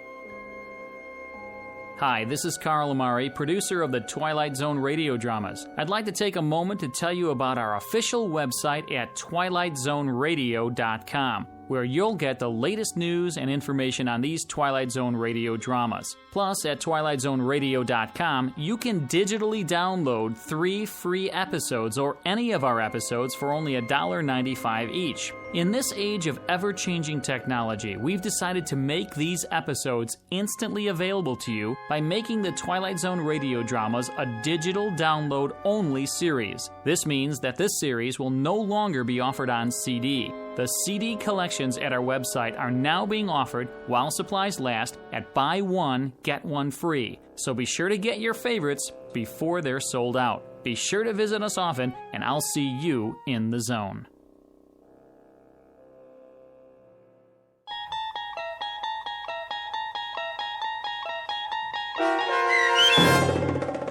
Night of the Meek, starring Chris McDonald, with Stacy Keach as your narrator, was written for The Twilight Zone by Rod Serling and adapted for radio by Dennis Etchison.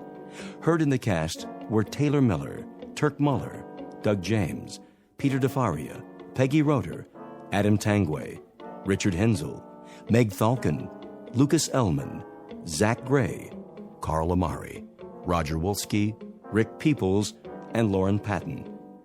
To learn more about the Twilight Zone radio dramas and to obtain audio cassettes and CDs of these programs, visit our website at twilightzoneradio.com. This copyrighted radio series is produced and directed by Carl Amari and Roger Wolski for Falcon Picture Group. Doug James speaking.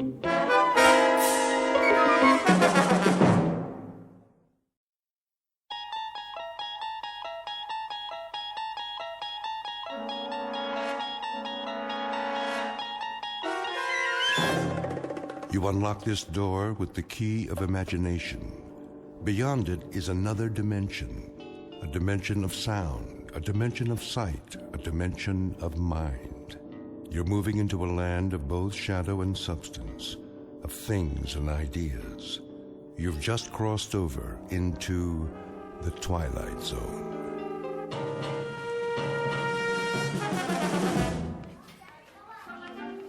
And finally, boys and girls, I hope you've all been to the school library. We'll begin book reports on Monday.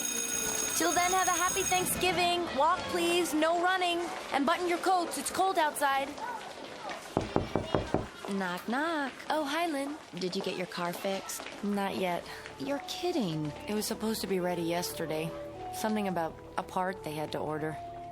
Well, come on. I'll give you a ride home. It's only a few blocks. Don't be silly. You're right on the way. I have to straighten up first. Straighten what? Your classroom looks better than mine.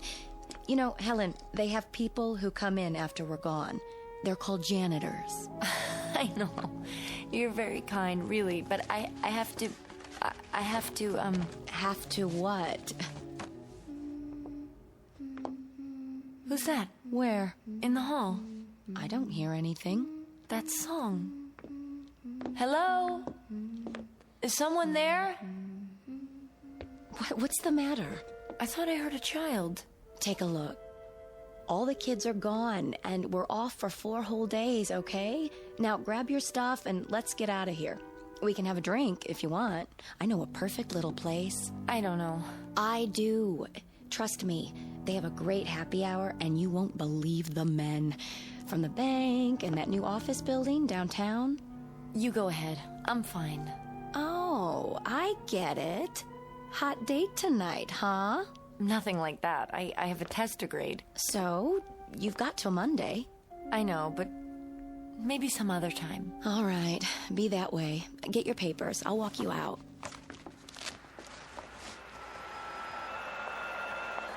How long has it been now? Since you started teaching? Oh, about a year. 2 next spring. Then don't you think it's time to loosen up? Do something for yourself once in a while. You know what they say, all work and no play. I go out sometimes. Yeah? When? Well, see. It's just that with all the homework and the extra credit, You spend more time on it than they do. You know something? It sounds funny, but I really don't mind. I mean it, Lynn. Kids grow up so fast. They need all the help they can get. They're not the only ones. But they seem so vulnerable. Well, maybe they are, but they survive.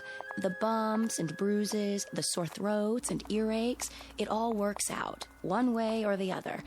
Look at us. What? We made it, didn't we? In spite of everything, we survived. I guess. Don't ask me how. I'm parked across the street. Last chance. Careful, the light's about to change. Come on, Helen. We don't have to wait for the crossing guard. We're grown-ups, remember?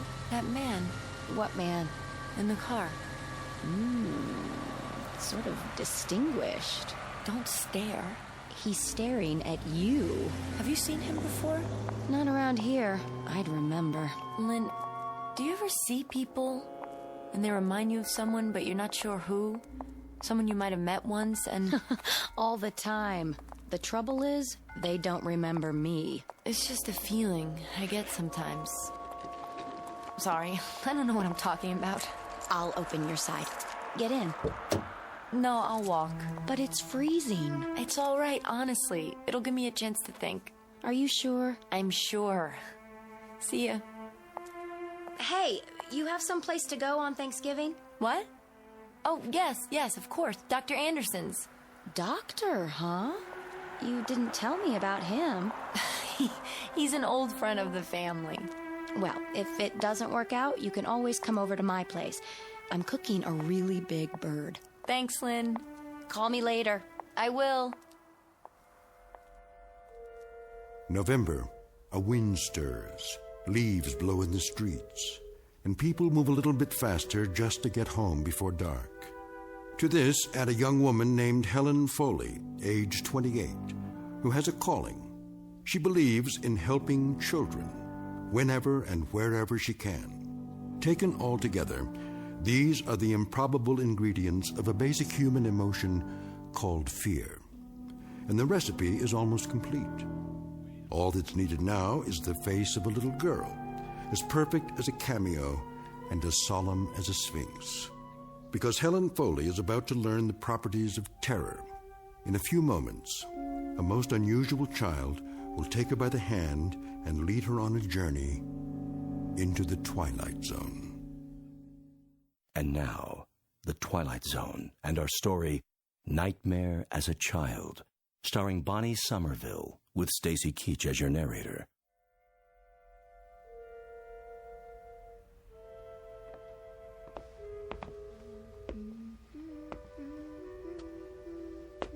Hello? Is anybody there? It's all right, sweetheart. You don't have to be afraid. I'm not. Well, hi. Hello. And how are you? Fine. You're new here, aren't you? What? Just that I've never seen you before. You haven't? Are you visiting? Is that it? Are you visiting someone in the building? Not exactly. You aren't very talkative, are you? Not much to say? Actually, that's good. That's very good. It's not wise to talk to strangers. I don't. I guess I'm a stranger. But it's all right. I'm kind of an expert on children. Quiet ones and noisy ones. All kinds. I know. You do? But how would you know that? I'll bet you don't know that I teach school. I know all about you. I see. I even know what you're going to do. Do you? You're going inside. 'Cause this is your apartment. You're right. It is. Would you like some hot chocolate, honey? Well... On cold afternoons when I come back from school, that's the first thing I usually make. A nice cup of hot chocolate. But no marshmallows. What? You don't like marshmallows, do you? Why, no. As a matter of fact, I've never liked them. I don't either. All right, then. Absolutely no marshmallows. Here we are. Aren't you coming in? If you want me to. Oh, you really should tell your mother where you are. Why? I wouldn't want her to worry. She won't. Well, if you're sure, go ahead and sit down. The couch is over by the... Oh, I see you found it. I'll just take off my coat before I put the milk on. You don't have to hurry. All right. But I can hardly wait to have that cocoa. It's awfully chilly, don't you think? Mm-hmm. So, tell me, are you in school? In a way. What grade are you in? Different ones. Different? It depends. My, you must be very smart then. What brings you to this floor? I mean, if you don't live in the building. Of course, if you do live here. I came to see someone. Oh? I thought so. A friend of yours? Sort of. What's her name? Maybe I know her. Maybe you do. Really? I must say, you've caught my curiosity. Don't let it get too hot. Hmm? The milk. Oh, yes, thank you. It didn't start to boil yet. Good.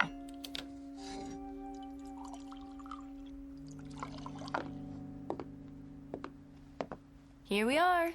I hope I didn't make it too rich. No, it looks just right. Careful. It might be hot. It's fine. I'm glad it isn't too hot. I don't like hot things very much. I don't blame you. I don't either. I know. You got burned once. What? A long time ago. With hot tea. How did you know that? I just do. You still have a scar. Right below your elbow. But how could you... When you were a little girl, a pot of tea fell off the stove. You were playing in the kitchen. That's how you got burned. Is it? Don't you remember? Why, no, I didn't remember. Until just now, when you said it. My arm, yes. My arm. How could you forget that? There are a lot of things I've forgotten. What kind of things? Things that took place when I was a certain age. Seems like a different life now. Does it? Something else must have happened to me then, a long time ago. I'm not sure exactly what it was. But there are some things that I'm rather vague about. I know that too. How in the world? I know all about you, remember? Yes. Yes, I do remember your saying that. What's the matter? Nothing, I think I've had enough cocoa for now. Is that why you're going to the window? To open it? Because you're hot? I'm not going to open the window, that's ridiculous. It's too cold outside to open the window. In fact, I hear there's a storm coming tonight. There is. You know that too, I suppose. Yes. What else do you know? About people. Which people? The ones you see when you're walking. When I'm walking? They look familiar to you sometimes. Now, why ever would you say that? When you pass them on the street, or see them in a bank, or they walk by you, they look like somebody you used to know, don't they? Well, once in a while. But when you try to remember where you saw them, you can't. No matter how hard you try. I wouldn't say it's quite like that. Yes, it is. It happens lots of times. Like today. Today? Did somebody go by you today who looked familiar? Why, no. Really? It's not very polite to contradict people. I told you, I didn't... Didn't what? Nothing. You just remembered, didn't you? There was someone. That's right. Outside the school. You were crossing the street. There was a man in a car. A man in a car, yes. Stopped for a light. I looked at him through the windshield as I walked past, and then he drove on, but I wondered... You recognized him? No, I didn't recognize him. He just looked so... So familiar to you? Yes. He made you frightened, didn't he? I really don't know what business it is of yours. But he did. It's okay. He makes me feel that way, too. You know him? I don't know his name. He looks familiar, though. Like somebody I saw once, in a dream. And I know he frightens me. Just like he frightens you. That's ridiculous. Is it? Who are you? I told you. No, you didn't. Where do you live? Around here. What's your name? Don't look away from me. Do you have a name? Marky. That's not my real name, but that's what people call me. I I said it's Marky. Did you hear me? Yes. Yes, I heard you. Marky. That's a pretty name. It's my nickname. Is that all you've got to say? I think it's a very cute name. What more do you want me to say? I thought it might remind you of something. Well, it doesn't. Feeling warm again? No, I'm not, thank you. Then why do you have sweat on your forehead? What? Oh. You're right, it does seem a little warm in here now. I don't think so. I think it's very comfortable. No, it's warm. Strange, I haven't turned the heater on yet. What's that? I didn't hear anything. I did. Oh, that was the front door of the building down below. What floor is he going to? How would I know? He's coming here, to the 5th floor. Well, we're not the only people on this floor. There are 4 other apartments. I know, but he's coming to this one. Is he? I have to go. Honey, there's nothing to be afraid of, I promise. There is. Do you have a back door? Yes, but... I'm going now. Wait, please. Goodbye. I'll come back later.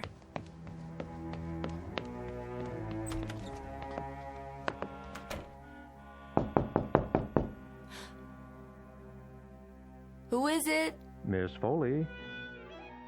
Miss Helen Foley?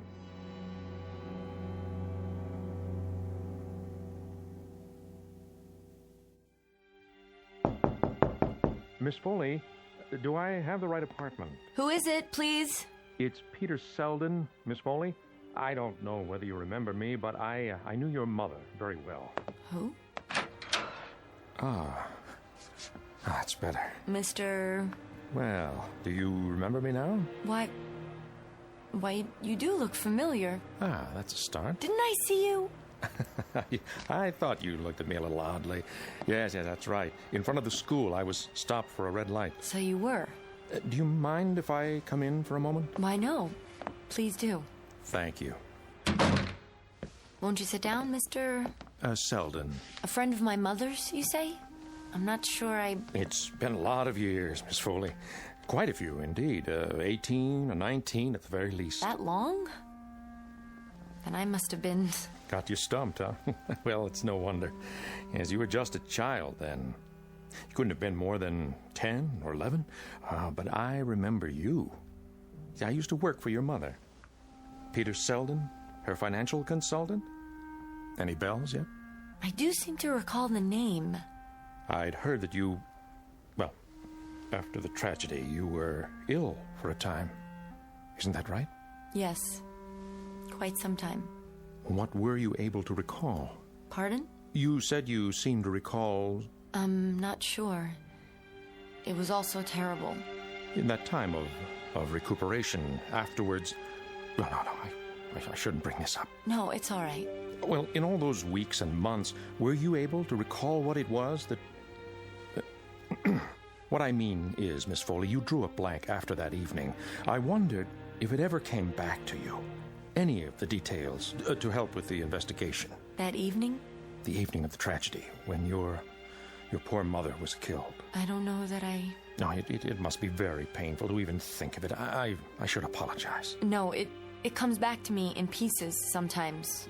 Only vague, disjointed things, that's all. I suffered from shocks. Trauma, the doctors called it. And then it took me a while.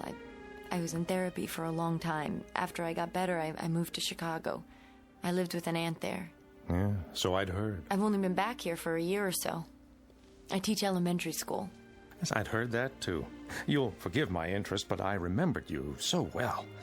I always wondered what became of you. Then I was passing through town on business, and, well, someone pointed you out to me, and I just felt I had to stop and say hello. I'm glad you did, truly. Your mother was a very special woman. Yes, she was. You say you worked for her. I still can't quite... I worked for her almost a year. I handled some of her investments at the time. Yes, there was someone. Selden, you say? That's right. But enough of the past. It's wonderful to know that you've grown up the way you have. I don't know how wonderful it is. And now you've become a special woman, too, in your own right. Very, very special. As anyone can see. I should have known. It couldn't have been any other way. Please, Mr. Selden. There's nothing in the least special about me. I live alone. I go to work in the mornings, come home. Nothing at all out of the ordinary, believe me. On the contrary, I was always quite fond of you. Such a beautiful little girl. Long golden hair. All children are beautiful at that age. Not to such a degree. Then I'm afraid your memory may be playing tricks on you. No, I remember it all perfectly. I lived in the same apartment complex. I heard you screaming that night. I was the first one to find her. Miserable. Tragic thing to be attacked like that for no reason. They never found the person who did it, did they? No, I don't think they did.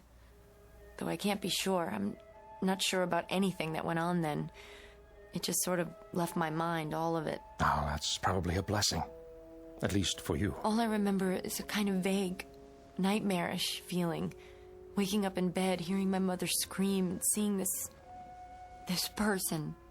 You saw his face? I don't know. I really don't. If I did, it's one of the many things I've forgotten, or at least pushed out of my mind. Pity for the police. There's no statute of limitations on murder, you know. The police did all they could under the circumstances. So, tell me, Mr. Selden, are you here for a while? No. I'm just passing through. So you said. I forgot. Well, I'm delighted you stopped. The pleasure's mine. Excuse me for a second, would you? Certainly. Hello? Helen? Sorry to bother you. Dr. Anderson, how are you? Very well. And you, my dear? Oh, I'm fine. Just a little cold in the apartment is all. They say there's a storm coming. I don't mean to intrude, but I wanted to remind you about tomorrow night. Tomorrow? Thanksgiving dinner. Come as early as you like. And please don't bring a thing. We have more than enough food. I really should be going. No, please. I'll be right with you. You have a visitor? That's all right. A friend of my mother's. And who might that be? Someone who worked with her. How do you feel about that? Any anxiety? No, I think I remember him. You do? You've never mentioned him before? It's beginning to come back. He worked with her on some things. We'll talk about this tomorrow. For now, I want you to make note of any associations that come to mind. If you're troubled by any new recollections, call me at once. I'm always available, my child. Thank you, Doctor. I will. I promise. I've kept you too long. I'll be going now. I'm sorry. Wouldn't you care for a coffee first or a cup of cocoa? It looks like you already poured one for yourself. I interrupted you, and now it's gone cold. This cup? Why, it's not mine. I put mine in the sink. It's... Something the matter, Miss Foley? That's odd. What is? She'd almost finished her cocoa, or at least I thought she had, but here it sits, untouched. That is odd. But she's a rather odd little thing herself. You're referring to... The little girl who was in here, just before you came. Strangest little thing. So solemn, so wise, you might say. That's the only way I can describe her. Well, I'll say goodbye now. I must ask her how she does that. Does what? Her trick. Sitting there sipping cocoa and leaving a full cup. Yes, that sounds like a regular magician. Little Marky, I mean. Marky? That's her nickname. She wouldn't tell me her real name. Marky, that's what she calls herself. You don't say. Don't you care for the name, Mr. Selden? Oh, in fact, I like it very much. That was your nickname, Miss Foley, when you were a little girl. They called you Marky. Marky. Marky. Marky. Something wrong? What? Oh, nothing's wrong. Except that it's quite a coincidence. This little thing camping on my doorstep having the same name as I did. I suppose it is. Now that's odd, too. Sorry, what is? The way things are coming back. Oh? You're right, I was called Marky. I haven't thought about it in years. But that is what people called me, isn't it? I'm sure that given time, you'll remember a lot more. Is that what the doctor said? Dr. Anderson? Yes, that the memories would come back gradually? He doesn't know. None of them do. You're looking a bit pale. Here, perhaps you should sit down. No, I'm all right. I was just listening. Full of talents, our little Marky. Well, how do you mean? Her singing, for one. Oh, she sang for you. She's singing now. I don't hear anything. Has she stopped? I mean that. Listen. To what? Her singing. Can't you hear the singing? No. I guess you have better ears than I do. She's stopped now. Oh, there's something else. It almost slipped my mind. I'm really surprised you couldn't hear her. It was very plain. What's that? I thought you might like to have this. It's a snapshot. Yeah, see? But how? Look at those golden curls, the eyes. She looks so much like her mother. Wouldn't you agree? Where did you get this? Well, your mother gave it to me a long time ago. So very much like your mother now. Why, when you opened the door and I got a good look at you, I was... I don't understand. What, Miss Foley? I'm sorry, what don't you understand? This. It's a picture of the little girl, the one who came here today. A picture of Marky.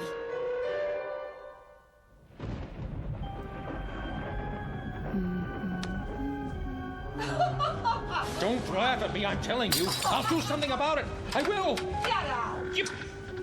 Mommy? Help me! Please! Help me! Silence! Mommy!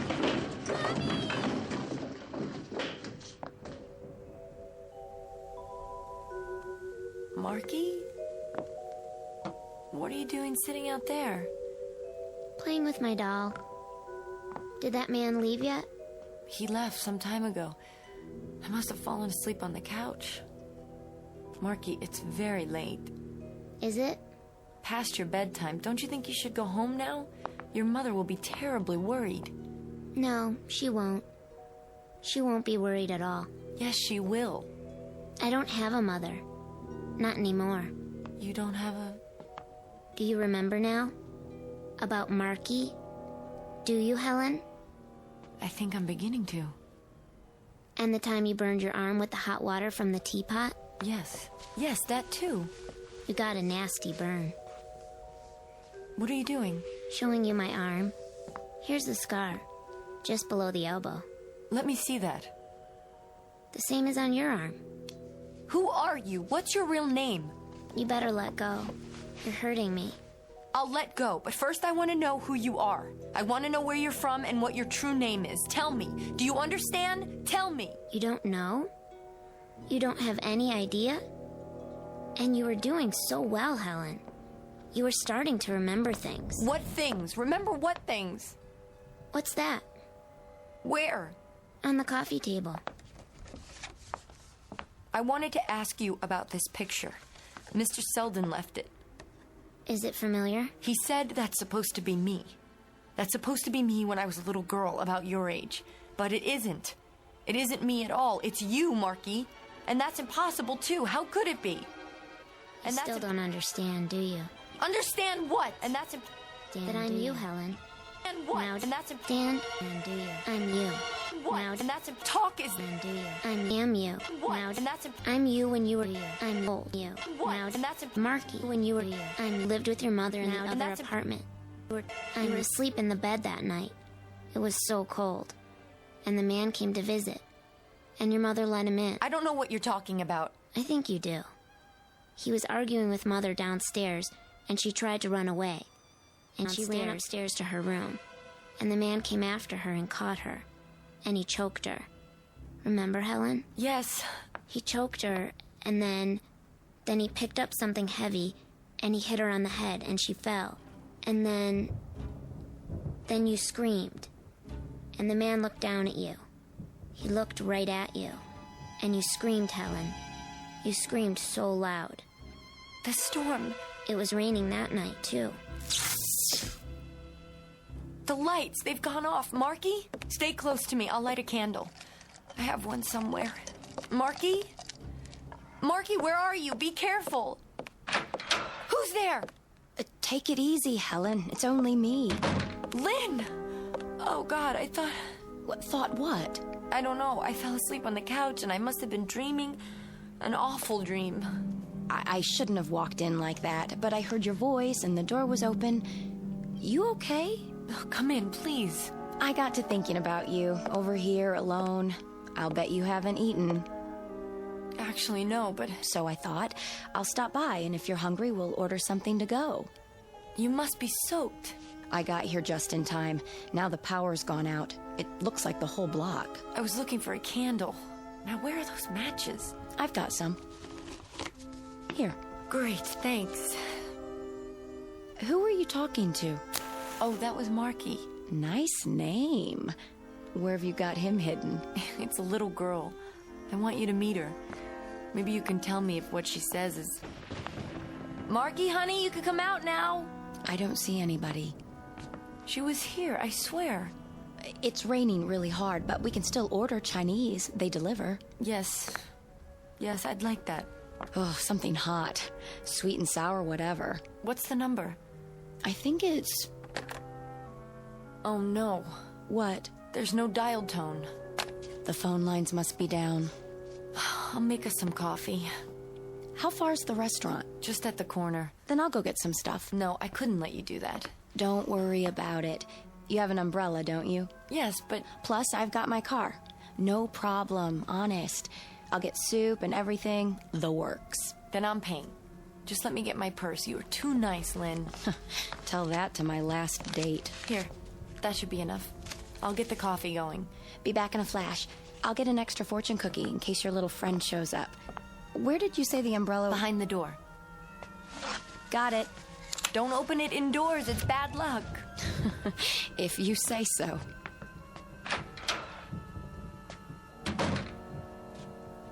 Is she your friend? Marky!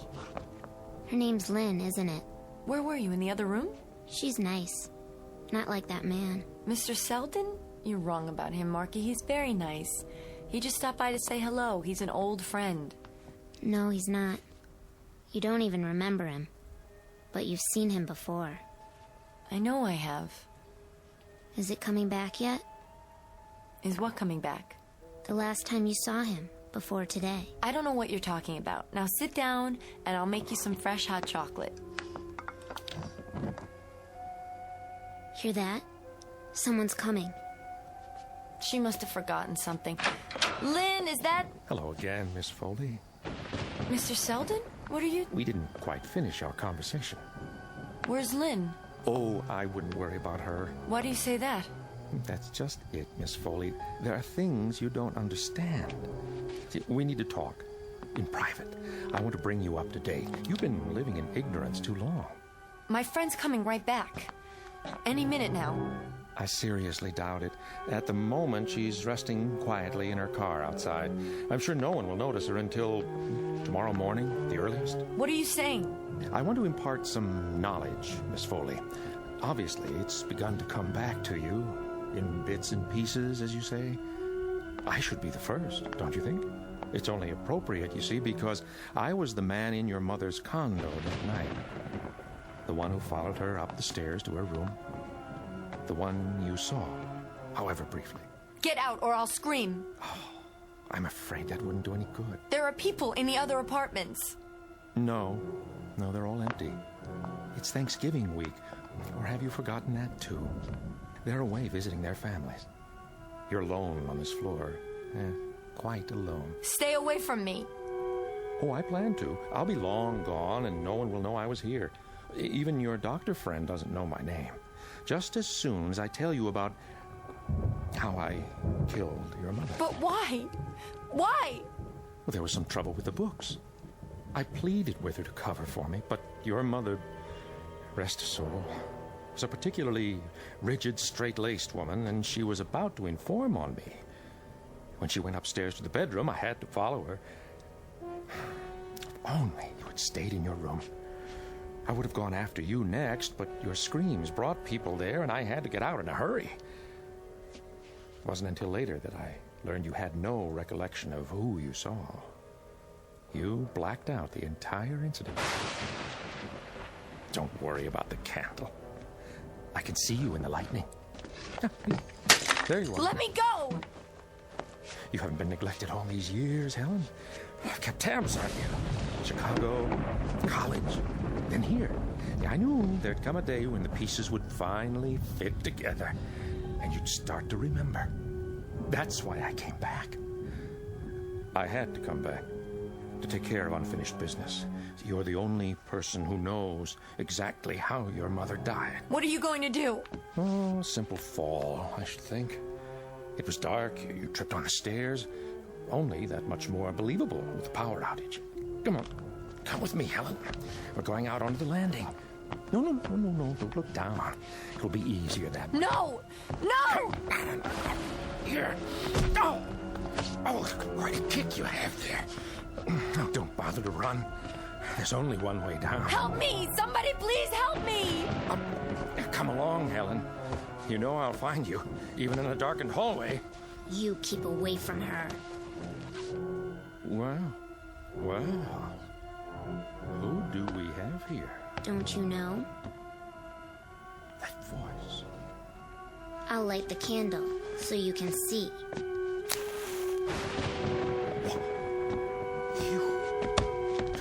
That's not possible. Come here, you little wretch. You... Marky, look out! The stairs! Yes, the stairs. One more step, and up. Watch out, mister. Wherever I go, you're going with me. Marky! Marky!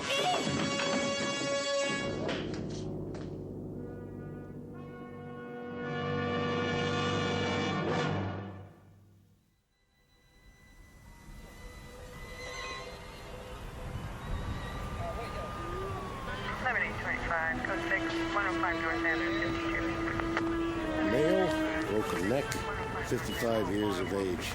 Hey, Fran, want to get a picture of the body? Sure thing, Lieutenant. How is she, Doc? Gonna be all right? I've given her a sedative. She's a very fortunate woman. If she were any less fortunate, we'd have a homicide victim on our hands. At least that's the way she tells it. So where's the other one? Other? She keeps talking about some kid. Says a little girl fell downstairs with him. There is no other body. Only the man. Name of Selden, according to his ID. The child she speaks of. That is her. What? A part of her buried deep inside. A memory that finally had to come out. It took the form of herself as a child. Too weird for me, Doc. The human imagination itself is weird. But sometimes in a crisis, it could mean the difference between life and death. Here's her other friend, Lieutenant. Just like she said. Found her in a car half a block down. Somebody slugged her on the head and dumped her inside. Helen? Where's Helen? Oh, she's doing okay. Just a couple of bruises. Take it easy, young lady. I want to see her. There's plenty of time for that. You're both going to County General to get checked out. Here's the ambulance now, sir. Lynn, is that you? Here. I'm here.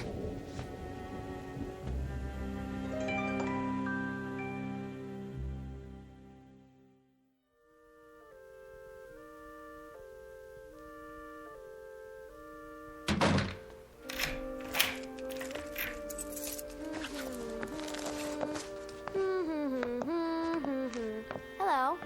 Hello, little one. Where are you going? Back to work. I was sick for a while, but now I'm better. I have a whole classroom full of kids about your age. They're waiting for me. Oh, are you a teacher? Yes, I am. You know something? What? You have a lovely smile. I do? It's wonderful, truly. Do me a favor? Don't ever lose it. My dolly has a smile, too. See? Yes, you both have wonderful smiles. Bye.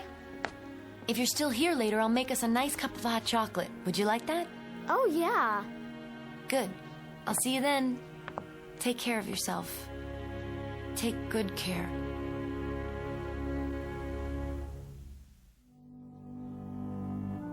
Miss Helen Foley, who lived for a time in darkness and woke up from a nightmare, who found a spot on the tapestry of her life and rubbed it clean, then stepped back and got a good look at what she had left behind in the Twilight Zone.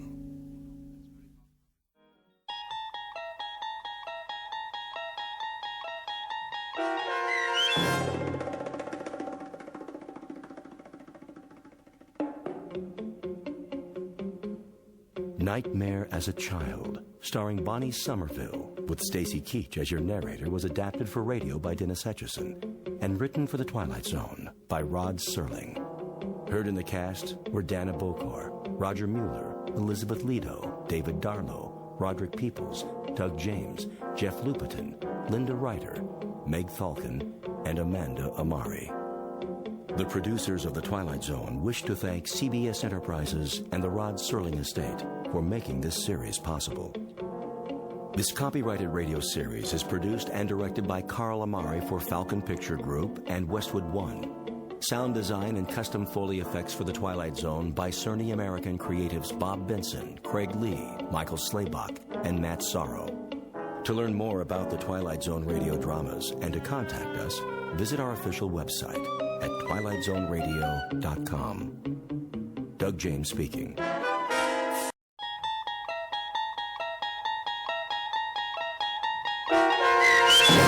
Nightmare at 20,000 Feet, starring John Schneider with Stacy Keach as your narrator, was adapted for radio by Dennis Etchison and written for The Twilight Zone by Richard Matheson. Heard in the cast were Frenette Lebo, Ann Whitney, Richard Hinsel, Meg Thalken, Amber Lake, Roderick Peoples, Roger Mueller, Doug James, Tom McElroy, Jen Patterson, Kurt Nabig, and Carl Amari. To learn more about the Twilight Zone radio dramas and to obtain audio cassettes and CDs of these programs, visit our website at twilightzoneradio.com. The producers of The Twilight Zone wish to thank CBS Enterprises, Carol Serling, Dennis Etchison, Dick Brescia Associates, Claire Simon Casting, Terry Jennings, XM Satellite Radio, Sirius Satellite Radio, our sponsors, and our radio affiliates for helping make this series possible. This copyrighted radio series is produced and directed by Carl Amari for Falcon Picture Group.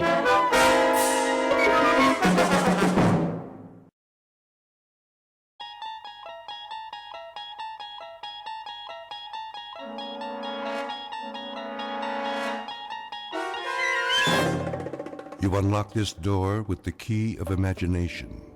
Beyond it is another dimension, a dimension of sound, a dimension of sight, a dimension of mind. You're moving into a land of both shadow and substance, of things and ideas. You've just crossed over into the Twilight Zone.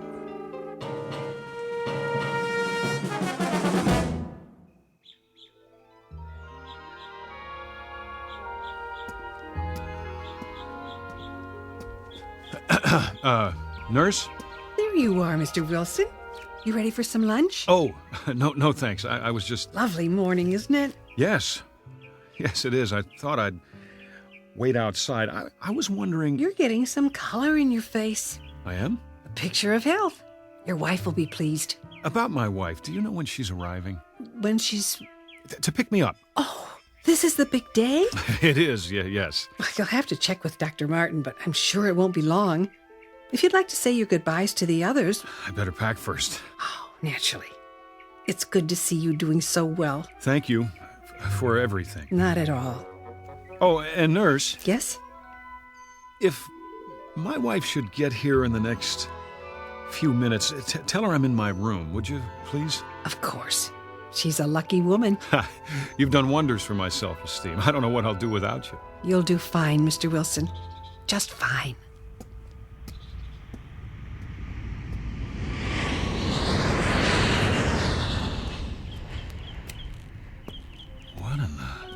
Ah, Wilson.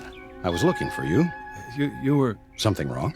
No, Doctor. It's just that plane. What about it? Does it always fly directly over the grounds? Every day, on its way to the airport. Guess I never noticed. Perhaps you chose not to, until you were ready. Then I guess I must be cured. You've come a long way, my boy, or I wouldn't have signed the release. I wanted to ask you, what time will Ruth be here? I believe she said 12:30. Isn't that right? Yes, but I thought she might have been delayed if there was a last-minute change of plans. Relax. That's probably her plane now. Do you think so? Would you mind stopping by my office before you leave? I wanted to go over a few things with the both of you. Don't worry about me, Doctor. That's all behind me. Eager to get back home, I'm sure. To your job, your life. Just remember, there's no rush. One step at a time. You know, it's strange, but I actually feel better now than before it happened. Not strange in the least. I prefer to think of it as a kind of timeout. Something most people could use. Most people don't have nervous breakdowns. Only the best people. Oh, come on, Doctor. That's very nice of you, but... I'm serious. Like a piece of fine china. The better the quality, the more likely it is to crack under stress. Oh, human beings aren't china plates, of course. Considerably more complicated. But when a bone fractures, it heals and grows back even stronger. I believe it's that way with the mind. Now that is the finest pep talk I've ever heard. I wish everyone would stop worrying about me. I never felt better in my life.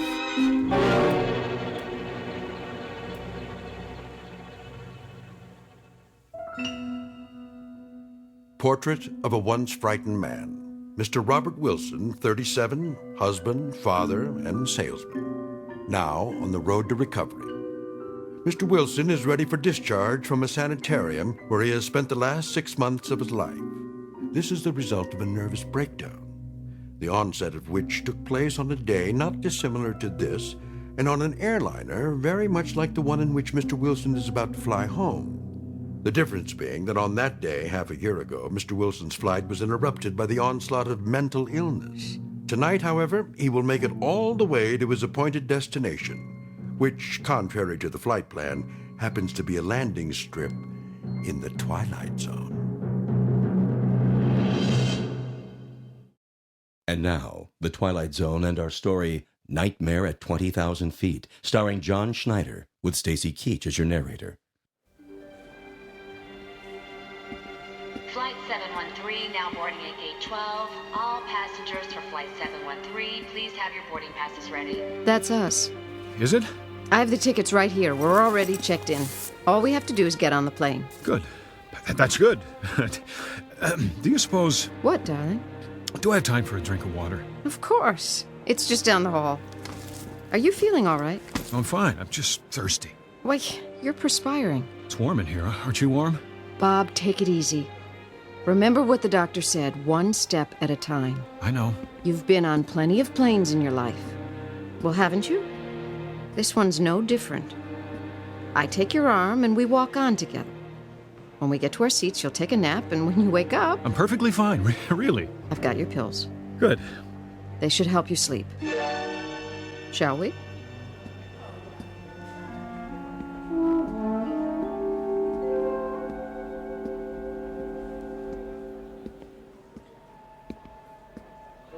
The line's getting pretty long. Honey? I said... Does this airport have a smoking area? Bob, you quit years ago. I know. I just thought one might help settle my stomach. It's something I ate. Try a few deep breaths. It isn't that. It isn't. I haven't been anywhere but the sanitarium for so long. I'm not used to this. The noise, the crowds. It'll be much quieter on the plane. Come on. Hold my hand. Okay. Final boarding call for Flight 713. All passengers, please proceed to gate 12.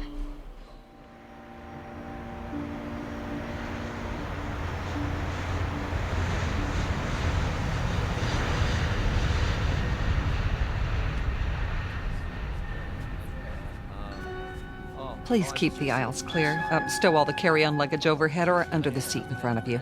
Here we are, honey. Great. Do you need any help, sir? What? If you'd like to take your coat off... I can do it myself. She's only trying to help, Bob. I thought you were warm. Right. I'll fold it and put it in the overhead for you. Ma'am? I'll keep mine for now. Do you have any pillows up there? Here you go. Thank you, stewardess. If you need anything else, you just let me know. I could use, something to drink. Well, I'll bring the beverage cart as soon as we're underway. Great. Did you want the window seat? You can have it. Honestly, I don't care. It's almost dark out. Besides, if I'm on the aisle, I can get up without climbing over you. Are you sure? I'm sure. I mean, if you are. Doesn't make any difference. I shouldn't. Enough already. I'll take the window. Oh, I didn't notice. What's the matter? We're over the wing. Miss? Yes? This row, it's the emergency exit. Would you prefer to sit somewhere else? It's okay, really. I think we would, if you don't mind. Well, I'll see what I can do. The seat isn't the problem. It's The fact that we're on an airplane? that shouldn't bother me either. Not if I'm a cured man. Honey. I don't act much like a cured man, do I? But you are. Would Dr. Martin let you fly if you weren't? I suppose not. Of course he wouldn't. If you weren't well, he'd never let you go home. It's as simple as that. Make it sound simple, anyway. Is, Bob. Just that simple. Yeah, look at me, hogging all the attention. You're the one who must be exhausted. I'm doing great. No lies, remember? Come here. Oh, Bob. I missed you, baby. All these months. Shh. It's over now. I'm taking you back where you belong. Must have been awful for you, the kids, all the responsibility. None the worse for wear. Everything's intact. Except me. Now, I am not going to let you talk. Excuse me? Yes? It looks like this is a full flight. I'm sorry, but I can't find any open seats. Do you mind terribly? No, not at all. We're fine here. Thank you for trying. I'll bring you that drink first chance I get. What would you like? Just water. For you, ma'am? Nothing yet. Very well.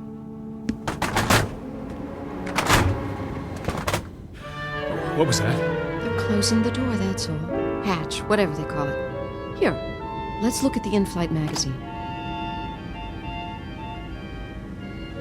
Fasten your seatbelts, please. Be sure your seats are in the upright position.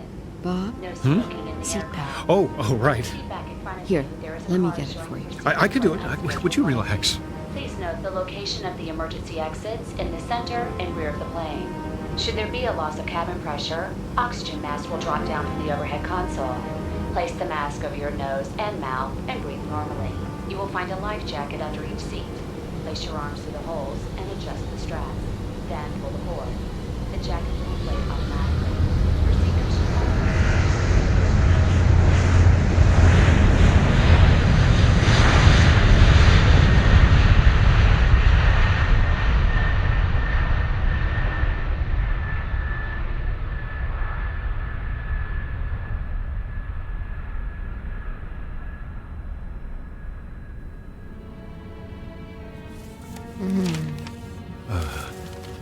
Go back to sleep.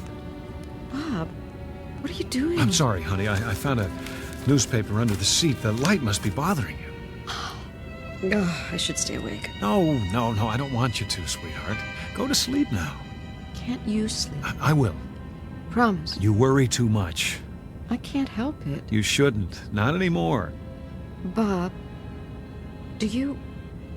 Do I what? Are you comfortable talking about it? That night, I mean. What do you want to know? Well, Dr. Martin went over it, but I still don't understand. Well, neither do I, exactly, but I have a pretty good idea what caused it now. Do? Well, it's no great mystery. Overwork, nervous tension, a touch of blood pressure. But why that night on that particular plane? What set it off? I guess it was a lot of little things come together. Lack of sleep, fast food, years of being uptight.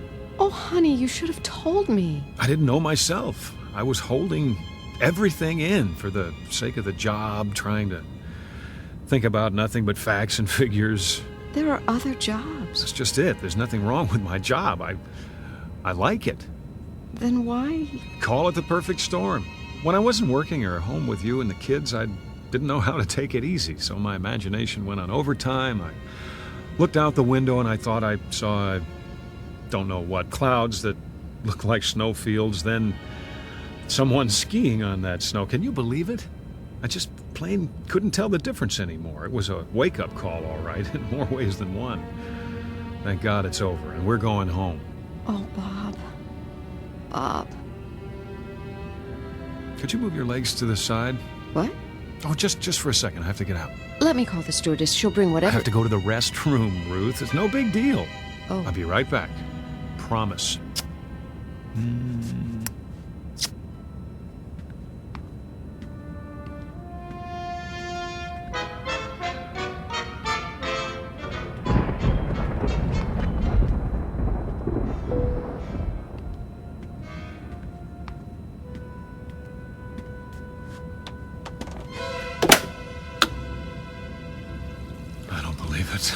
It's a storm. Sorry? Yes? Would you return to your seat, please? We've hit some turbulence. Just a moment. Wouldn't you know it? Okay, let's see how bad it is.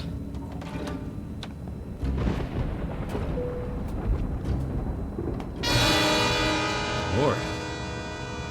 It's not possible. Sir, please. I have to ask you. Did you see that? You'll have to sit down and fasten your seatbelt. Don't alarm the others, but look outside. Return to your seat first and... Look out the window. Anyone here. Lean down and tell me what you see. That man, what's he saying? I can't hear. He looks crazy. Too much to drink. They shouldn't serve him. If you don't sit down, I'll have to call the captain. For the love of God, woman, look! I know it's impossible, but tell me you don't see a man, no, a creature of some kind out there on the wing of the plane.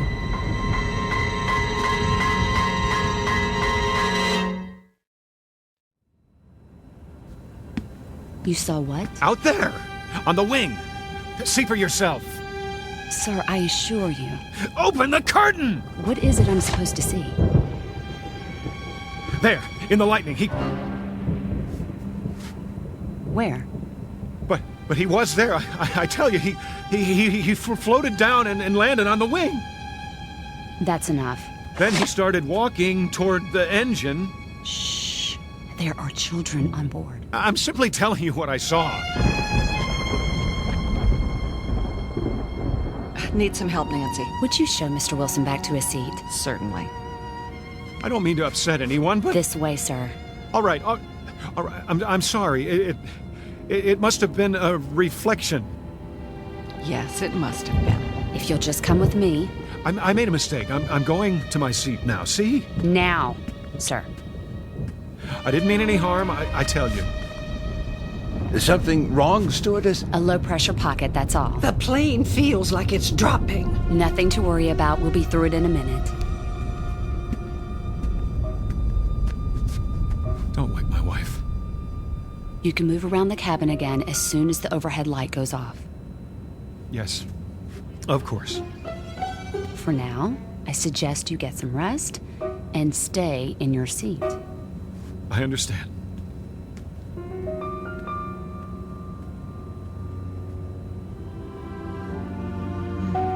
Bob? Hi. What is it? Would you like another pillow, Mrs. Wilson? No, I don't think so. A blanket? How about some of those peanuts and another glass of water? Surely, I'll be right back.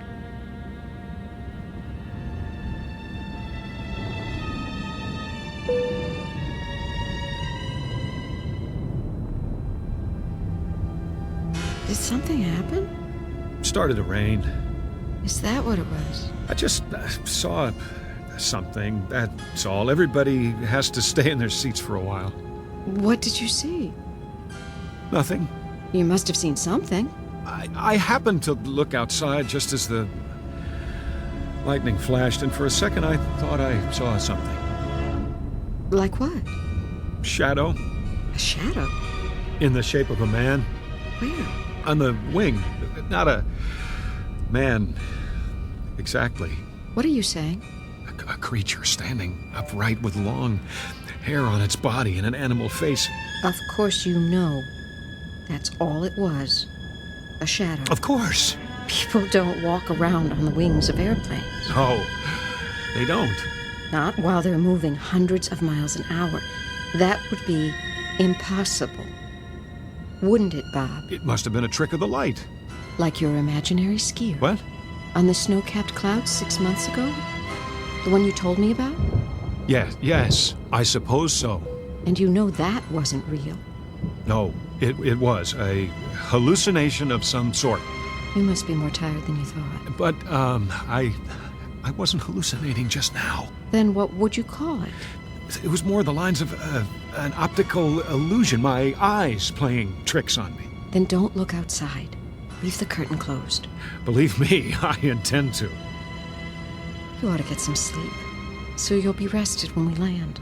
I agree. Need another pill? Ruth, I'm all right, I tell you. Couldn't hurt. If you say so.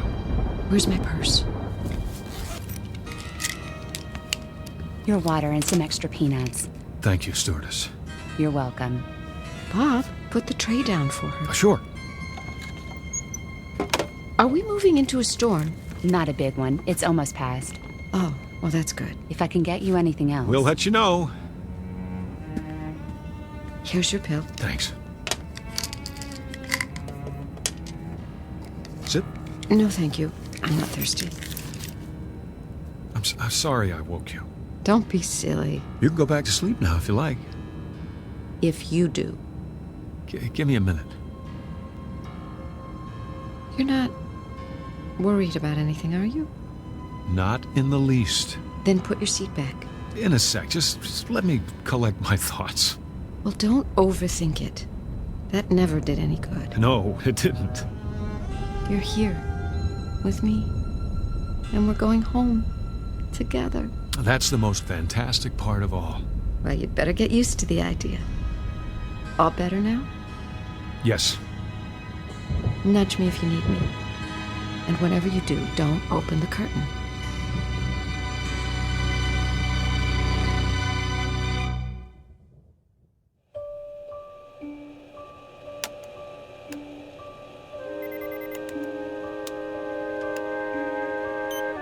How's the wind speed? Easing off, Captain. Good. Fuel consumption right on target. Storm's moving starboard. We should miss the worst of it. Need a break? No. Yeah, but I could use some coffee. Ah, right on cue. Yes? I made some fresh coffee. You read my mind, Joni. 1 cream and sugar, 1 black. Put it next to the console, will you? Hit a little bump back there, huh? Sorry. Tried to go over it, but it should be smoother from here on. Oh, I'm not worried. We're in good hands. Everybody sleep through it?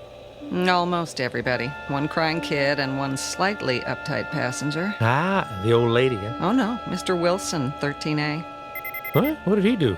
Didn't want to come out of the bathroom. Said he saw something. Where? Outside the plane when the lightning flashed. The old wing's moving routine. Tell him it's supposed to move. If it doesn't, it'll snap off. Oh, you're going to love this. He said he saw a man on it. Don't tell me. An alien, big head, round eyes, that thing. Tell him he'll take a description for the captain's log. Listen, was he wearing a spacesuit? Oh, or was the clown shoes? He says he came down out of the sky and took a walk on the wing, just like that. Ah, yeah, a floater. I see him once in a while when I have too much to drink. Yeah. Or maybe a gremlin. A what? Haven't you heard of gremlins? Must be before my time.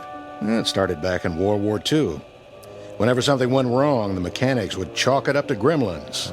Better than admitting they made a mistake. Well, Mr. Wilson's okay now, but you should have seen his eyes. He looks scared out of his mind. For a minute there, I thought we had a nutcase on our hands. Cut off his drinks. Well, that's just it. He hasn't had a drop. Where's in-flight security? 32B. Tell him to keep an eye open. I like to run a tight ship. Yes, sir. But I don't think it'll be necessary. The wife gave him a sleeping pill. Thank heaven for pharmaceuticals. You fellas want some chow? We've got filet mignon in first class. No, thanks. You and Nancy relax for a while. Aye, aye, Captain. Listen, I can take over if you want to stretch your legs. You sure? Yeah, storm's thinning out, just some more rain clouds. Well, maybe for a minute.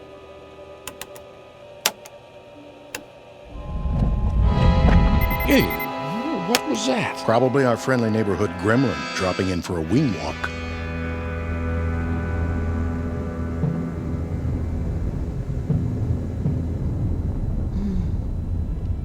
Bob?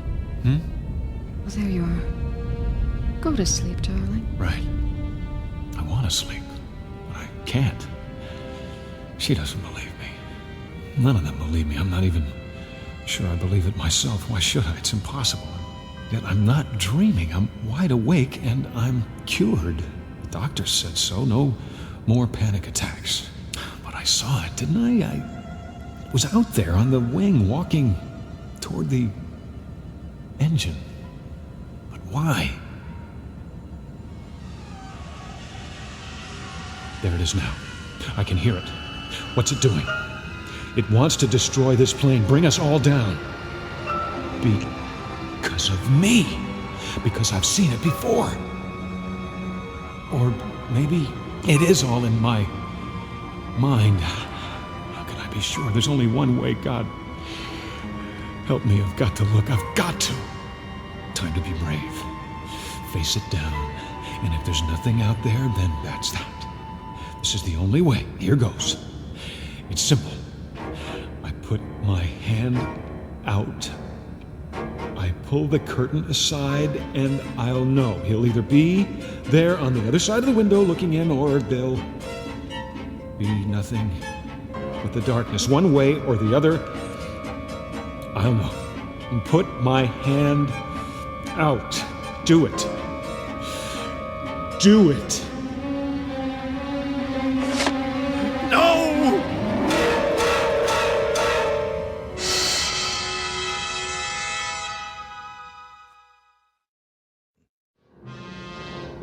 It isn't there. It isn't. It can't be. Huh? Honey, wake up. Come on. Come on, someone's got to see this. It's right there on the other side of the window. Yes? Come here, quickly. What is it, Mr. Wilson? Look. Where? Outside the window. It's still there. Shh. I don't see anything. But... What, you mean the engines? They always spark at night. It means they're working. No, not that. You don't see anything else? No, just the running lights blinking on and off.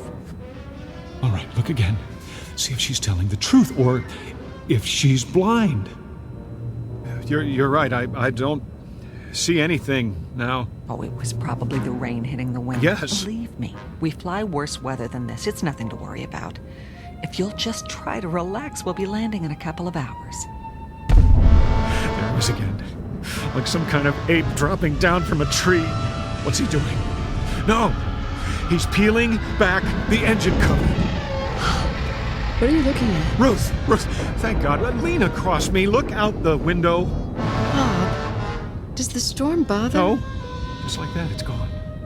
For some reason, it doesn't want anyone else to see, only me. It's playing a game, taunting me, daring me to stop it. Then what? Remember what I said before about seeing something outside? I know what you're going to say, but listen to me very carefully. Honey, there's a man out there. Bob! Keep your voice down. Have you ever known me to lie to you? No. It's not a human being. It's some kind of... Bob. I'm not imagining it this time. I'm not. He's out there. Where? What? No, don't look. He isn't there now. He jumps away before anyone can see him. Except me. I don't know what to say to you. I realize what this sounds like, but give me the benefit of the doubt. Do I look insane to you? I didn't say that, but Bob... I know I had a breakdown, and I know how it looks to you now, as if the same thing's happening again, but it isn't. Bob... I didn't want to upset you. No. I want you to tell me. I didn't tell you before because I wasn't sure if it was real. Well, I'm sure now. There is a man out there, or a creature of some kind. If I describe him to you, oh, you'd really think I was gone. Honey, no. No, it's all right. It's all right, sweetie. Don't stroke my hand like a child. I know your intentions are good. I know you love me, but don't patronize me, Ruth. I'm not insane. Did I say... Does it have to be said? For the last time, that creature's out there. And the reason I'm telling you now is that he's starting to tamper with one of the engines. It's not just my life at stake. It's everyone on this plane. Shh. Think anything you want. Think that I belong in a straitjacket if it makes you feel any better. If it makes me feel better. I'm sorry. What I mean is, whatever you think about me, that I've lost my mind, all I'm asking you to do is tell someone. Talk to the pilot now. He's back there with the stewardess. Tell him to check the wing. If they don't see anything, fine. I'll commit myself. But if they do, there's still time. They can make a forced landing before something terrible happens. Won't you even allow the possibility? All right. I'll tell I know it seems a lot to ask. as if you're announcing that you're married to a lunatic, but... I said I'll tell them. If that's what you want, stay here. She doesn't believe me. But that doesn't matter. If she can get them to see it, then I'm not too late. There he is! Hurry! Hurry, Ruth! Hurry! Look! What's wrong with that man? I don't know. Tell him to sit down. We're trying to sleep over here. Quickly! What's going on? He's pulled up one of the cowling plates. Didn't my wife... Take your seat, please. There's a man outside. He just... Mr. Wilson, keep your voice down. I'm sorry, I don't know what's going on here. Will you look? Mr. Wilson, I'm warning you. All right. I'm sitting.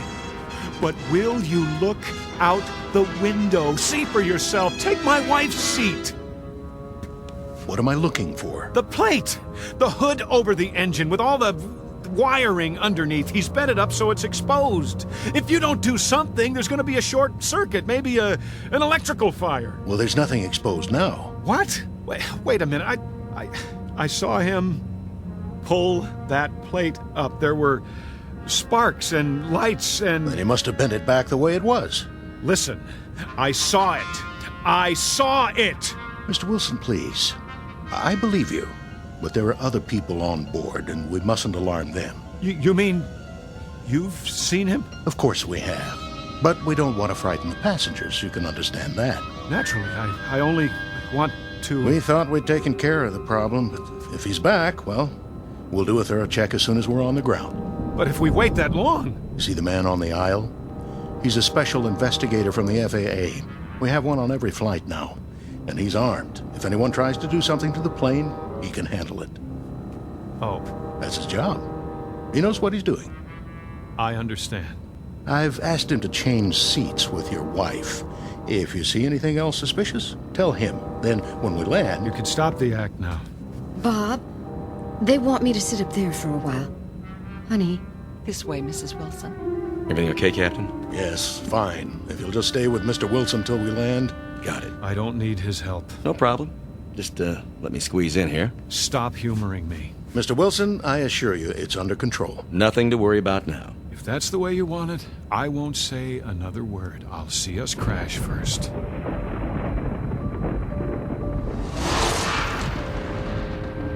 He's at it again. Peeling back the plate, putting his horrible, misshapen fingers into the wires. Did you feel that? Feel what? Nothing. No, go ahead. I'll put it in my report. I just thought we'd changed altitude for a moment. Pilot must have made an adjustment. Meant to stay above the storm. Yes, that must be it. I wonder if I can get some information from you. About what? May I see your ID? You have your wallet, don't you? Of course I do. Why wouldn't I? Here. Robert Jeffrey Wilson. Ever been arrested? Never. Why do you ask? Oh, just for the record. I'm a law-abiding citizen. I'm sure you are. What kind of gun do you carry? Pardon? The pilot said you were armed. Oh, standard issue 38. Never had to use it, though. Strictly a last resort. I thought guns weren't allowed on board. Well, they're not for the passengers. But with security so tight now, well, we don't like to advertise it. Then you should keep your coat buttoned. I can see the holster. Bob, how are you feeling? Great. How about you? I brought you some water and another pill, so you can sleep the rest of the way. That sounds fine. Go ahead, Mr. Wilson. Take it. Why not? I hope you're doing okay now, honey. Couldn't be better. I'll be just a few rows up if you need me. I don't need anything, Ruth. Get some rest. You too. I love you, you know. Same here. It won't be long now. For what? Until we sit down. You're lucky. Am I? You get to sleep through it. Let them think that. I didn't swallow the pill. How could I? What's going on out there? Somebody has to do something and we're all doomed.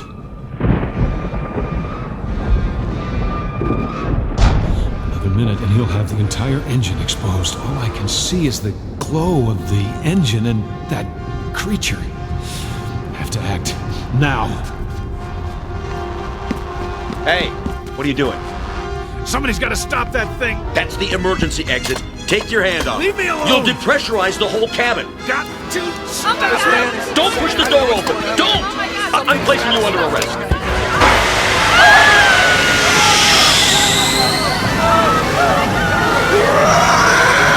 You! Out there! Get away from the engine! I can't hold him! You! Demon! I told you to get off the wing! Somebody grab his leg while I get the door closed. I'm trying. Give me your gun. Let go of it! You can't! You bet I can! Get away from this plane or I'll shoot!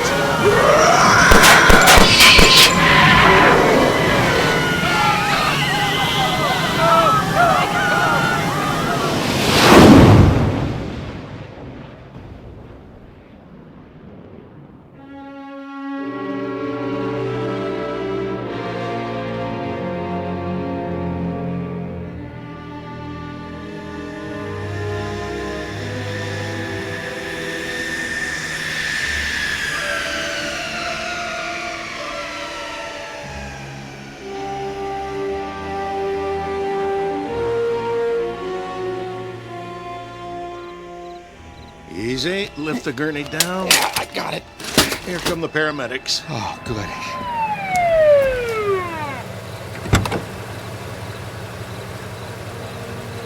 What do we have here? A guy tried to open the safety hatch. Keep him strapped down. He's out of his tree. We'll take it from here. Turn him over to the feds. He's got a string of charges.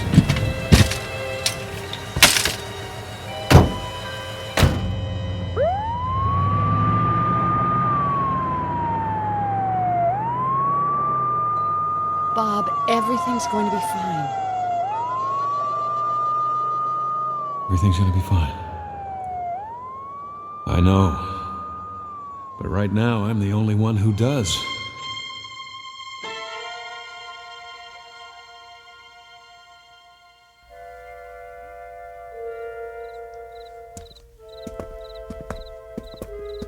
Okay, you grease monkeys, give this plane the once-over. Yes, sir. What about the emergency door? Get up on the wing and replace the seal. Then do a pressure test. You got it. Nuttiest way I ever heard of trying to commit suicide. Yeah, it takes all kinds. Well, when you look at that. What happened? I don't know. But something sure did a job on engine number 2. Whole cover plate's bent back. What do you think could have bent it back like that? Beats me. Yeah, let's go to work.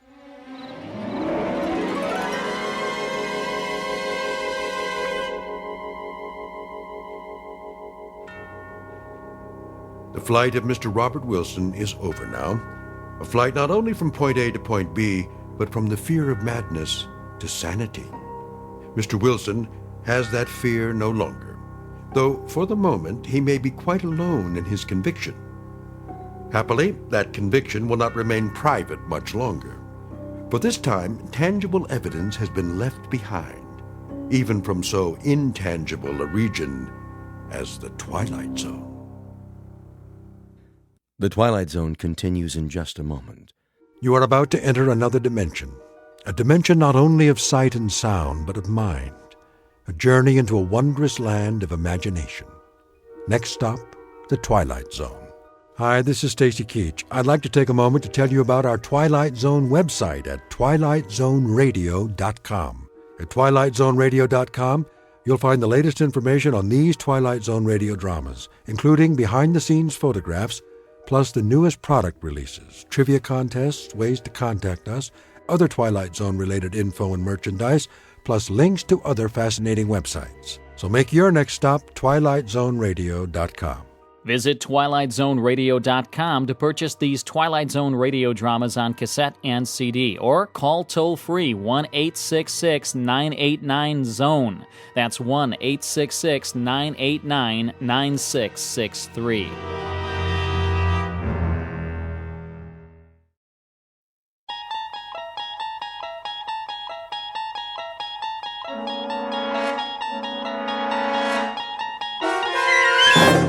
You unlock this door with the key of imagination.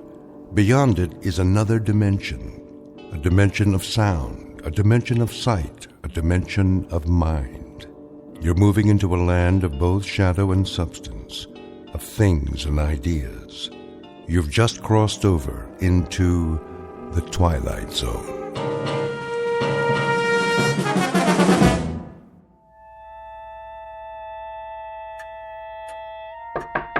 Grandpa, shall I keep your dinner warm for you?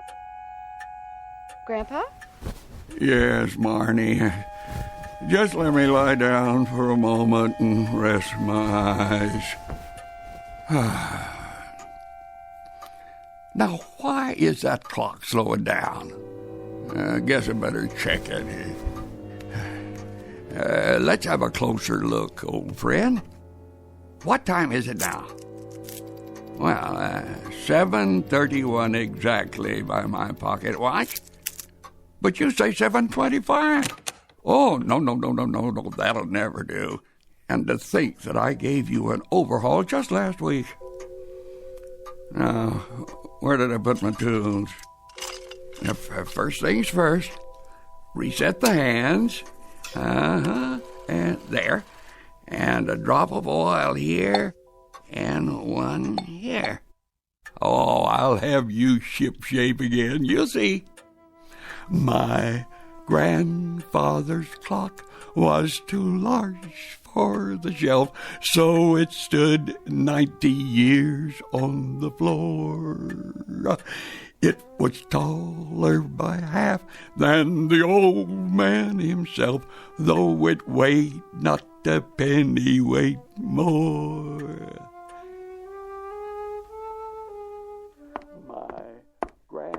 Oh, no. What's wrong? There he goes again. You noticed? I guess we should be thankful he has a hobby at his age. The clock or the song? Oh, Doug. Should I be worried? Honey, we've had this conversation before, remember? First it's the song. And always the same one. Then he forgets to come down for breakfast.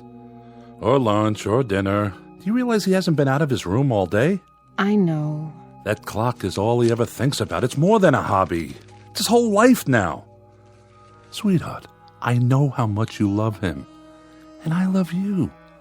But maybe it's time to face facts. I kept his plate warm. I'll take it upstairs. Just give it some thought. That's all I'm saying. I will. Only I'm afraid I have no idea how to bring up the subject with him. No idea at all.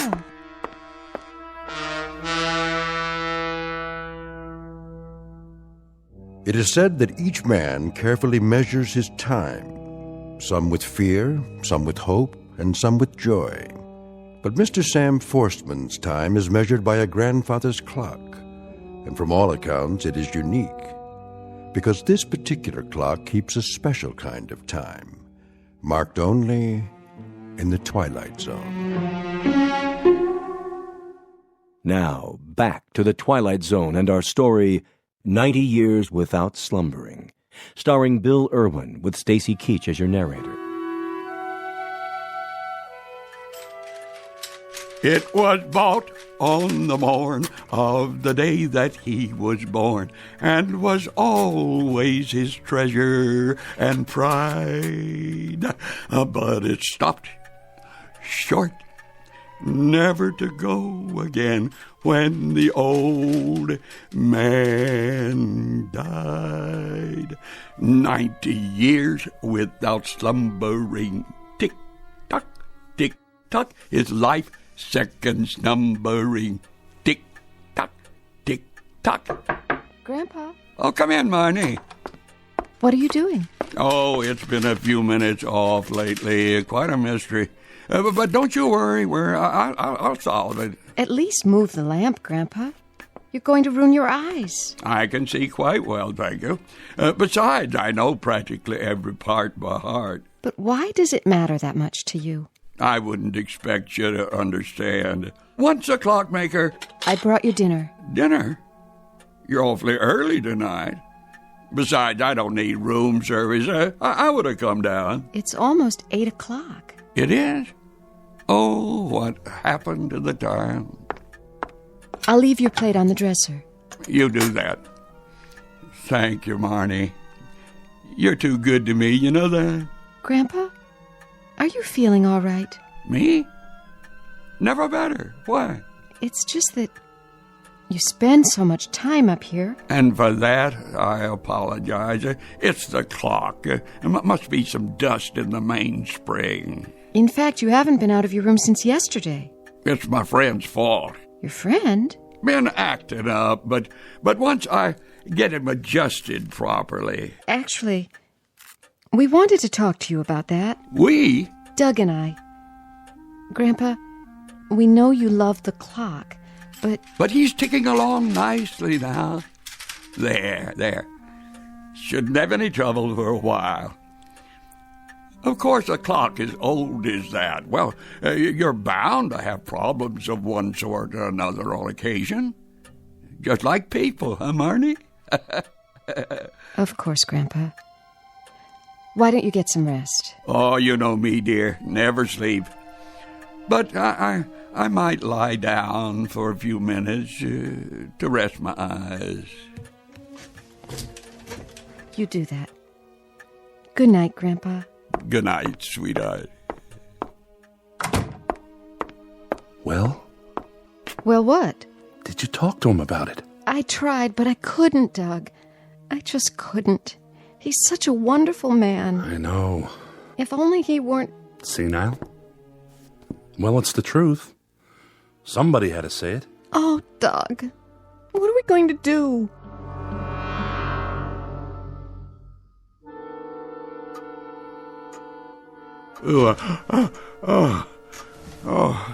Now, what's wrong with you?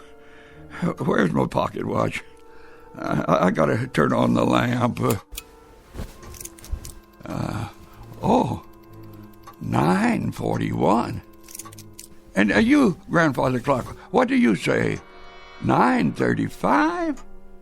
But I just reset you. Oh, running slow again. Wait, I didn't wind it properly. That's it. They're making me so nervous I've grown careless. I must let that happen. Here, let me give you a good winding. Oh, no, please don't stop. I'll never forget to wind you again. I promise. Oh, well, there, that's better. Remember, you and I are the only ones who know what'll happen if you run down. But we won't tell anybody, will we? Oh, no, of course we won't.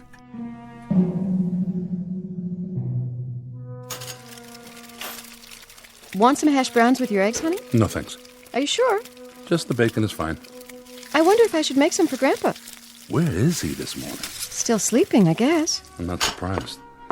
He must have fiddled with that darn clock till 4 a.m. I know. Did you hear him? I heard him. Is that all you're having? Coffee? I'm not very hungry. What about the baby? You're eating for two now. That's one thing you don't have to worry about, Doug.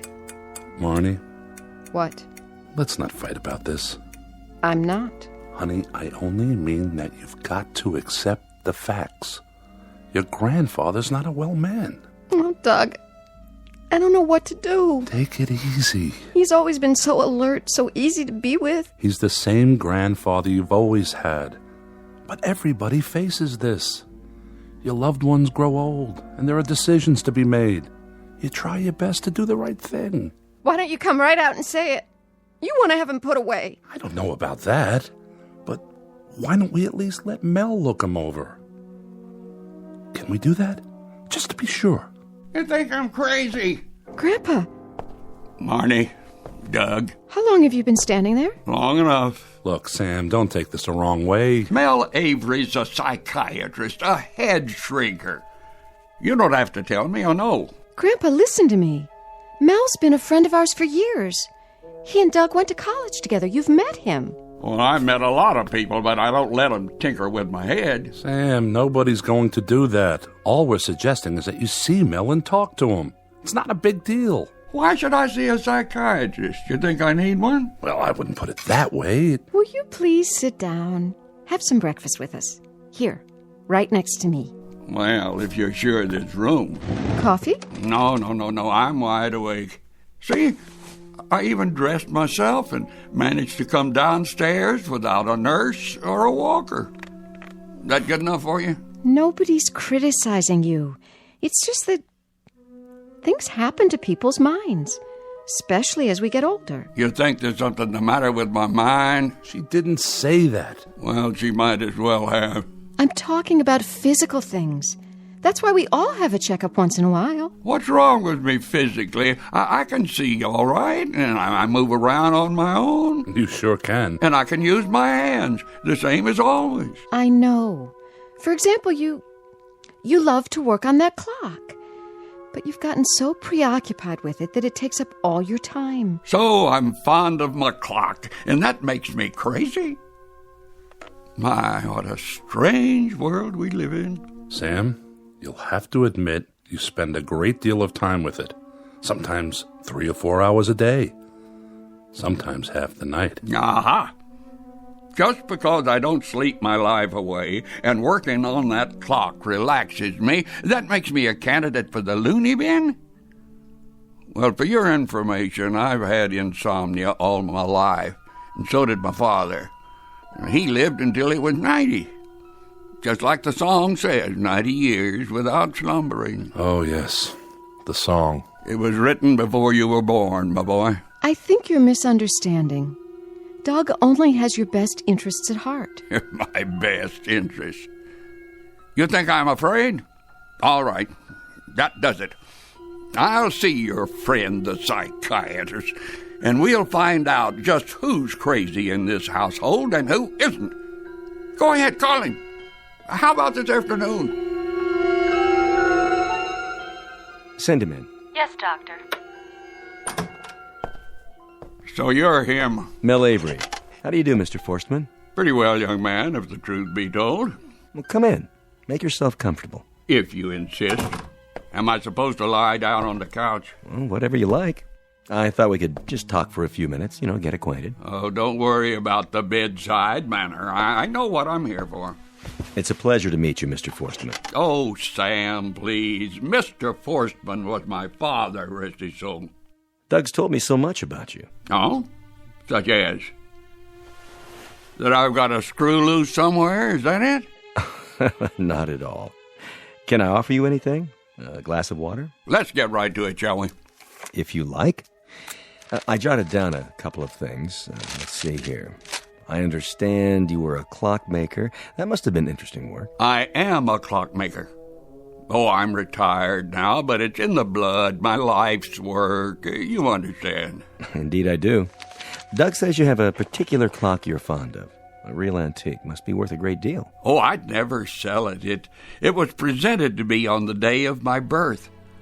My father loved my mother very much, you see, and in those days it was fashionable for a husband and wife to love each other for their entire lives. And it's no longer fashionable? Well, if it were, the woods wouldn't be so full of marriage counselors these days. So the clock was a kind of symbol. You were born on the same day, so to speak. You want me to tell you I think the clock is alive, don't you? Like a real person. Well, I don't think that. It's a mechanism, nothing more, nothing less. Then why are you so concerned with keeping it in perfect condition? That clock is not only priceless, Doctor, it's a family heirloom. Wouldn't you want to maintain it as perfectly as possible? Well, yes, but... You aren't sure? Yes, I'm sure. But then we aren't talking about my clock. We're talking about your clock, aren't we? Oh, you have a grandfather's clock, Doctor? As a matter of fact, my wife bought one recently. She collects antiques. Tell me about it. Whatever comes to mind. Well, it's about 8 feet tall, hand-carved, built in Germany in 1874. But we're talking about you, Mr. Forstman. Sam. Oh, why, I thought we were talking about your clock. Oh, we were, but we've gotten off the track. Track? Are we going to talk about trains now? No. Well, if you've nothing more you want to discuss... I could talk about clocks for hours, Doctor, but your time is expensive. Mine's free. I think I'd better go now, for your sake. It's been a pleasure. There is one little thing. Yes? I know that when my clock stops ticking, so will I. Really? You believe you'll die on that day? Does that make me crazy? No. But it is rather unusual. How's your clock running, by the way? Why, I don't know. You might want to have it checked. If I had a clock like that... You'd what? I'd get rid of it. I'd have to. So, either I go or the clock goes. Is that what you're telling me? I didn't say that. Well, I didn't think you did. I mean, why would anybody say a thing like that? Why, I don't know. Such an idea would have no rational basis. It certainly wouldn't. Definitely. None at all. Indubitably. Then that should put your mind at ease. I hope I've been of service, Doctor. Have a nice day.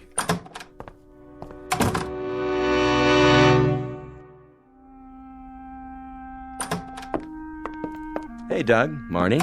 I can't thank you enough for seeing him. Yeah, thanks, Mel. It's not a problem. I enjoyed it.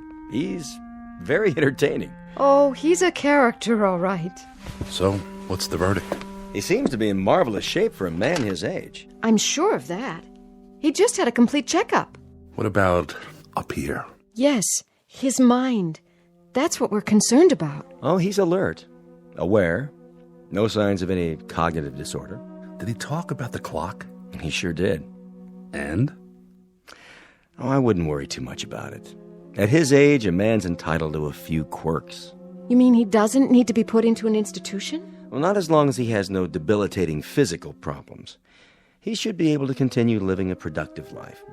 But I do want to say something about this attachment of his. The clock business? I don't want to minimize it, but if I were you, I'd try to involve him in other things. I'm sure he has various interests. Oh, yes, he reads a lot, and he's good around other people. I can believe that. He's a great conversationalist. The problem is so many of his friends have passed away. Does he ever go to the senior center? Anything like that? I took him by there once, but he wasn't interested. You can understand that. They're strangers to him. They have their own lives and families. You might see if there's a regular group at the library. A good way to meet people with something in common. If we can ever get him away from that darn clock. It's worth it to make the effort. There is a risk in being so deeply attached to an object. Any object. What kind of risk? The clock is becoming an obsession. He's equating it with his own lifespan. That's not good for a man Sam's age. Whatever you do, do it gracefully. Change is a big thing at this point in life. But I hope you can find something else to engage his attention. Instead of letting him focus so completely on the clock. His world is closing in. Take my advice. Do everything you can to help him expand it. And soon. Grandpa? Are you awake? Come on in. I thought you might be taking a nap. Oh, no. I was just resting my eyes. I see the clock's running perfectly again. Perfectly. Marnie, I wanted to talk to you about that. Oh, it's all right. Listen, Grandpa. Doug and I have to run into town. We were wondering, would you like to come with us? Afraid not, dear. I thought we could stop off somewhere, get some lunch. Anywhere you like. Some other time. I have too much to do. Like what? That's what I wanted to ask you. Would you mind if I move it? Move? The clock. After all, it takes up so much space here in my room. Yes, it does. So you have no objection? Just as long as you don't try to do it yourself. Oh, don't worry about that. There were those fellas who came out one time. What were their names? When you put those other things of mine into storage. I know who you mean. Something like the Starving Artists Moving Company? Wasn't that it? Exactly. No job's too weird for us. That was their motto. Well, if they don't charge too much, maybe they'd lend us a hand. I'm sure they would. Grandpa, I think that's a great idea. It's settled then. I'll arrange it. You two kids have fun.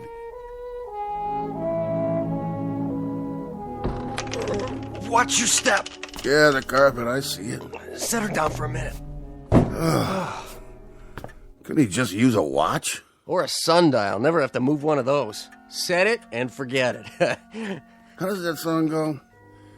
My grandfather's clock was too large for the shelf. Something, something. So it stood 90 years on the floor.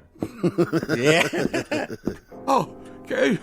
Oh, you must be very careful. Okay, let's up two. We got 2 more calls to make. All right, 1, 2, 3. Oh. Watch it. I got it. Careful, I said. The pendulum.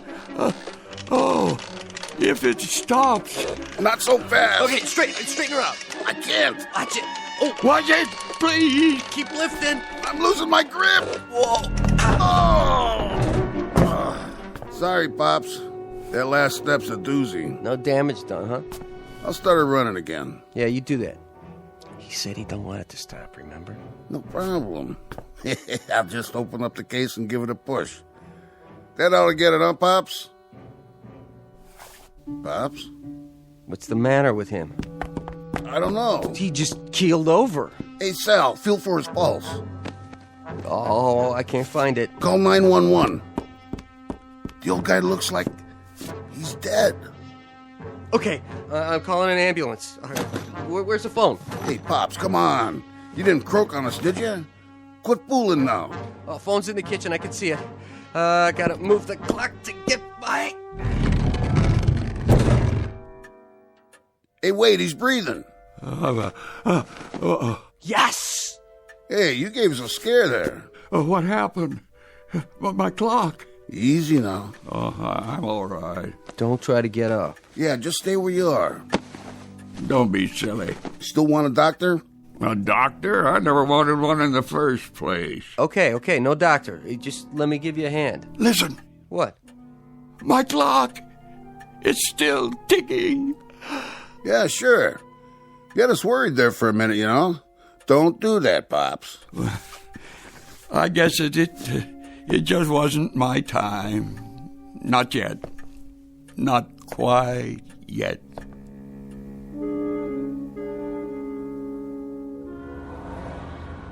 Here we are, almost home. You think he'll like it? Like what? The takeout we brought him. It used to be his favorite. Sure he will, honey. You think he's serious about the clock? That was what he said. He definitely wanted to move it. Will wonders never cease? I'll carry the food. I want him to have it before it gets cold. Go ahead, I'll catch up.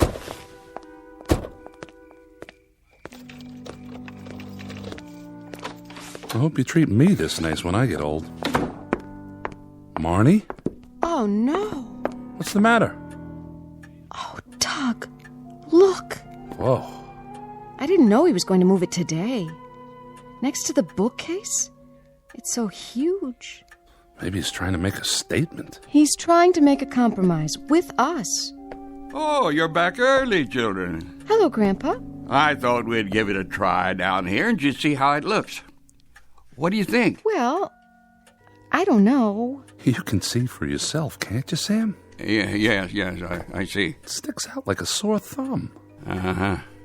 Are you sure? I think Doug's right. Well, when you put it that way... You seem a little shaky. Are you all right? Yes, of course. You didn't do any of the lifting yourself, did you? Oh, no. Some nice college boys. That's what artists look like nowadays, I suppose. You're awfully pale. Oh, stop fussing. I'm fine. You might as well be honest about all this. We talked to the doctor. You did? Well, what a coincidence. So did I. Well, he said... He said you're becoming obsessed with it. And that's not good for you. Senile. That's what he really said, isn't it? No, Grandpa, he didn't. Well, I'm not going to any loony bin. That's final. Nobody said anything about... But I'll tell you what I will do. I'll sell it. You heard me. Before that happens, I'll sell the clock once and for all and be done with it.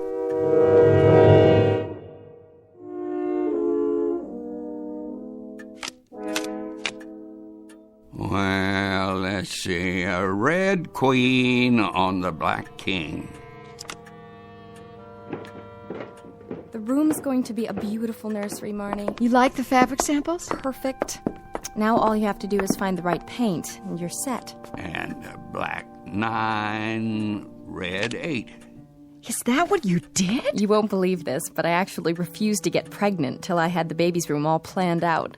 George said that wasn't logical. I'd have to agree with him, Carol. There's still some coffee left. Maybe just 1 cup. Sit down. And where will you be moving after the baby comes, Mr. Forstman? Oh, what did you say, young lady? My grandfather's staying right here, Carol. Oh, of course. I didn't mean... I'll need his help around the house. I wouldn't know what to do without him. I'm sure you wouldn't. Are you going to keep the clock downstairs? We haven't decided. Carol. Yes, Mr. Forstman? Carol, do you know anyone who might like to buy it? Sure. Me. Wish I could afford it. Do you mean that? Do I? You know how I feel about antiques. Something like this would make my front hall. Well, I think we could work out something. You could even pay me later. It doesn't matter. Are you serious, Mr. Forstman? It would be ideal with you living next door. I could visit the clock every day. Not every day, surely. I mean, I could look after it and keep it in good condition, you know. Oh, I'd appreciate that. You see, this is a very special clock.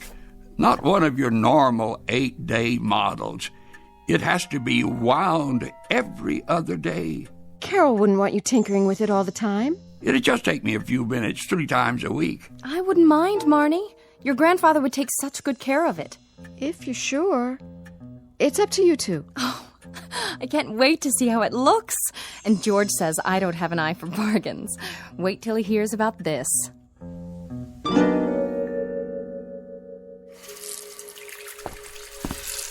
Good morning, my dear. Grandpa, up so early? Early to bed, early to rise. Ben Franklin said that, I believe. Or was it George Washington? Well, no matter. Time to wind the clock. Oh, that's why you have your toolkit. Every other morning for 2 weeks now. Don't you remember? Well, you could have slept in today. George and Carol are out of town. They are? Just for the weekend. The weekend? But it runs down after 48 hours. Grandpa, are we going to start that again? We've been so happy lately. Yes, we've been happy. 2 weeks of borrowed time. I should be grateful.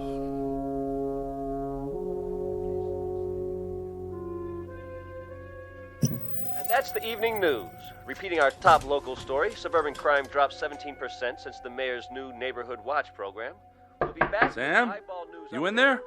Well, where else would I be? Missed you at dinner tonight. Oh, I'm a little under the weather. I decided to save my strength. Anything I can get you? No. I'm just going to watch TV for a while. Sam, I just wanted to say that it's great to be a family again. Eating our meals together. We missed you tonight. Just didn't feel the same. Thank you, Doug. And the same to Marnie. And now I think I'll lie down and rest my eyes before the movie starts. You do that, Sam. See you in the morning. And say goodnight to Marnie for me. Will do. Good night.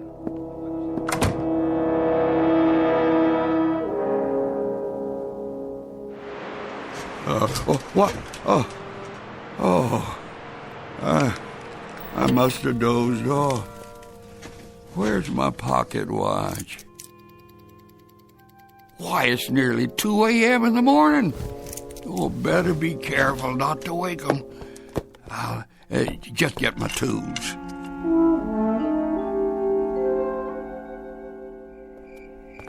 Oh, thank goodness for street lamps. Let's see now. There's Carol and George's, and the front walk, and the porch. I'll be able to see through the pane in the door, I hope. Oh, good. They left the hall light on. Yeah, there it is. How's the time? 2:31. Oh, he's lost 20 minutes already. I've got to get in. Oh, locked.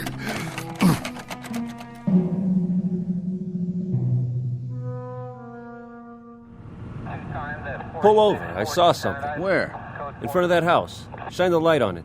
I don't see. Wait a minute. Hey, you! Me? Hold it right there. Don't move. You're not speaking to me, are you, officer? You live here? Well, yes. I mean, no. Well, not exactly. Let's see some ID. Certainly. Oh, I'm afraid I left my wallet at home. So this isn't your house? No, but my clock's in here. They're away for the weekend, you see, and... Oh, so you figured the place would be empty? No, I need to wind it. Where do you live, Gramps? Next door. The clock, it's running down, and Carol left without telling me, and now it must be wound. It must. Say, what's he got in the bag? Oh, looks like lock-picking tools. Oh, they're for fixing clocks. You don't understand. It's a very important clock. Maybe we ought to take him down to the station. He's harmless. Come on, Gramps. We'll get you home. Oh, please, just let me wind it first. Quiet down. You'll wake up the whole neighborhood. But I've got to get inside. Now look, mister. This is private property. You can't go in there. Don't you see? I'm running down, too. If it stops, I'll die. I doubt that, old fella. But... Come along now. Please, officer.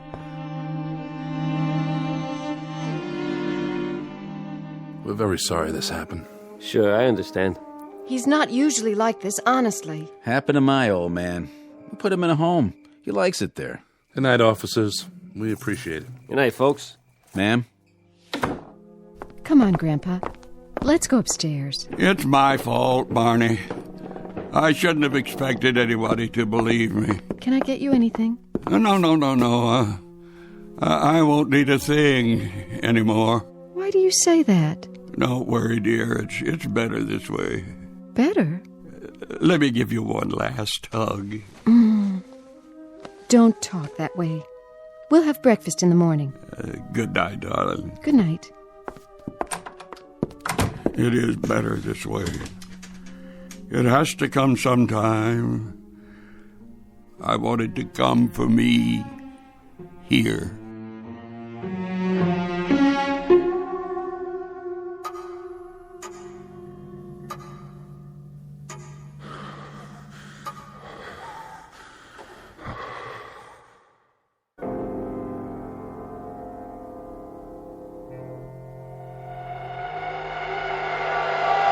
Well, Sam, old friend, it is time for us to go.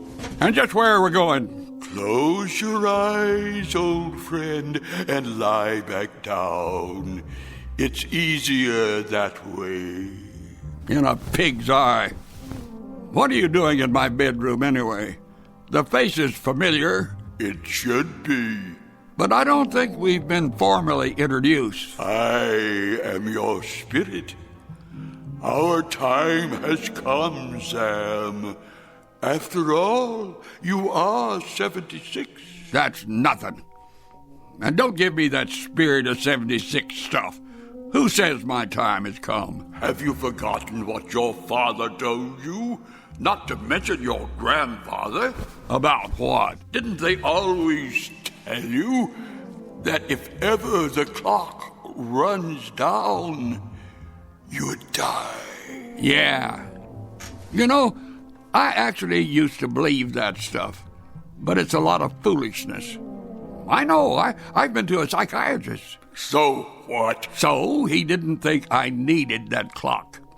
He didn't think I was crazy either. And you know what?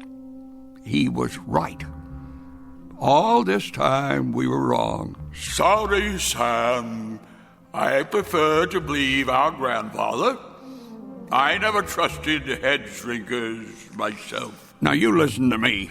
My father and grandfather were from another generation. I live in the present. Live, I said.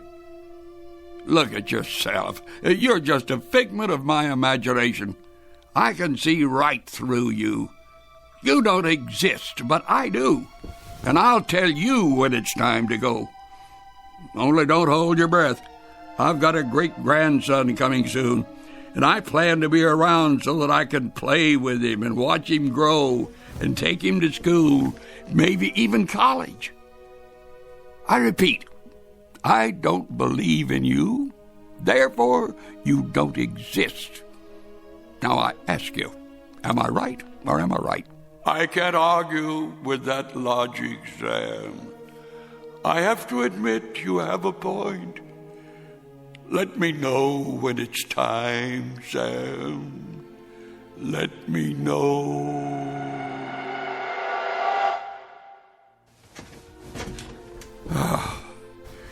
There. Now maybe a fella can get a little peace around here. Grandpa. Marnie, why are you still up? I was worried about you. Well, what you should be worrying about is my great-grandchild. Now, come on. If you can't sleep, I'll make you a cup of hot chocolate. That should do the trick. Why, Grandpa, where did you get all the energy? Never you mind. Now, take my arm here. Careful now. Oh, wait a minute. What's wrong? I have a confession to make.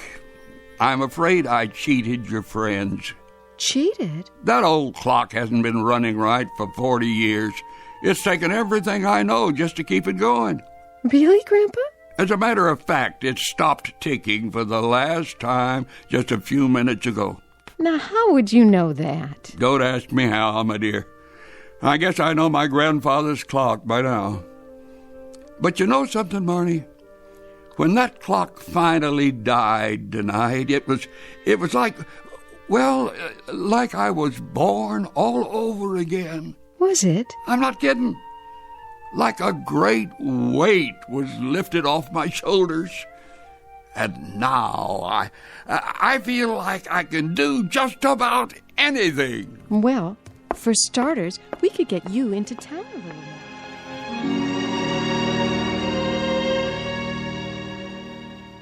Clocks are made by men, but only God is responsible for time. No man can prolong his allotted hours, or cut them short for that matter. He can only live them to the fullest. That's our legacy in this world, as well as in the Twilight Zone.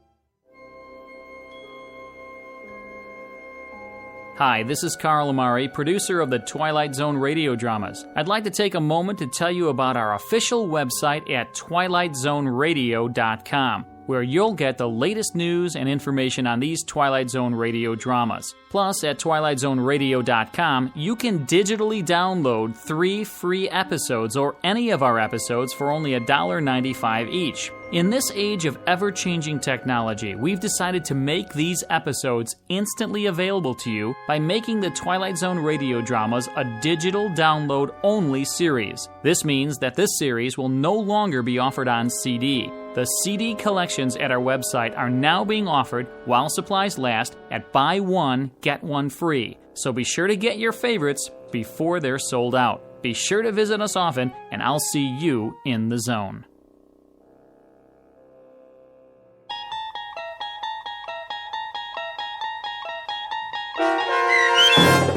90 Years Without Slumbering, starring Bill Irwin with Stacy Keach as your narrator, was adapted for radio by Dennis Etchison and written for The Twilight Zone by Rod Serling from a story by George Clayton Johnson.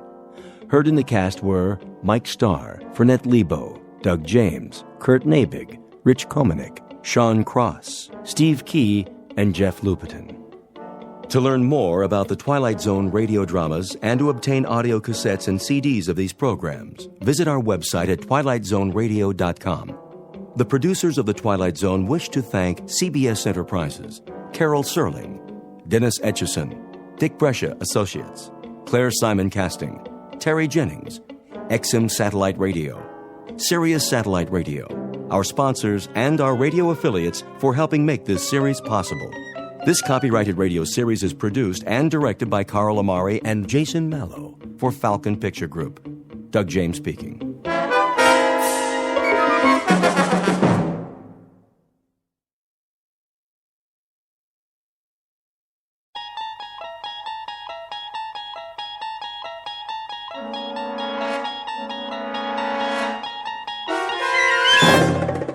You unlock this door with the key of imagination. Beyond it is another dimension, a dimension of sound, a dimension of sight, a dimension of mind. You're moving into a land of both shadow and substance, of things and ideas. You've just crossed over into the Twilight Zone.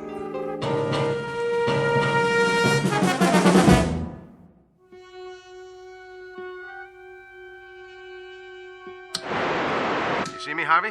And hear you, loud and clear. How's the monitor picture? Still distorted. And we've got a few minutes left. Check your controls. Make sure the red switches are all on. Check. Now the blue ones. Check again. Any overloads?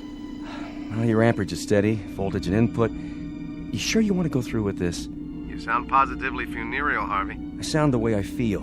I'm helping you because you asked me, Paul. I can give you my support as an engineer.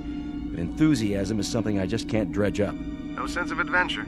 A sense of wonder, perhaps. And a sense of concern for a friend who's placing himself in jeopardy unnecessarily. You could just as well test the process with a lab rat or a monkey, but with yourself. Why? A monkey can't take field notes. But if you're so sure it works... I know it works. The challenge now is to use it, to better the world if possible. Otherwise, it's just a machine that moves atoms from one temporal location to another. Sort of like a shuttle bus between centuries. Take it to the physics department, then. Publish your work officially. Do you know how much funding you'll have? You'll also have a Nobel Prize, if that means anything to you. It doesn't. In fact, it's what I don't want. If it's possible to change the past for the better, then it's equally possible to do the reverse. I can't take that chance. The world can't. Put this invention in the wrong hands, we're all through. If it is possible, I'll eliminate some of the suffering. If not, I'll know I tried. But, either way, I'll destroy this machine as soon as I get back. You're in focus now, Paul. Good. That gives us 3 minutes to countdown. You've entered 3 sets of coordinates. Check. Paul. And I've got what I need. 1 tube of Dramamine, 1 Japanese pocket dictionary, 1 hunting rifle, disassembled with a telescopic sight, 1 long-range hollow point round. I'll only have the chance for a single shot. Anyway. Wait a minute. Harvey, where is it? Paul. Where's the cartridge? I have it. Well, give it to me. All right.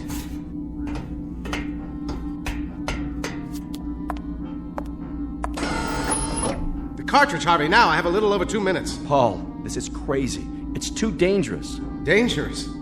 Did you drink milk this morning, Harvey? What's that got to do with... What was the strontium-90 content in the glass? Did it occur to you that the things you've been eating and drinking might turn your bones to sawdust? Or guarantee that a child of yours might come into this world without arms or legs? But what you propose to do about it, to change history, is incredible. There is a logic and a paradox about time travel, you know. Haven't you read any science fiction? Granted, there's no guarantee, but if I fail, you simply cross off one insignificant human. One frail, protesting member of the race. Look at it this way. If I fail, if I wind up in hell, or limbo, or a cemetery, the responsibility is exclusively mine. Now do me one last favor, Harvey. Get back to the console and start the countdown. I should know better than to argue with you, Paul. I hope you make it. You know that. See you soon. Time will tell, Harvey. Time will tell.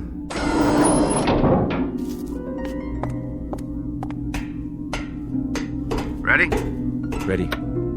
T-minus 10, 9, 8. Here we go, my friend. The great adventure begins.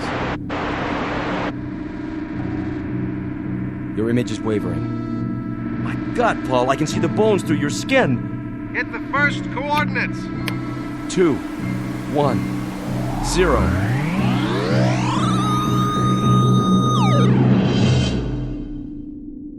Godspeed, Paul. Godspeed.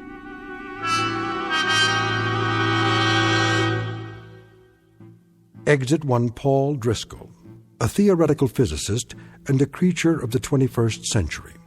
Unknown to his fellow researchers, he has worked up a complicated theorem involving the space-time continuum, built a prototype, a kind of time machine, if you will, and dared to put it to the test with himself as the subject. But he's attempting to use it for a purpose that doesn't include cheap thrills or personal gain. In a moment, he will seek out 3 history-changing events from the past in a desperate attempt to alter our less-than-perfect present. One of the oddest and most rarefied perks available to faculty members in the Twilight Zone. And now, The Twilight Zone and our story, No Time Like the Past, starring Jason Alexander with Stacy Keach as your narrator.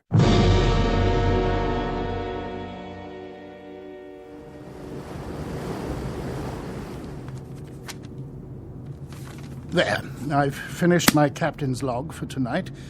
So, you said that this is a matter of some urgency, Mr. The name is Driscoll, but that's not important. Perhaps you will be good enough to tell me, sir, what this is about. I'm due on the bridge in a few minutes. Captain, is there any possible way you can alter your course? I beg your pardon? The course the ship is taking, can it be changed? Since my country is a belligerent, and these waters are a zone of combat, I would prefer to consult with higher authority before taking such a step. Suppose I were to tell you, sir, that if you hold your present course for 5 more minutes, this ship will go down. Just who are you, Mr. Driscoll? You won't find me on your passenger list, Captain. Oh? And you got on board how? That's not important. But I'm not sailing for my health this trip, Captain. You might say I'm sailing for your health, and that of the crew and all the passengers aboard. I happen to know that this ship is going to be torpedoed, right off the old head of Kinsale Island, May the 7th. That's today. How do you know this? If I were to tell you, you'd say I was a lunatic. I can't alter the course of the Lusitania simply on the word of one man. All right, Captain, say I am a lunatic. Say that everything I'm telling you is just the product of a deranged mind. What would you lose by altering course now? How many minutes? That's not the point. That is the point, Captain. There'll be over 1,100 people drowned. That will be enough, Mr. Driscoll. And if you should be one of the fortunate few, Captain, remember when that court of inquiry convenes. I must ask you to leave, sir. I'm not asking you to scuttle this ship. All I'm suggesting is if you change course 1 degree, just 1 single degree. Steward, come in here. Yes, Captain. Escort Mr. Driscoll from my quarters. Yes, sir. Come along if you would, sir. Captain, there's still time. And still time to confine you to your cabin. Take him away. Sailor, take a look at the water off the bow. What do you see? Sir? Something under the water coming this way. Do you see it? Captain! Sound the alarm! You! How did you know?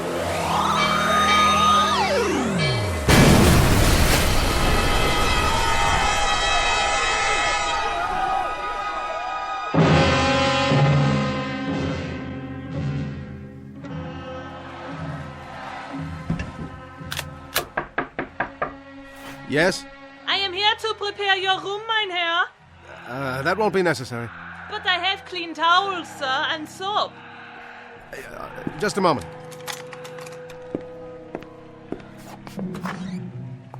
Ach, you have the loveliest room in the hotel, mein Herr. Yes. It's a lovely view. More than a view, sir. In a minute from that window, you will see history unfolding. Why do you know that this whole side of the building has been rented? Every floor. All because of the Führer, so they can see him. Down in the street is a madhouse. That's what I was told. You are not German? I'm an American. An American. And what do they think of our Führer and the new Germany in America? We're quite neutral. You say neutral, but you mean something else. No, I don't mean anything. You hear? That is the new Germany. Something you will never understand. That, madam, is the old Germany. Something you'll never understand. We will see.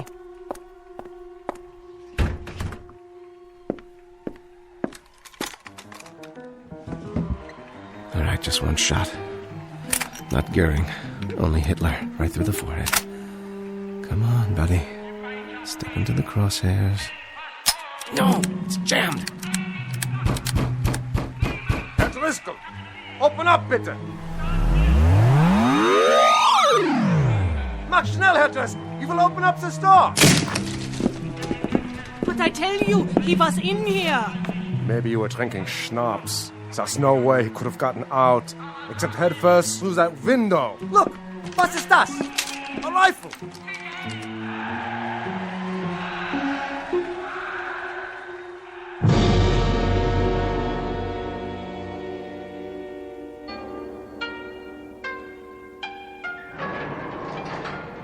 America, come. It's about time. Sit. You're the chief of police? I was told you speak English? I venture to say that I speak it better than you speak Japanese. I hardly speak any Japanese, but what I'm about to tell you is the most important English you've ever heard. Mr. Driscoll, is it? You happen to be an enemy alien, which is the reason... Which is the reason I've been kept in a cell for 6 hours, and the reason you may have cause to regret this particular arrest. Go on.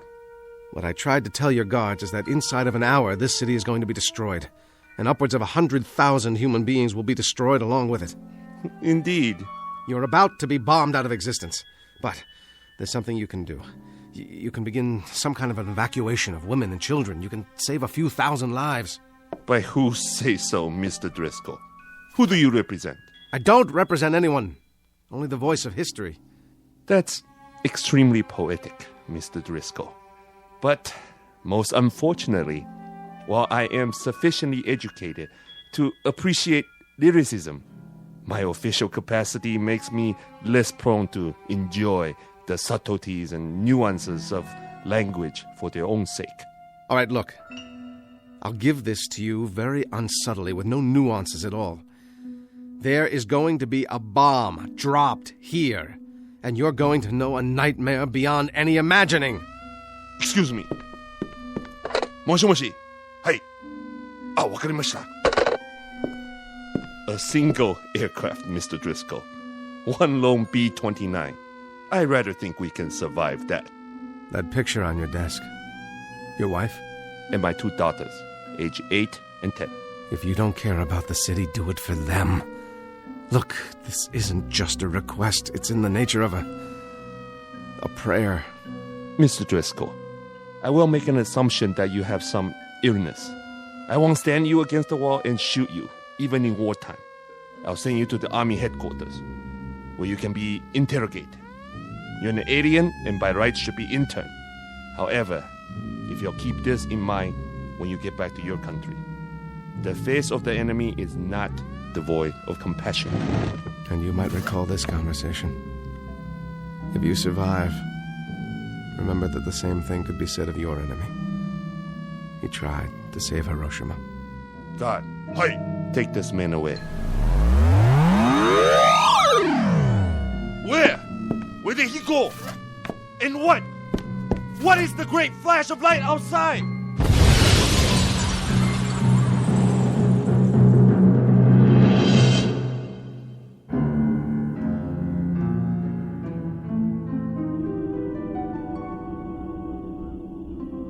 Go on, Paul. Then what? Then nothing. The SS Lusitania, 1915, one of the causes of the First World War. Attempt number 1. Failure number 1. Then August 1939, the Hotel Berlin. Another blow for law and order. Hitting nothing and accomplishing the same. Finally, Hiroshima, August 1945. 3 tries. 3 misses. Then you have to admit it now, Paul. The past is inviolate. What's happened must remain as it was. You can't change anything. Yes, I believe you. And so it follows that there isn't anything we can do about the present. See that small brown book on the shelf? Bring it over to me, Harv, would you? The study of 19th century Midwest America. This one of yours? Particular favorite. Open it up to page 14. Talks about a certain place, Harv, a place called Homeville, Indiana. There are pictures showing what it looked like in 1881. Charming. Parasols, bicycles, all very serene. Apropos of what? Apropos of the fact that I'm going back there. One last trip in the machine. I thought you were going to destroy it, whether you succeeded or not. I'm going back there not to change anything, but simply to become a part of that world. A world of band concerts and summer nights on front porches. A world that hasn't heard of atomic bombs or germ warfare or anything else. That's where I'm going, Harvey. I've already packed my bag. The only book I'm taking with me is this one. Of course you are. And there's no one who could hold you back. But remember this, everything is cause and effect. You go back in time to this Homeville, and you inadvertently change one event, alter it minutely. You might start a chain reaction beyond anything even you could imagine. I'm going back there to live, not to change what doesn't need to be changed. Now, Harvey. Here are the coordinates. How about it? All right. God help me, Paul. God help you. Then let's do it.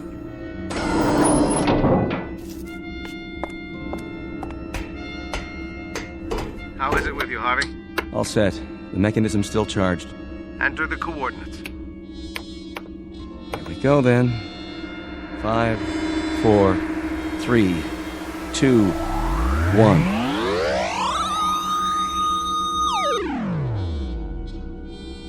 How is it with you, Paul Driscoll? Wherever you are. No television sets, no nuclear arms, but just the same. How is it with you?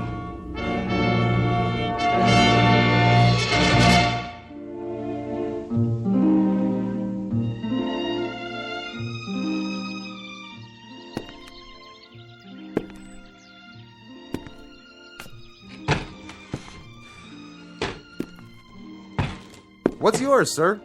I think, a beer, please. That'll be a nickel. A nickel? That's the price tag. You got 5 cents? I think I might. That's a $5 gold piece. You from around here? No, from out of state. Just passing through? Well, as a matter of fact, I was thinking of settling down here. It's exactly as I thought it would be. Know anything about the boarding house across the square? Ma Chamberlain's. Real nice accommodations. Runs a clean place. Well, then I guess I'd better drink up and check it out.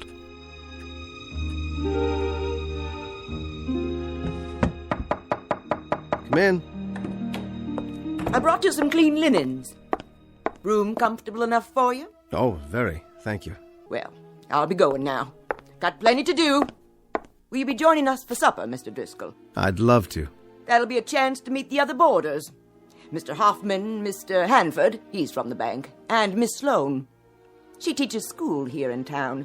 Lovely girl. And a moral one, too. Very moral. I see. Well, you'd better. I run a decent place. Did I mention no hard liquor in the rooms? I'll remember that, Mrs. Chamberlain. See that you do.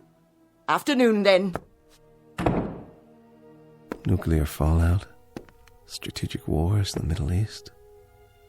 What happened to all that? It's summer. It's the 1st of July. There's going to be an evening band concert in a couple of days with lemonade and fireworks. It's 1881 in Homeville, Indiana.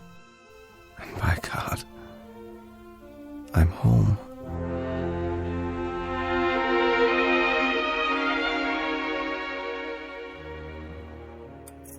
But I tell you, Mrs. Chamberlain, More apple pie, Mr. Hanford. until this government assumes its rightful place in the world, we will remain an isolated, provincial community of states. You know what we should do? Oh, no, Mrs. Chamberlain. I couldn't eat another bite. We should take the American fleet, send it over to the Orient, and plant the American flag. And then down to Australia and back across the Pacific to South America, planting the flag as we go, planting her deep and planting her high, flying her proud. You ought to run for office, Mr. Hanford. Believe me, Mr. Hoffman, I've thought of it. My friends have urged me to make my opinions known on some official plane, but finance comes first. It's the lifeblood of the nation. The bank needs me. You there, Mr. Driscoll, what are your views? I don't have any, Mr. Hanford. Of course you do, man. Everyone has views on the destiny of our country. Now you take the case of the Indian Wars. All this nonsense about giving them land, as if savages could understand treaties. Why, we should have had 20 George Custers and 100,000 men and just swept across the plains, destroying every redskin in sight. I think the country is tired of fighting, Mr. Hanford. We were bled dry by the late war. I think anything we can accomplish by treaty, as long as it saves lives, is very much the proper course to pursue. My dear young lady, I trust that this isn't the pap you spoon-feed your students. Treaties, indeed. Peace. The virility of a nation is in direct proportion to its fighting abilities. I will live to see the day when this country fields an army of 1,000,000 men who can sweep away anything in its path. Oh, your pardon, Mrs. Chamberlain. I get carried away. You're not some kind of pacifist, too, are you, Driscoll? Me? No. I guess I'm just a poor fool who's seen too many young men die because of too many old men who fight their battles at dining room tables. Oh, my goodness. I take offense at that remark. And I take offense at armchair warriors who don't know what a shrapnel wound feels like, or how death smells after 3 days in the sun, or the look in a man's eyes when he knows he's minus one leg and the blood is seeping out of him. You have an enthusiasm for planting the flag, Mr. Hanford, but you don't even have a nodding acquaintance with what it's like to bury men in that same soil. I'll not sit here and listen to talk like that. Of course you won't. You'll go back to your bank, and it'll be business as usual until the next dinner time, when you'll give us another vacuous speech about a nation growing strong by filling up its graveyards. Well, you're in for some gratifying times, Mr. Hanford. There'll be a lot of graveyards to fill. In Cuba, then in France, then all over Europe and the Pacific. You can sit on the sidelines and wave pennants because by your definition, this country is going to get virile as the devil. From San Juan to Inchon, we'll show how red our blood is because we'll spill it. And there are two very unfortunate aspects to all this. One is that you'll never have to spill any. And the other is that you won't live long enough to know how right I am. Oh, dear, such a violent man. Excuse me, please.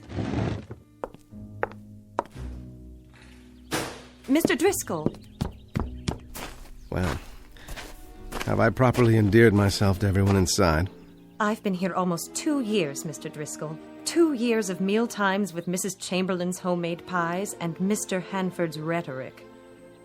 I lost a father and 2 brothers in the war, all 3 on a single afternoon. I was just an infant at the time, but for the 12 years my mother lived, we had a funeral every day. She never stopped mourning. I think they died for something, Mr. Driscoll. But tonight, for the first time, somebody made a point that patriotism doesn't have to mean dying. Thank you for saying that, Miss Sloane. Call me Abby, Mr. Driscoll. Paul. Do you know something, Paul? You look like a man in love. Not with a woman, with a moment, a place. What did you mean when you said other graveyards, other wars? Those names, what are those places? It doesn't matter. Why do I get the feeling that you're standing outside looking in, that you're just passing by? I don't want to pass by, Abby. I want to come in. I wish I could. Why can't you?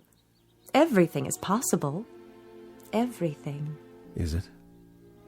I wish I could be sure. I believe I already am. Garfield's been shot! Quickly, what's the date? Why, the 2nd of July. Did he say the president's been shot? July 2nd, 1881, that's right. President James Abraham Garfield shot in a Washington railway station. But it just came over the telegraph. How do you know? How could you? You're wrong, Abby. Not everything is possible. Why, Paul? I can't tell you why. But it begins again. What do you mean? Nothing. So be it, then. So be it. It's late, Abby. Very, very late. It's time to go home.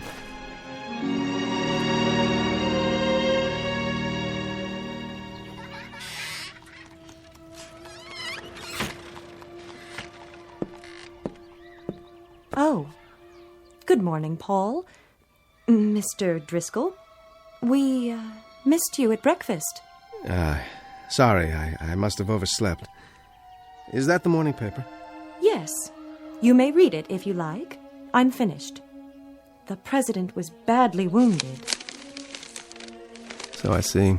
But there's hope for his recovery.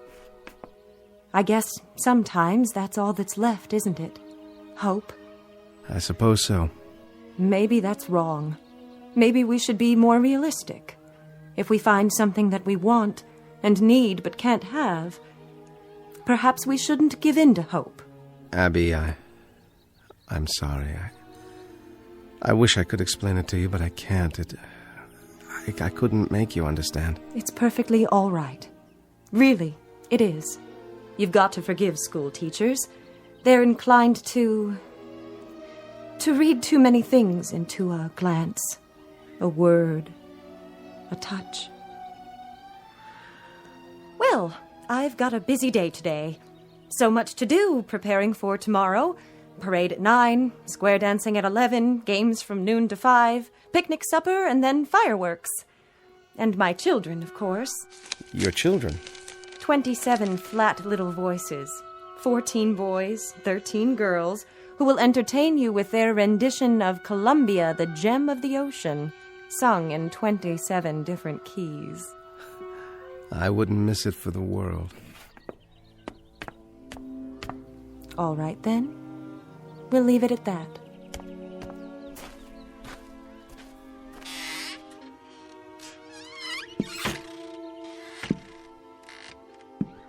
How do, Mr. Driscoll? Morning, Mr. Hoffman. She does an awful good job with those kids, Miss Sloane. So I've heard. Pretty, too, for a school mom. The ones I had when I was a kid, they looked like they came out of a pickle jar. Mine, too. You like this town? More than I can say. Well, you might make it here if you've got what it takes. And from what I've heard, I'd say you do. You want to be more careful with your words, though. Mostly Republicans.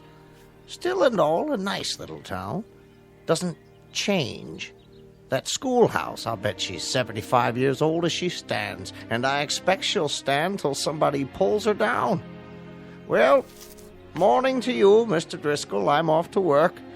God bless President Garfield. The school building.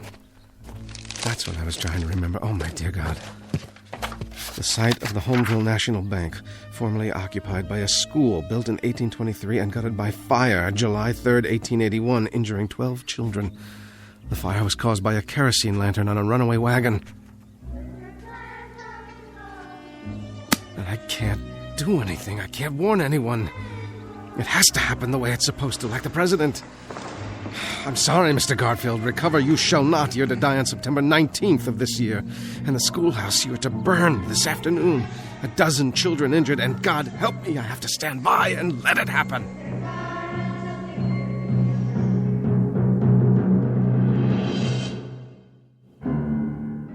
The site of the Homeville National Bank, formerly occupied by a school built in 1823 and gutted by fire July 3rd, 1881, injuring 12 children.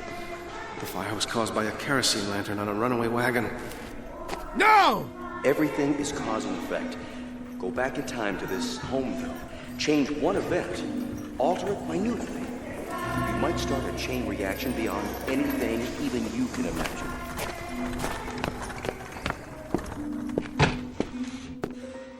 How are you today, Mr. Driscoll? Whiskey, please. Bother you, does it? What? Those kids trying to sing. Well, they won't be at it long. What's that? Hard to keep them in during the summer, but Abby's doing a good job of it. Give me another one, will you? Sure thing. Something wrong? I ain't trying to butt in on your personal affairs, but you drink like a troubled man. What time is it? 10 minutes or 2? I give him another 10 minutes or so. I've got to try. How's that? Why the devil doesn't she let them out of there? How's that? Nothing, just a runaway wagon with a kerosene lantern. That's all it takes.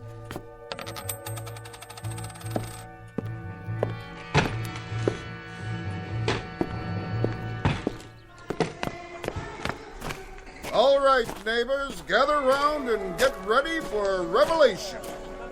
Just close right in, next to the wagon. That's it. Know why I'm holding up this lantern? You're gonna tell us anyway, ain't you? Like Diogenes' good friends, I'm looking for an honest man.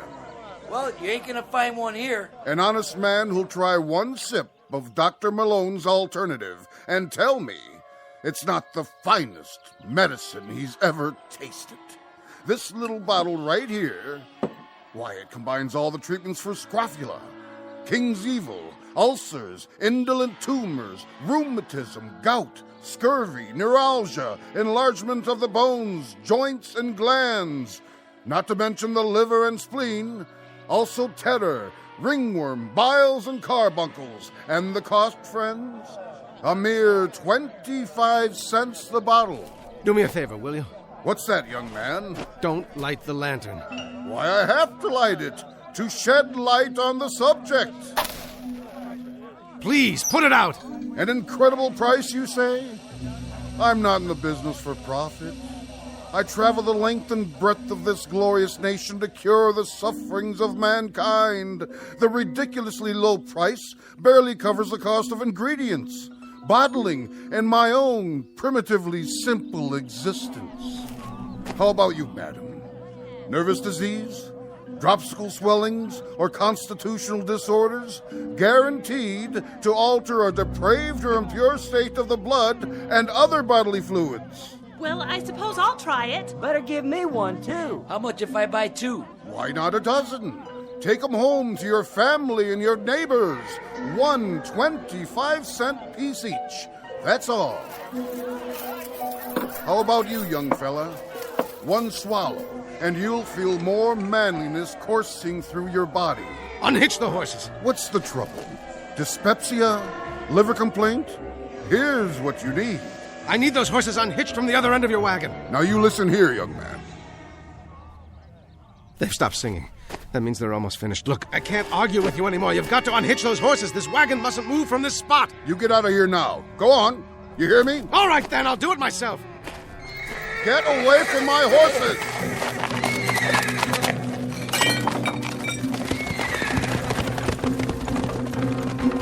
Abby!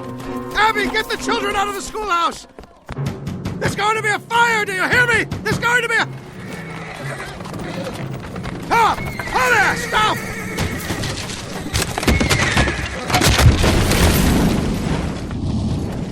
Look, it's the whole schoolhouse! Get the fire wagon! Oh my God, the children! Get out, children! Run! Run! The children! Stay back! But I've got to get them out! Stop them! Hold them down! It's too late, mister! It's too late! The children. We got them out. Only a few were injured, none badly. 12 children. How did you know? You did, didn't you? You knew it would happen. At 2 o'clock this afternoon. What I didn't know was that I would cause it. Who are you? It really doesn't matter. I shouldn't have come here. It can't work. I know too many things. Too many tomorrows. All the wars, all the catastrophes, all the tomorrows. How, Paul? How did you know? You're part of history, Abby. You and this town and the people in it, and I can't change you. I can't even touch you. Why not? Because the past is inviolate. It belongs to those who lived it. It's not for interlopers, for those who pass by and look in and wish they were a part of it. Goodbye, Abby. Stay well. Where are you going? Back to where I came from, where I belong. I wanted bandstands and summer nights, serenity.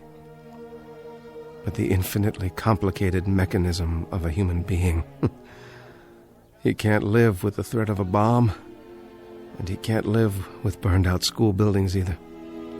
The finite or the infinite, it doesn't make any difference. He's always his brother's keeper. In a way, it was more than I expected because you were here, but I've overstayed my welcome.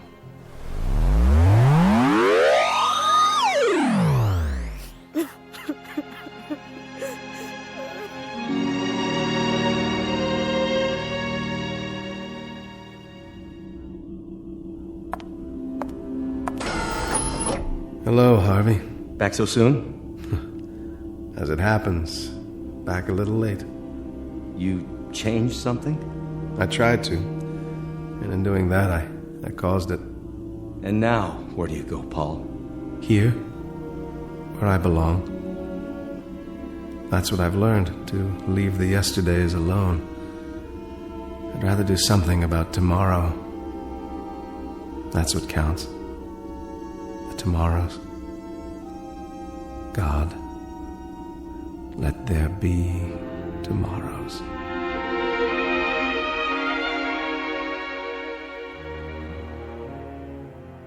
Incident on a July afternoon, 1881. A man named Driscoll who came and went, and in the process learned a simple lesson, perhaps best said by a poet named Lathbury, who wrote, "Children of yesterday, heirs of tomorrow, what are you weaving, labor and sorrow? Look to your looms again, faster and faster fly the great shuttles, prepared by the master. Life's in the loom, room for it, room." Our tale of clocks and calendars in the Twilight Zone.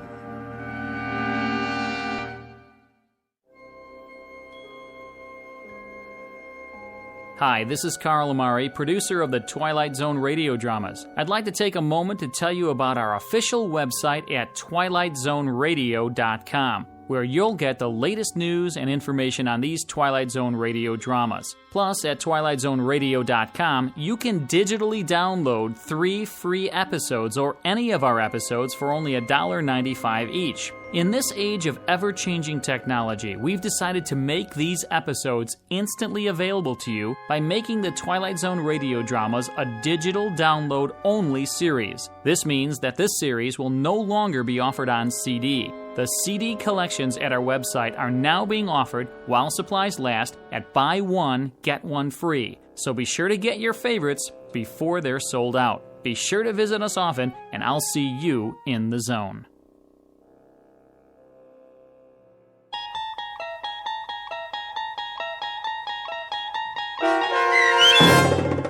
No Time Like the Past, starring Jason Alexander with Stacy Keach as your narrator.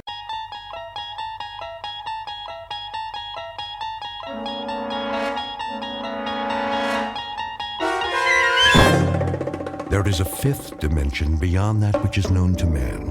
It is a dimension as vast as space and as timeless as infinity.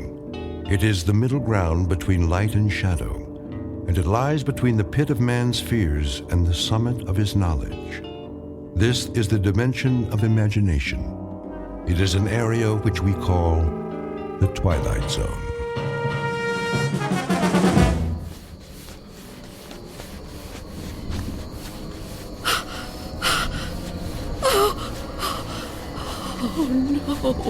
No, where am I? What am I doing outdoors?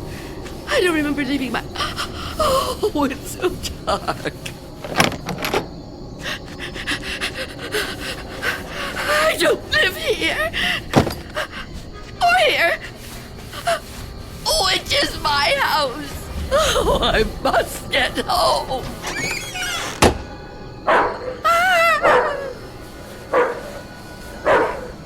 May I assist you, madam?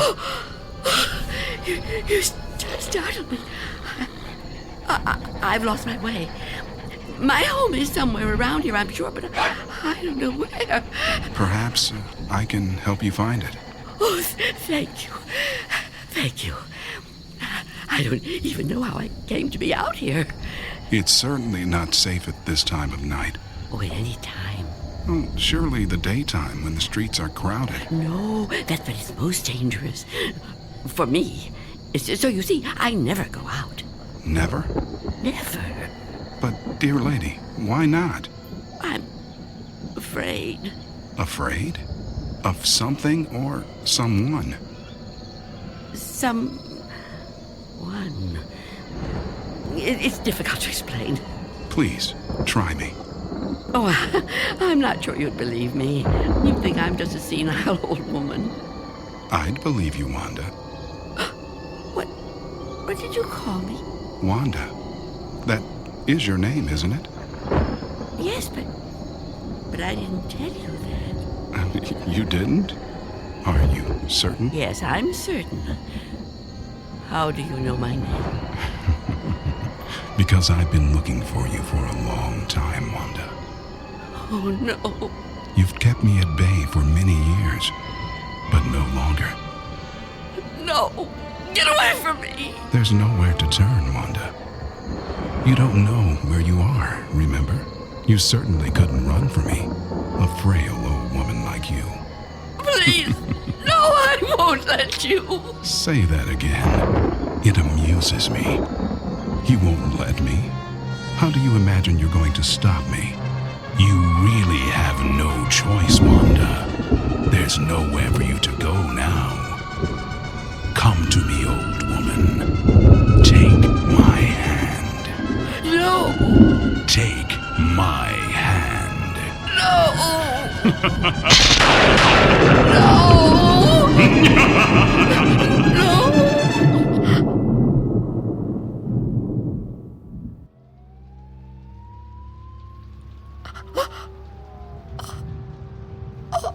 Oh,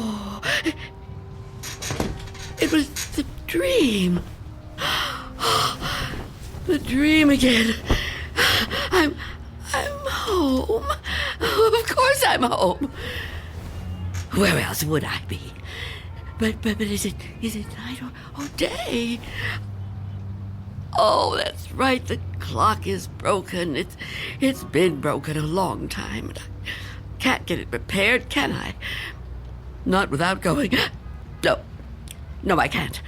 I mustn't. I have to resist every temptation.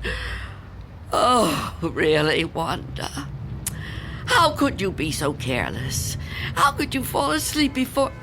Oh, I must check.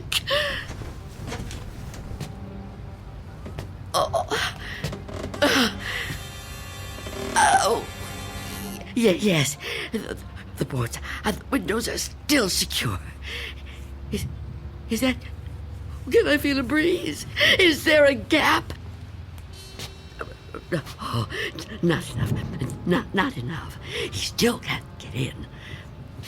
Oh, what about the door?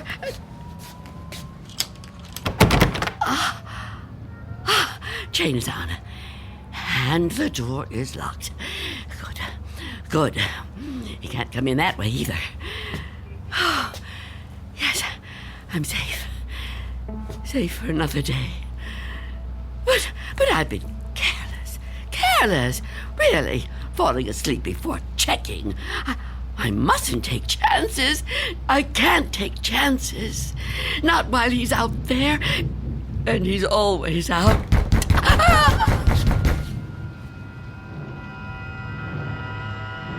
Miss Dunn? Miss Dunn, are you all right in there? Who are you? It's Barry. Mr. Fabian, from the grocery store. I know we've actually never met, but, well, we've spoken on the phone, Miss Dunn. At least we used to. Do you even have a phone anymore? Anyway, you know me, right? What do you want? I'm delivering your groceries, Miss Dunn. You remember? Charlie, the kid who works for me, was supposed to bring them, I know, but he called in sick. Yeah, kids these days, huh? No sense of responsibility. Anyway, I thought I'd better get them to you now instead of waiting till tomorrow. I figured, you'd be waiting for them. Is that all right? Put the food through the letterbox. The letterbox, right. Okay. Oh. Thank you, Mr. Fabian. Your money is coming under the door now. Under the door. Here it is. Miss Dunn, wouldn't it be easier to just... $6 and... Okay. 32 cents.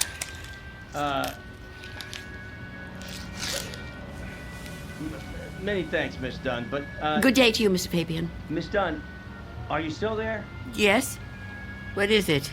Well, I've been thinking. I just wonder... Miss Dunn, does anybody else bring you food? I really don't see what business of yours that is, Mr. Fabian. Well, no, it's nothing like that, I promise you. This has anything to do with business. I'm just concerned for your well-being. It seems to me a person can't live on food big enough to fit through a letterbox. I can assure you, Mr. Fabian, I'm in no danger of dying as long as I observe this strict regimen. Oh, well, I'm glad to hear you talk like that, but I don't know. Maybe if I could come in for a minute. Come in? Yeah, I just want to talk, Miss Dunn. I mean, I can't do that so well out here. I really think you need to see a doctor. Out of the question. No one is coming in here, Mr. Fabian. Not a doctor and not you. Miss Dunn. Miss Dunn, could you open the door, please? Go away! Miss Dunn, I just want to help you. I know what you want. Leave me alone. Miss Dunn, all I know who you are. You do? Well, that's good. That's very good. Myself, I have a very bad memory. Every morning, my wife gives me a pen. Every day I lose it somewhere. So, will you let me in? Stop trying to get in here. You won't get me. Just go away and leave me alone. Come on, Miss Dunn. Look, I've got other deliveries to make. I just want to help you if I can. I think you could use a little help. Ah, the heck with it. Good luck living here in this neighborhood. What's left of it.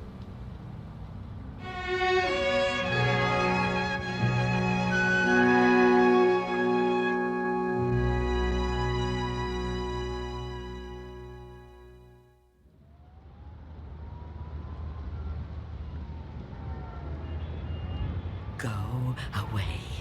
I won't let you in. I won't let you get me. Leave me alone. I don't want to die. I don't want to die. Please! Freeze! Oh.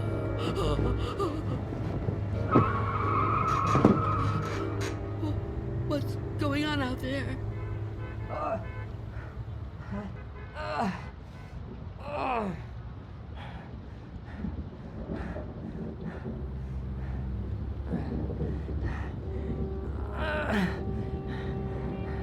Help! Is anyone in there? You gotta help me. What is it? Go away! I've been shot. I need help. Please. Please do something to help. Who are you? Officer. I'm a police officer. Please, you have to open the door. I need help. I've been shot. You're lying to me. I know you. You can't fool me. No, I'm not trying to fool you. Please. I think I'm dying. You can't trick me so easily. You're no policeman. Why can't you just leave me alone? I know who you are. I know what you are.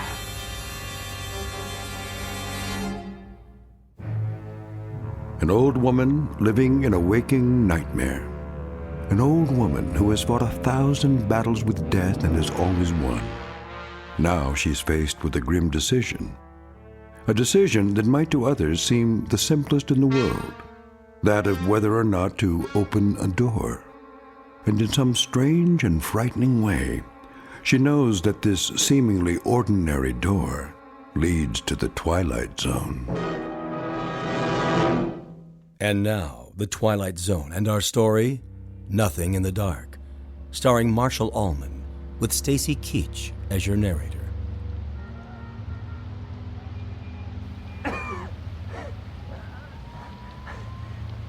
Please. Why won't you help me? Stop this! Why must you do this to me? I'm losing a lot of blood. It's so cold out here. Listen to me. I'm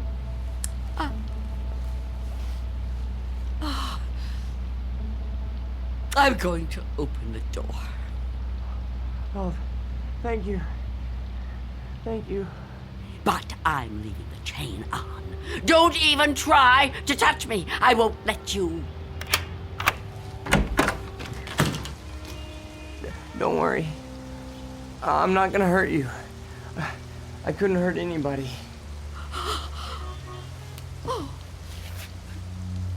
You're so young. Almost a child. Well, Unless you help me, I'm gonna die.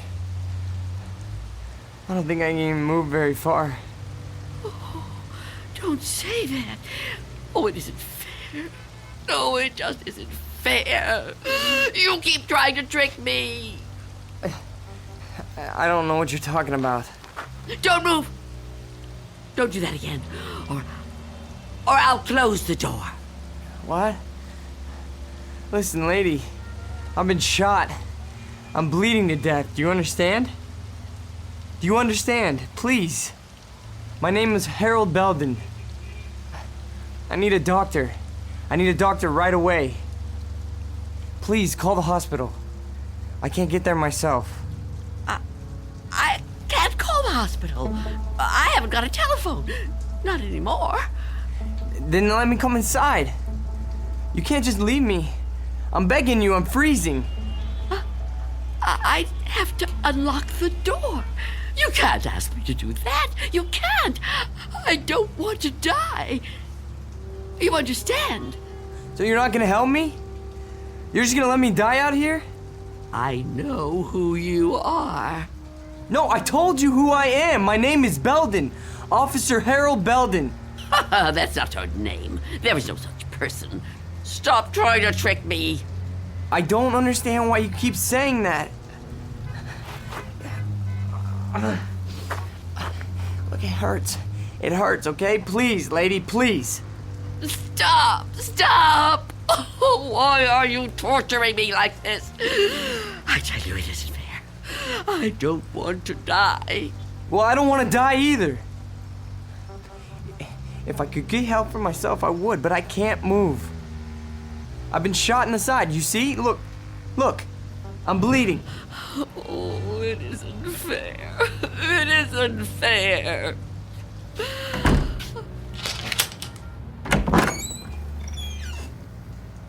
Will you help me? Yes. Yes, I'll help you. Thank you.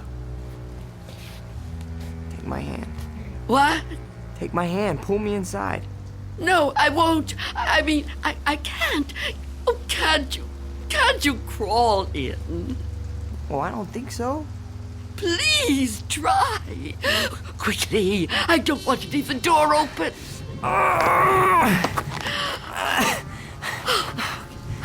That's it.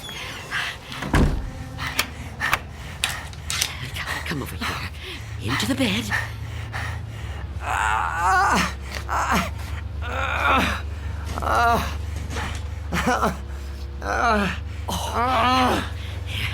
You just rest. Rest. Oh, what have I done? And what am I going to do?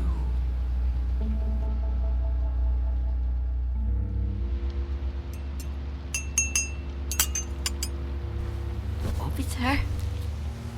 Officer? Officer? Oh, I'm so sorry. What a...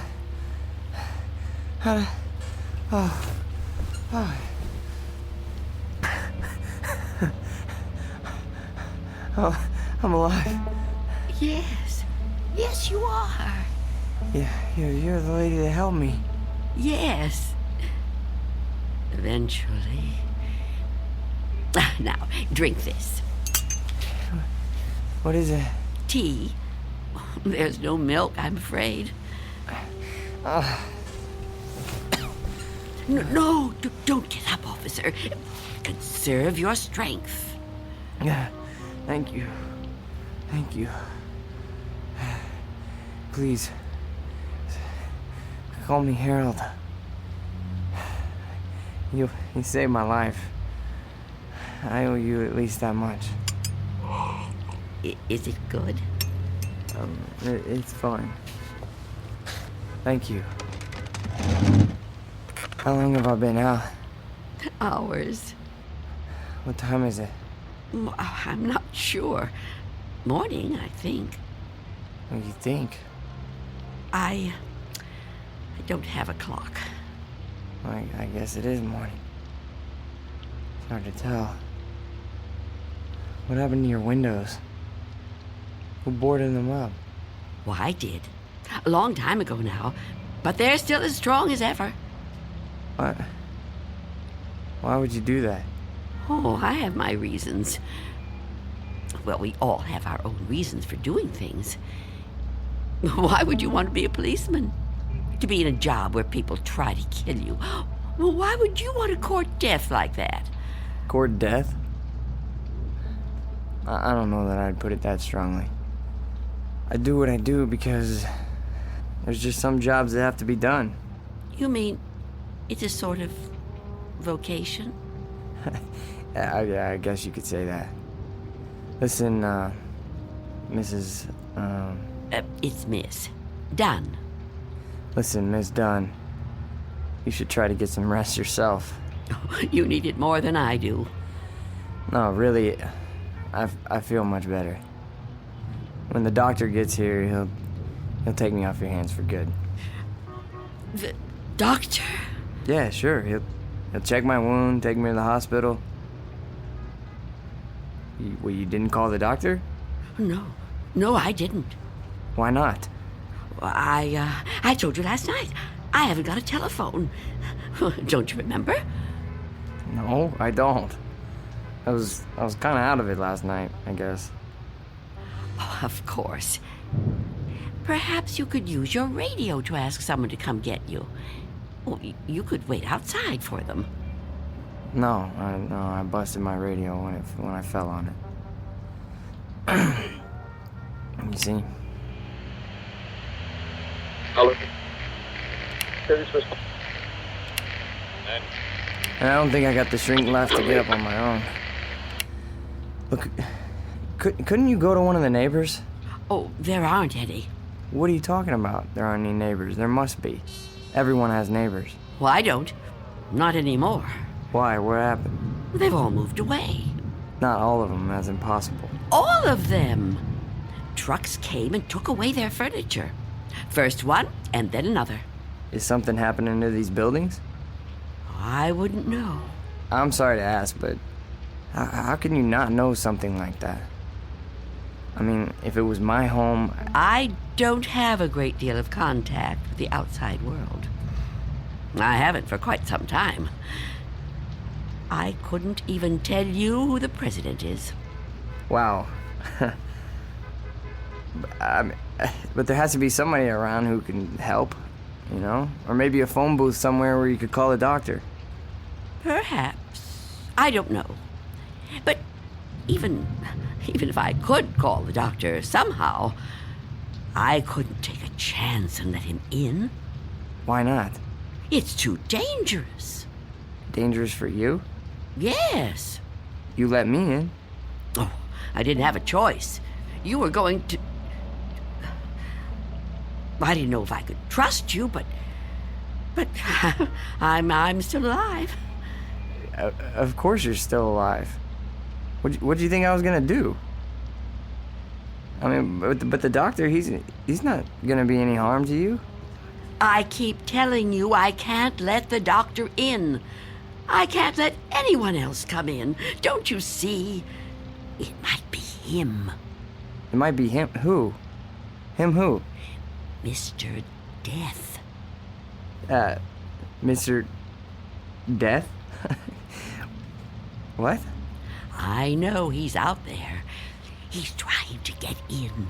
He comes to the door and knocks. He begs me to let him in. Last week, he said he was from the gas company. The gas company? Oh, he's clever. After that, he claimed to be a contractor hired by the city. He said this building was condemned, that I'd have to leave. But I knew who he was. I kept the door locked, refused to let him in. Eventually, he went away. Condemned, huh? I mean, that explains why there's no one else in the neighborhood. No, he knows I'm on to him. Yesterday, he said he was Mr. Fabian from the store. But all he really wanted was to come in. That's all he ever wants. Wait a second. No, it's no use. You wouldn't understand. I knew you wouldn't. How could you? I mean, wait.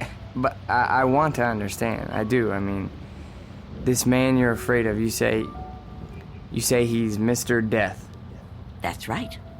You don't mean just anybody, do you? You mean like death, right? Death. That's right. So is this Mr. Death a person like you or me?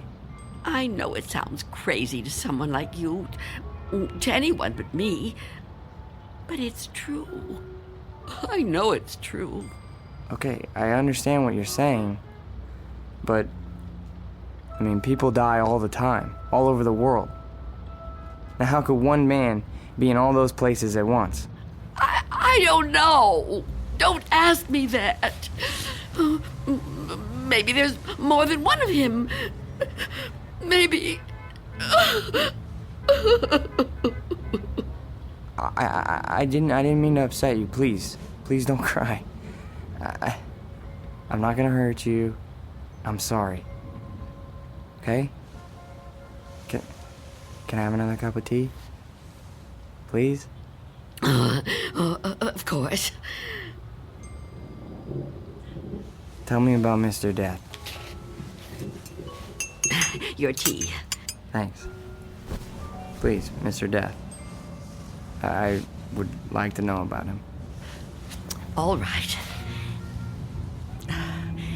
At first, I couldn't be sure. It was a long time ago. Everything is. It's been so long since anything happened to me. But I was on a bus. There was an old woman sitting in front of me, knitting a scarf, I think.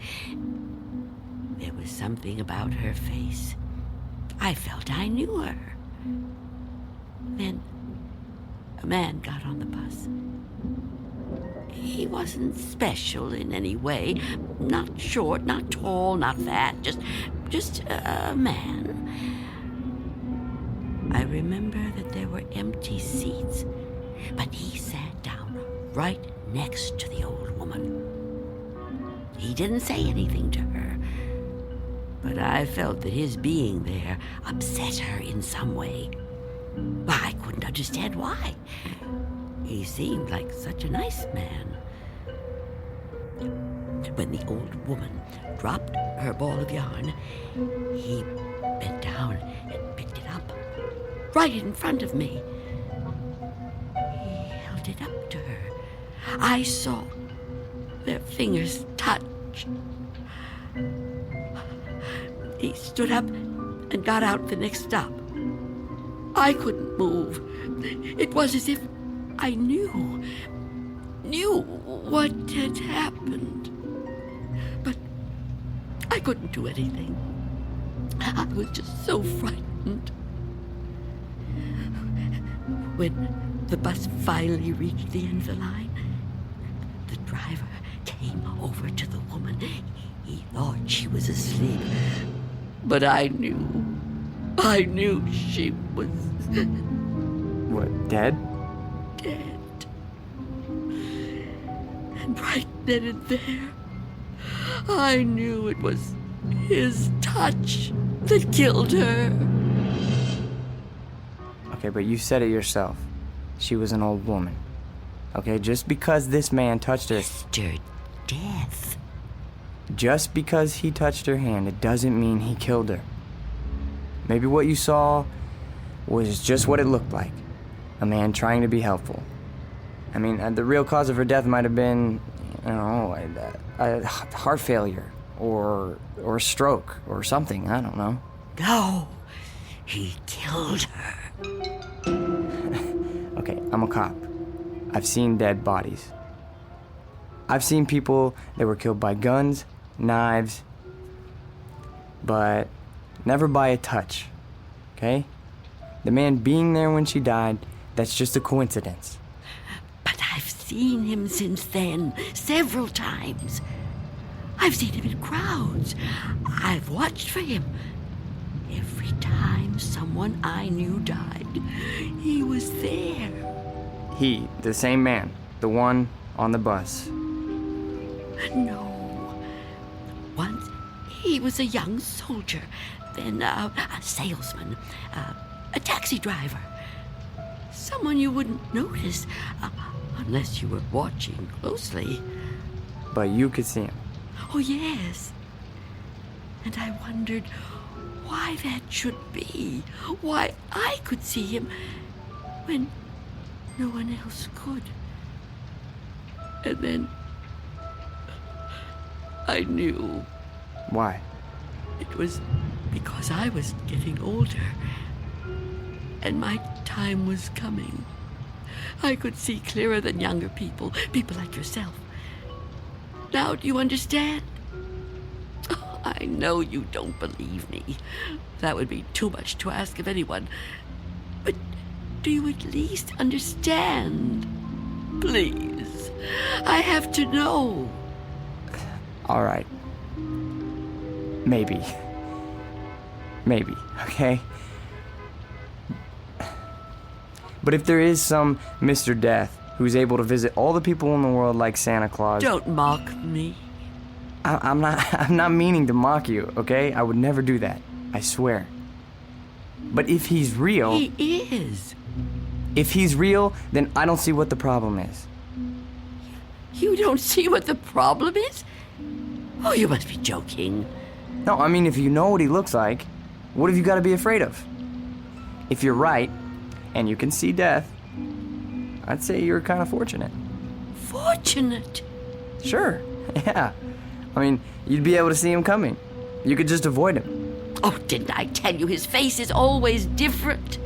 He's different sizes, different ages, different races. I couldn't be sure. Well, how about when you go out? Out? Sure. Well, I know you said you don't have much contact with the outside world, but you have to go out sometime. I mean, to the shops or something, you know? Now, couldn't he touch you then, if he wanted to? No. Why not? I never go out. Never. Never. Oh, I haven't been out for years. I don't know how many. I don't keep count. That would be too depressing. But I suppose you can guess from the smell. You're too polite to mention it. But it must bother you as much as it bothers me. So what do you do about food? The boy at Mr. Fabian's store delivers it. But I never open the door to him. How can you live like this? Oh, don't think I enjoy it. So why do you do it? Because if I don't live like this, I won't live at all. If I don't watch out, if I let down my guard even for a moment, he'll get in. I know he will. I haven't always lived like this, you know. I was young once. People said I was pretty. I lived out in the sunlight. I hated to be inside, even for a minute. My mother always said I'd spoil my fine complexion. But I didn't care. I loved outdoor things. I lived out in the sunlight, so warm, so beautiful. Beautiful, like I once was. You're still beautiful. Oh, no, I'm not. I'm old and cold. I miss the warmth of the sun so much. See that patch of sunlight on the floor? Where's it coming from? I think it's coming in from between the cracks in the boards of the window over there. Oh, yes. It's so warm to the touch. You know, I've always hated the dark and the cold. And now I'm old. I've lived a long time, but I don't want to die. I've heard people say it was his time when an old person dies. But it's not your time if you're not ready to die. I'd rather live in the dark than not live at all. Miss Dunn, I promise you, there's nothing to be afraid of. We're all alone here. Okay? There's nobody outside the door. I know you're upset, okay? And you're clearly under a lot of pressure. but I think all you need is some rest. Officer. Yeah, and I need help. Oh, I don't know what to do. Just give me some medical attention. Look, I don't know how badly I've been hurt, okay? But I've lost a lot of blood. And I need help soon. Or I don't know how much longer I can... I've told you I can't go out there. You can't ask me to do that. Look, this whole Mr. Death thing, I promise you, you don't have anything to worry about. Shh. Someone's coming. Well, get them to help me. No! There's nothing to be afraid of. Please, answer it. Go on. That's right. Go ahead. You're doing fine. Answer it. Go on. I'm keeping the chain on. That's fine. Do whatever you want. Just see who it is and get them to call for help.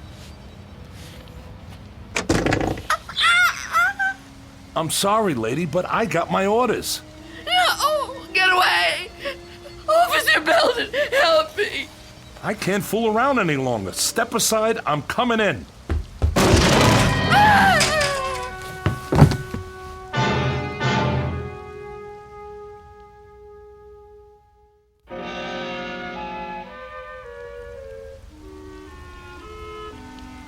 Take my hand.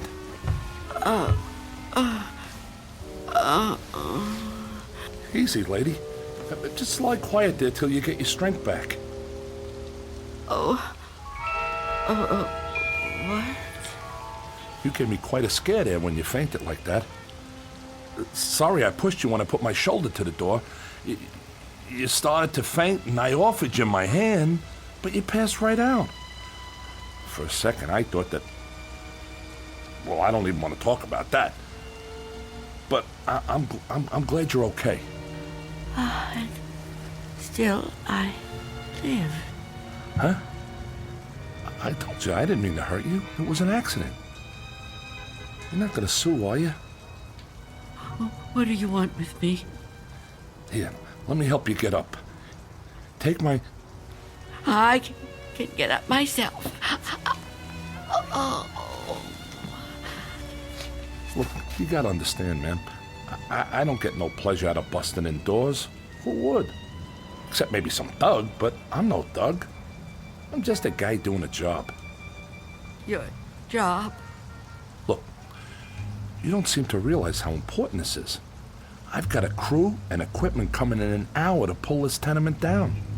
Begging your pardon, man, but looking at this place, I say it's long overdue. Frankly, I'm kind of surprised it's still standing. And you're really not Mr. Death? Mr. Who? I don't know what you're talking about, ma'am. My name's Armstrong. Bud Armstrong. I don't know about any Mr. whatever you said. All I know is I got a contract to demolish this row of buildings. That's what I got to do. Everybody else moved out a long time ago. Until the other day, I thought this whole building was deserted. I seen them windows boarded up, and I figured you moved out when the rest of them did. Thank goodness I met that guy from the grocery store, that Mr. Fabian. Oh, Mr. Fabian. Then he was real, after all. Real? What are you talking about? I told him about my job down here, then he told me all about you, that he was worried about you. Told me he had a kid bring you your stuff. That was the first I knew about you, and it's you're darn lucky I found out. Well, you'd still be in here when the wrecking ball hits. Now, come on. We gotta get out of here. You want me to go outside? Sure. Didn't you just hear me? This place is coming down. You can't stay in here. You want me to leave here? You have to. I can't. It's Miss Dunn, right? Well, Miss Dunn, you were notified about the demolition job months ago. Look, I'm not out to bully you. I'm just trying to do my job here. These buildings were condemned by the city. Can't say I blame them. And I'm the one who's got to tear them down. Tear them down? Wow, can you? Look around you, ma'am. This building has had it. You can see that. I can see that. Anyone could see that. It's all worn out, dilapidated. All these buildings have got to come down. You seem like a nice person. A nice person shouldn't have to live in a place like this. Now let's the two of us just... Get away from me! Don't touch me! Please don't act like this. I ain't a monster, lady. I've got a heart just like anybody else, and I can see how you could get attached to a place, but, not want to see it wrecked.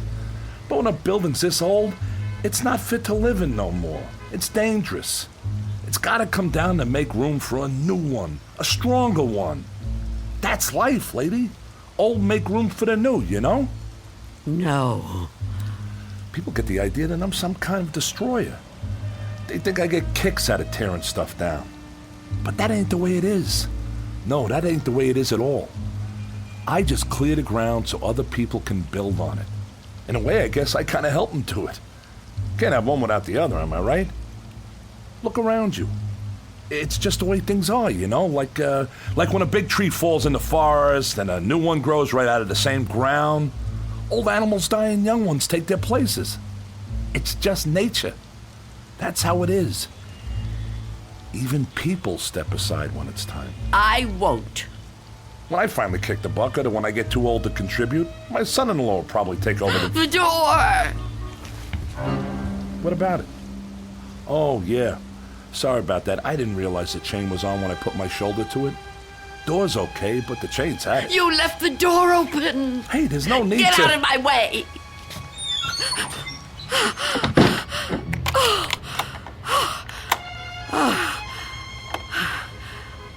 You don't have to do that. What's the sense of locking a door that won't even be here in an hour? I'm on the clock here, and we've waited long enough. If you've got any possessions you want to keep, Miss Dunn, I'd move them out while there's still time. I'll help you. You think you're helping me? I'm not going to leave here. Not with you. Not with anyone. Don't try to touch me. I don't want anyone near me. Now look, ma'am, I've been nice to you. I've been trying to go easy. I know this must be tough for you. Any kind of move is a big upset, especially to an older person like you. But if you insist on staying here, I'll have to call a cop. A cop? A police officer? It's just for your own good. Please, cooperate, lady. Hey, where you going? Of course. Mr. Belden! Explain it to him. Tell him the reason I can't go out there. I know you understand. I've told you everything. You'll help me, won't you? You'll help me stay? Well, say something. What are you doing? Who are you talking to? Oh, Mr. Belden is a policeman. Mr. Belden? Who the heck is Mr. Belden? Is he your pet? You got a cat in here? Please tell him. Lady, I think maybe you're sick. You should come with me. I'll get you to a doctor. I don't need a doctor. Mr. Belden, won't you tell him? Okay, I get it. I see how it is. Hey, I'm sorry, but if you're still here when the crew arrives, I'll have to call a cop. I'm sorry. I wanted to make you understand, but... Okay.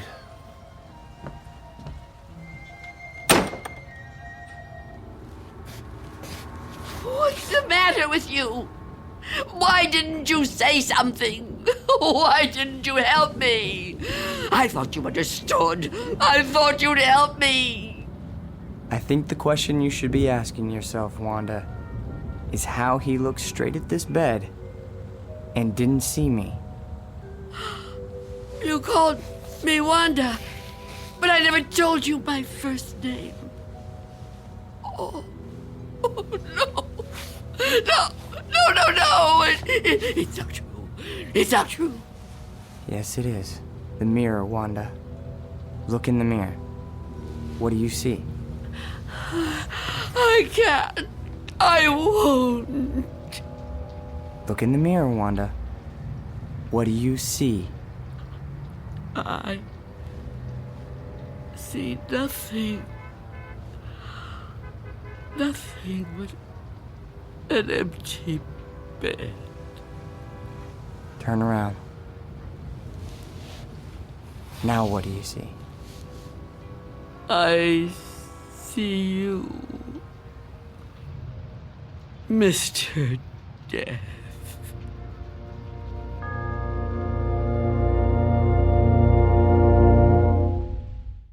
We'll be back to the Twilight Zone in just a moment. And now, Act 3 of Nothing in the Dark, starring Marshall Allman. It was you. It was you all the time. Yes. It was me. Oh, don't get up. You're still... Oh. You're not hurt. No. No, I'm not. But you were shot. Those men... Did you see me get shot? No, but you were bleeding. Do you see any bloodstains now? No. And the men? Did you see them? You were never hurt, were you? I can't be hurt. You tricked me. Yes, Wanda. I tricked you. It was all an illusion. One I created just for you. If it helps, I'm sorry. I would have preferred to avoid it if I could. But why? Why did you do it? The moment I let you inside, you could have taken me any time. Yes, I could have. But you were nice. You made me trust you. But I had to make you understand, Wanda. You see me now, and you've seen me before. Many times before. Starting with that day on the bus. Oh, I was right. It was you. The old lady's name was Iris. I knew then that you were upset. Upset? I thought it was important that you got to know me. What I said to you before, it was true. What you said? When you thought I was a policeman. You asked me why I did what I did.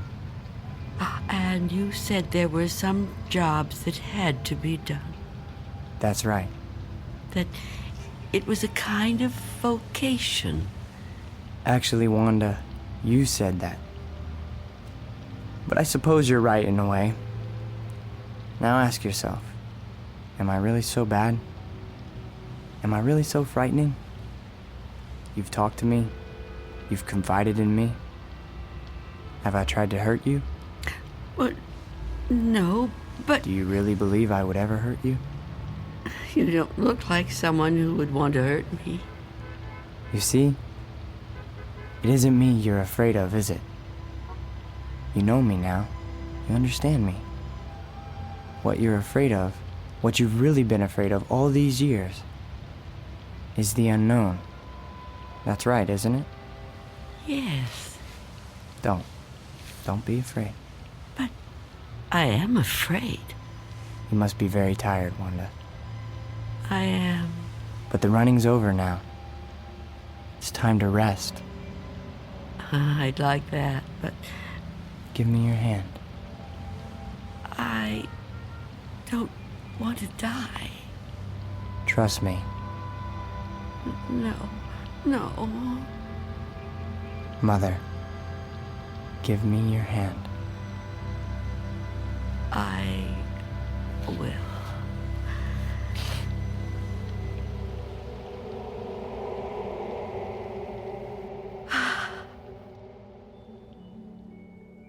There. You see? See? See what? No shock, no engulfment, no loud thunder. What you feared would come like an explosion is like a whisper. What you thought was the end is the beginning. When will it happen? When will we go? Go? Yes.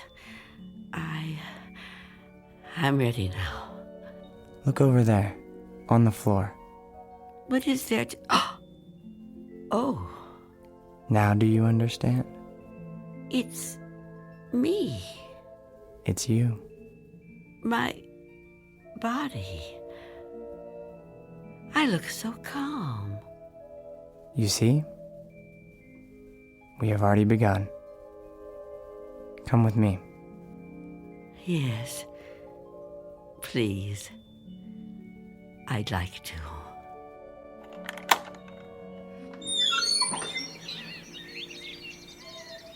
It's such a beautiful day. It is. It surely is. You know, Mr. Armstrong was right about a lot of things. What things? Well, for one, his son does take over the business when he dies. Will that be soon? Another 16 years. Oh, dear. It'll be quick. I'm glad to hear that. I'm afraid I was a little harsh on him. Now the son-in-law, he lives to be 102. 102? Oh, goodness. I know. It's remarkable, really. Of course, the oldest person I ever met was a lady in Tibet. Well, how old was she? Take a guess. Oh, I'm no good at guessing. Come on, take a guess. You'll never believe it.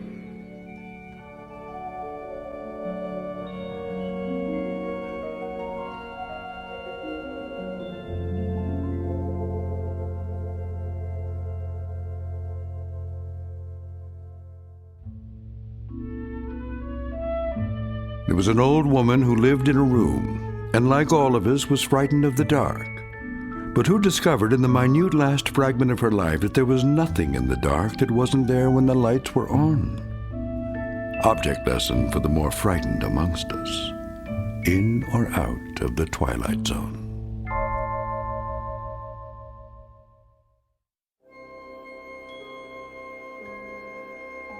Hi, this is Carl Amari, producer of the Twilight Zone radio dramas. I'd like to take a moment to tell you about our official website at twilightzoneradio.com, where you'll get the latest news and information on these Twilight Zone radio dramas. Plus, at twilightzoneradio.com, you can digitally download 3 free episodes or any of our episodes for only $1.95 each. In this age of ever-changing technology, we've decided to make these episodes instantly available to you by making the Twilight Zone radio dramas a digital download-only series. This means that this series will no longer be offered on CD. The CD collections at our website are now being offered while supplies last at buy one, get one free. So be sure to get your favorites before they're sold out. Be sure to visit us often, and I'll see you in the zone.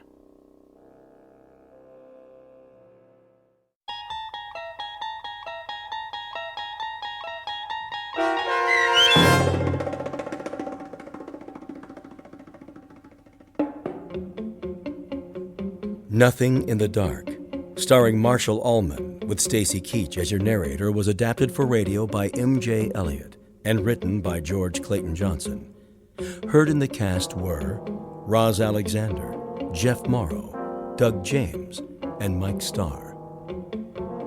This copyrighted radio series is produced and directed by Carl Amari for Falcon Picture Group and Westwood One.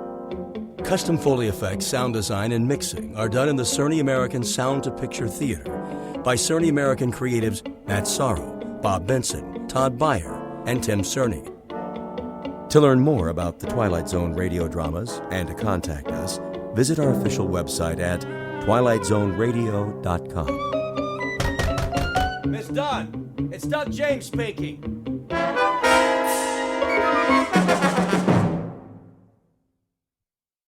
Was adapted for radio by Dennis Etchison and based on a script by Rod Serling. Heard in the cast were Doug James, Michelle Graff, Nicholas Ruddle, Christian Stolte, Micah Jacoby, Owen Yen, Linda Ryder, Roderick Peoples, Rich Kominick, Carl Amari, Roger Wolski, Vince Amari, Paul Patch, and Richard Shavson. To learn more about the Twilight Zone radio dramas and to obtain audio cassettes and CDs of these programs, visit our website at twilightzoneradio.com. This copyrighted radio series is produced and directed by Carl Amari and Roger Wolski for Falcon Picture Group. Doug James speaking.